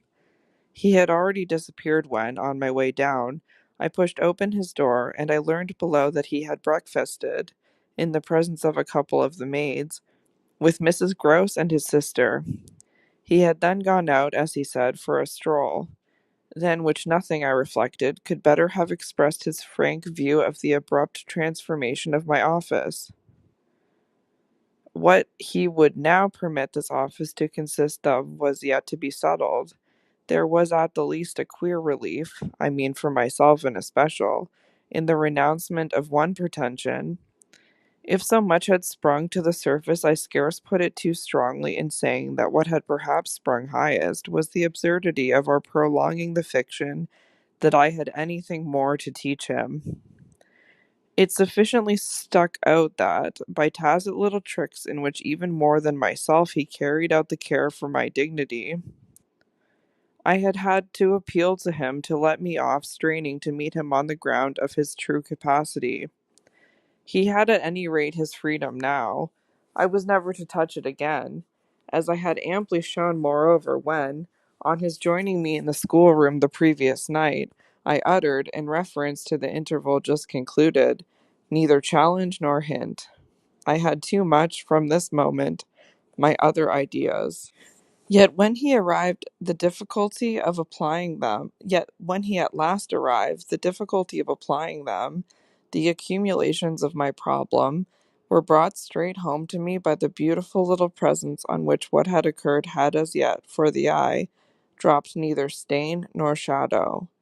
To mark, for the house, the high state I cultivated, I decreed that my meals with the boy should be served, as we called it, downstairs, so that I had been awaiting him, in the preponderous pomp of the room outside the window of which I had had from Mrs. Gross that first scared Sunday, my flash of something it would scarce have done to call light. Here at present I felt afresh, for I had felt it again and again, how my equilibrium depended on the success of my rigid will, the will to shut my eyes as tight as possible to the truth that what I had to deal with was, revoltingly, against nature. I could only get on at all by taking nature into my confidence and my account, by treating my monstrous ordeal as a push in a direction unusual, of course, and unpleasant, but demanding, after all, for a fair front, only another turn of the screw of ordinary human virtue. No attempt, none the less, could well require more tact than just this attempt to supply oneself all the nature. How could I put even a little of that article into a suppression of reference to what had occurred? How, on the other hand, could I make a reference without a new plunge into the hideous obscure? Well, a sort of answer, after a time, had come to me, and it was so far confirmed as that I was met incontestably by the quickened vision of what was rare in my little companion. It was indeed as if he had found even now, as he had so often found at lessons, still some other delicate way to ease me off. Wasn't there light in the fact which, as we shared our solitude, broke out with a specious glitter it had never yet quite worn? The fact that, opportunity aiding, precious opportunity which had now come, it would be preposterous, with a child so endowed, to forego the help one might wrest from absolute intelligence? What had his intelligence been given him for but to save him? Mightn't one, to reach his mind, risk that the stretch of a stiff arm across his character? It was as if, when we were face to face in the dining room, he had literally shown me the way. The roast mutton was on the table, and I had dispensed with attendance. Miles, before he sat down, stood a moment with his hands in his pockets and looked at the joint, on which he seemed on the point of passing some humorous judgment. But what he presently produced was, "I say, my dear, is she really very awfully ill?" "Little Flora? Not so bad but that she'll presently be better. London will set her up." Bligh had ceased to agree with her. "Come here and take your mutton." He alertly obeyed me, carried the plate carefully to his seat, and, when he was established, went on. Did Bligh disagree with her so terribly all at once? Not so suddenly as you might think. One had seen it coming on. Then why didn't you get her off before? Before what? Before she became too ill to travel. I found myself prompt. She's not too ill to travel. She only might have become so if she had stayed. This was just the moment to seize. The journey will dissipate the influence. Oh, I was grand, and carry it off. I see. Miles, for that matter, was grand too. He settled to his repast with the charming little table manner that, from the day of his arrival, had relieved me of all grossness of admonition. Whatever he had been expelled from school for, it wasn't for ugly feeding. He was irreproachable, as always, today, but was unmistakably more conscious. He was discernibly trying to take for granted more things that he found, without assistance, quite easy. And he dropped into peaceful silence while he felt his situation. Our meal was of the briefest, mine a vain pretense, and I had the things immediately removed. While this was done, Miles stood again with his hands in his little pockets and his back to me, stood and looked out of the wide window through which, that other day, I had seen what pulled me up. We continued silent while the maid was with us, as silent, it whimsically occurred to me, as some young couple who, on their wedding journey at the inn, feel shy in the presence of the waiter. He turned round only when the waiter had left us. Well, so we're alone. Oh, more or less. I imagine my smile was pale. Not absolutely. We shouldn't like that, I went on. No, I suppose we shouldn't. Of course, we've the others. We've the others. We've indeed the others, I concurred. Yet even though we have them, he returned, still with his hands in his pockets and planted there in front of me, they don't much count, do they? I made the best of it, but I felt wan. It depends on what you call much. Yes, with all accommodation, everything depends. On this, however, he faced to the window again and presently reached it with his vague, restless, cogitating step. He remained there a while with his forehead against the glass, in contemplation of the stupid shrubs I knew and the dull things of November. I had always my hypocrisy of work, behind which I now gained the sofa. Steadying myself with it there, as I had repeatedly done at those moments of torment that I have described as the moments of my knowing the children to be given to something from which I was barred, I sufficiently obeyed my habit of being prepared for the worst. But an extraordinary impression dropped on me as I extracted a meaning from the boy's embarrassed back, none other than the impression that I was not barred now. This inference grew in a few minutes to sharp intensity and seemed bound up with the direct perception that it was positively he who was. The frames and squares of the great window were a kind of image, for him, of a kind of failure. I felt that I saw him, in any case, shut in or shut out. He was admirable but not comfortable. I took it in with a throb of hope. Wasn't he looking through the haunted pane for something he couldn't see? And wasn't it the first time in the whole business that he had known such a lapse? The first, the very first. I found it a splendid portent. It made him anxious, though he watched himself. He had been anxious all day, and, even while in his usual sweet little manner he sat at table, had indeed all his small strange genius to give it a gloss. When he at last turned round to meet me, it was almost as if this genius had succumbed. Well, I think I'm glad Bly agrees with me. You'd certainly seem to have seen these 24 hours, a good deal more of it than for some time before. I hope, I went on bravely, that you've been enjoying yourself. Oh, yes, I've been ever so far, all round about, miles and miles away. I've never been so free. He had really a manner of his own, and I could only try to keep up with him. Well, do you like it? He stood there smiling. Then at last he put into 2 words.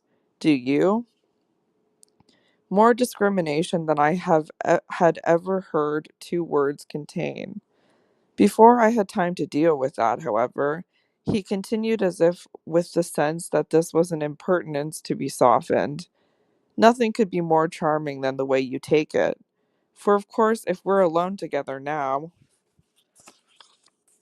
it's you that are alone most. But I hope, he threw in, you don't particularly mind. Having to do with you, I asked. My dear child, how can I help minding? Though I've renounced all claim to your company, you're so beyond me, I at least greatly enjoy it. What else should I stay on for? He looked at me more directly, and the expression on his face, graver now, struck me as the most beautiful I had ever found in it. You stay on just for that? Certainly. I stay on as your friend and from the tremendous interest I take in you till something can be done for you that may be more worth your while. That needn't surprise you. My voice trembled so that I felt it impossible to suppress the shake. Don't you remember how I told you, when I came and sat on your bed the night of the storm, that there was nothing in the world I wouldn't do for you? Yes, yes. He, on his side, more and more visibly nervous, had a tone to master, but he was so much more successful than I that, laughing out through his gravity, he could pretend we were pleasantly jesting. Only that, I think, was to get me to do something for you. It was partly to get you to do something, I conceded, but you didn't do it. Oh, yes, he said with the brightest superficial eagerness. You wanted me to tell you something. Oh, that's it. Out. That's it. Out. Straight out. What you have on your mind. Ah, then, is that what you've stayed over for? He spoke with a gaiety through which I could still catch the finest little quiver of resentful passion. But I can't begin to express the effect upon me of an implication of surrender even so faint. It was as if what I had yearned for had come at last, only to astonish me. Well, yes, I may as well make a clean breast of it. It was precisely for that. He waited so long that I supposed it for the purpose of repudiating the assumption on which my action had been founded. But what he finally said was, Do you mean now? Here? There couldn't be a better place or time. He looked round him uneasily, and I had the rare, oh, the queer, impression of the very symptom I had seen in him of the approach of immediate fear. It was as if he were suddenly afraid of me, which struck me indeed as perhaps the best thing to make him. Yet in the very pang of the effort I felt it vain to try sternness, and I heard myself the next instant so gentle as to be almost grotesque. You want so to go out again? Awfully. He smiled at me heroically, and the touching little bravery of it was enhanced by his actually flushing with pain. He had picked up his hat, which he had brought in, and stood twirling it in a way that gave me, even as I was just nearly reaching port, a perverse horror of what I was doing. To do it in any way was an act of violence, for what did it consist of but the obtrusion of the idea of grossness and guilt on a small helpless creature who had been for me a revelation of the possibilities of beautiful intercourse? Wasn't it base to create for a being so exquisite a mere alien awkwardness? I suppose I now read into our situation a clearness it couldn't have had at the time, for I seemed to see our poor eyes already lighted with some spark of a prevision of the anguish that was to come. So we circled about with terrors and scruples, fighters not daring to close. But it was for each other we feared. That kept us a little longer suspended and unbruised. I'll tell you everything, Miles said. I mean, I'll tell you anything you like. You'll stay on with me, and we shall both be all right, and I will tell you. I will, but not now. Why not now? My insistence turned him from me and kept him once more at his window in a silence during which, between us, you might have heard a pin drop. Then he was before me again with the air of a person for whom, outside, someone who had frankly to be reckoned with was waiting. I have to see Luke. I had not yet reduced him to quite so vulgar a lie, and I felt proportionately ashamed. But, horrible as it was, his lies made up my truth. I achieved thoughtfully a few loops of my knitting. Well, then go to Luke, and I'll wait for what you promise. Only in return for that, satisfy, before you leave me, one very much smaller request. He looked as if he felt he had succeeded enough to be able still a little to bargain. Very much smaller? Yes, a mere fraction of the whole. Tell me, oh, my work preoccupied me, and I was offhand. If yesterday afternoon, from the table in the hall, you took, my letter. My grasp of how he received this suffered for a minute from something that I can describe only as a fierce split of my attention.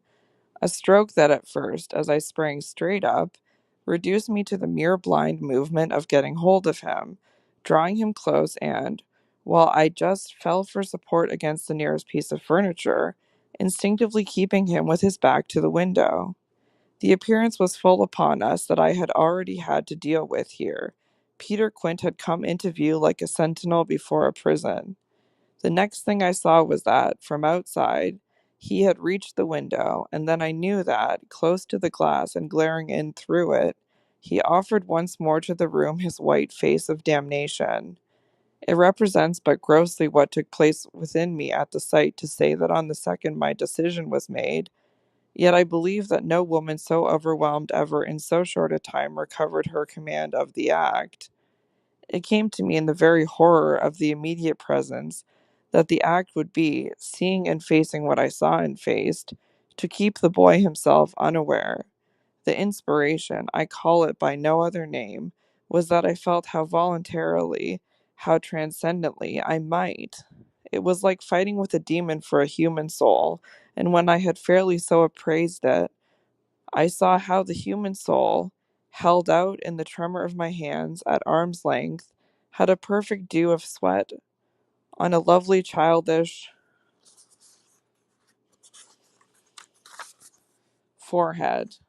The face that was close to mine was as white as the face against the glass, and out of it presently came a sound, not low or weak, but as if from much farther away, that I drank like a waft of fragrance.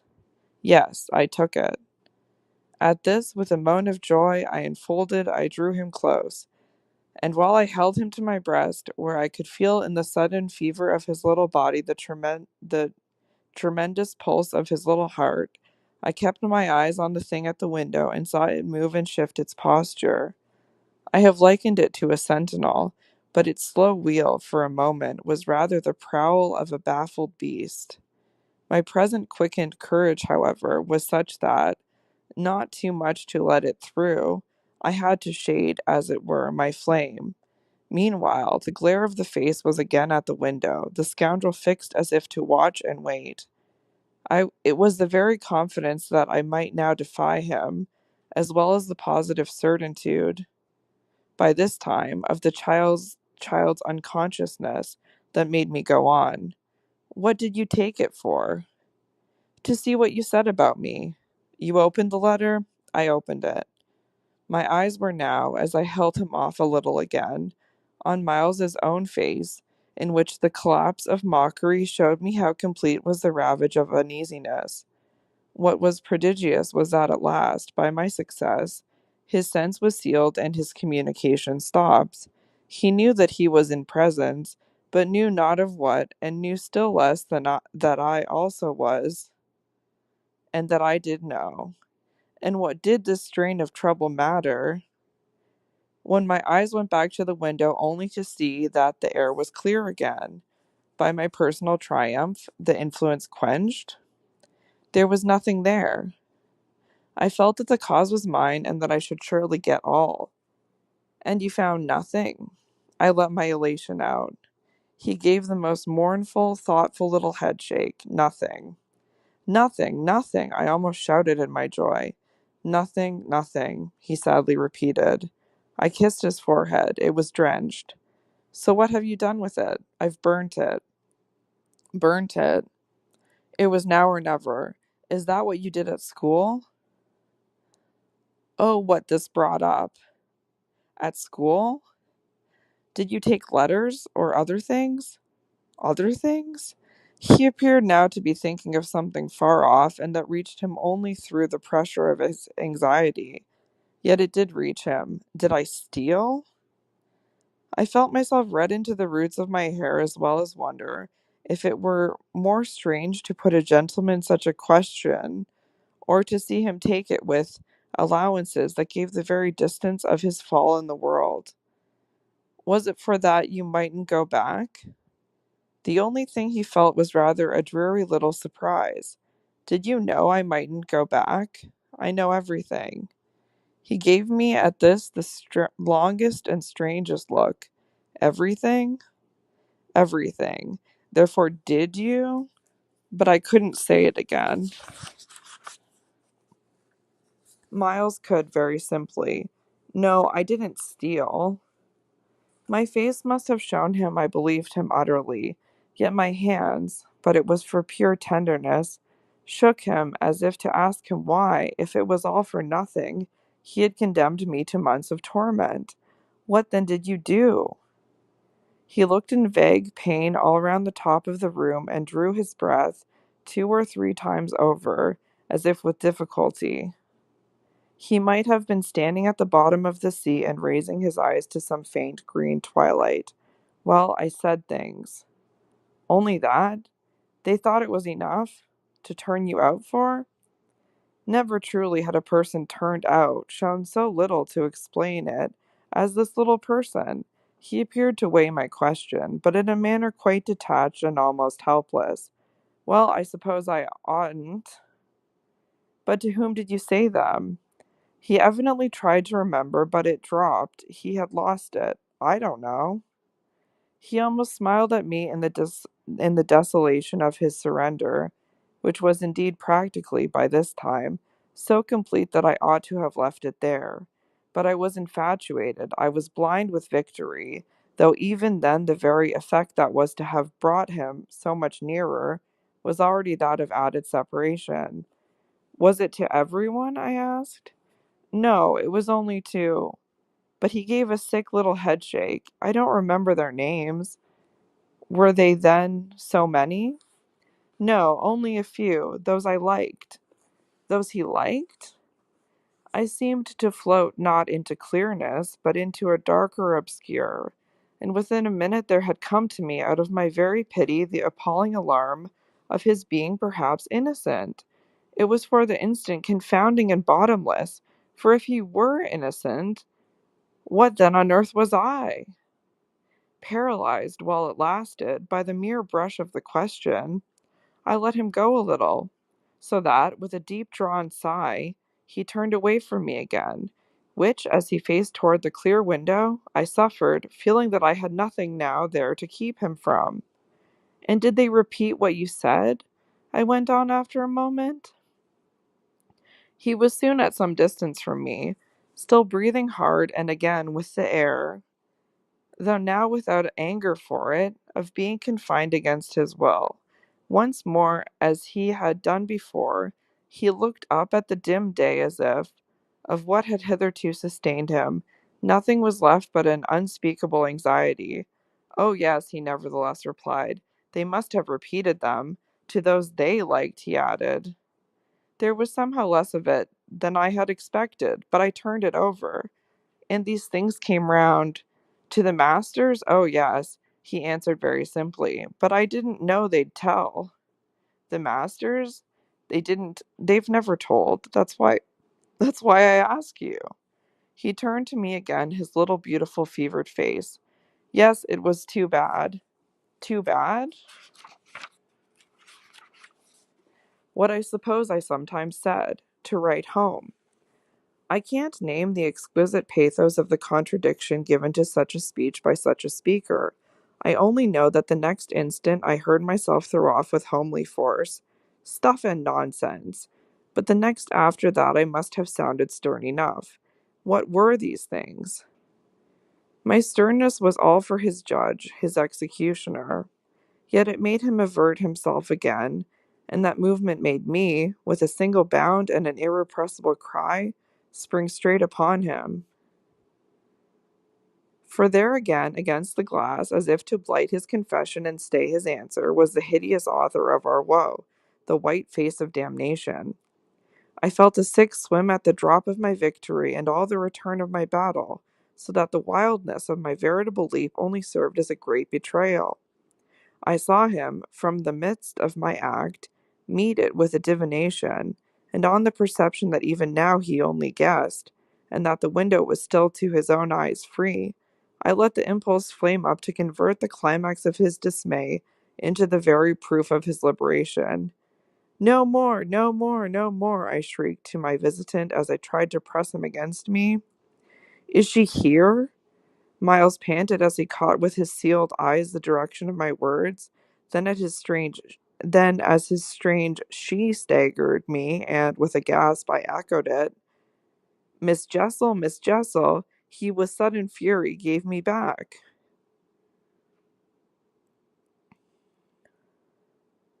I seized, stupefied, his supposition, some sequel to what I had done to Flora.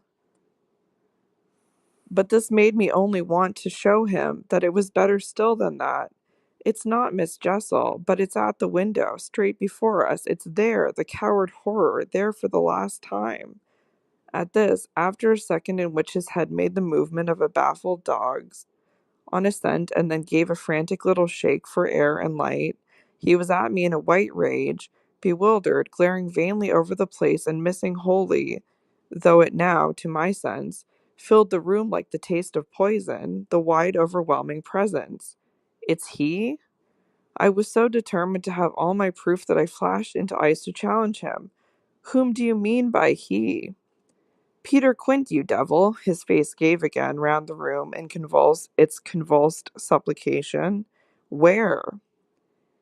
They are all they are in my ears still, his supreme surrender of the name and his tribute to my devotion.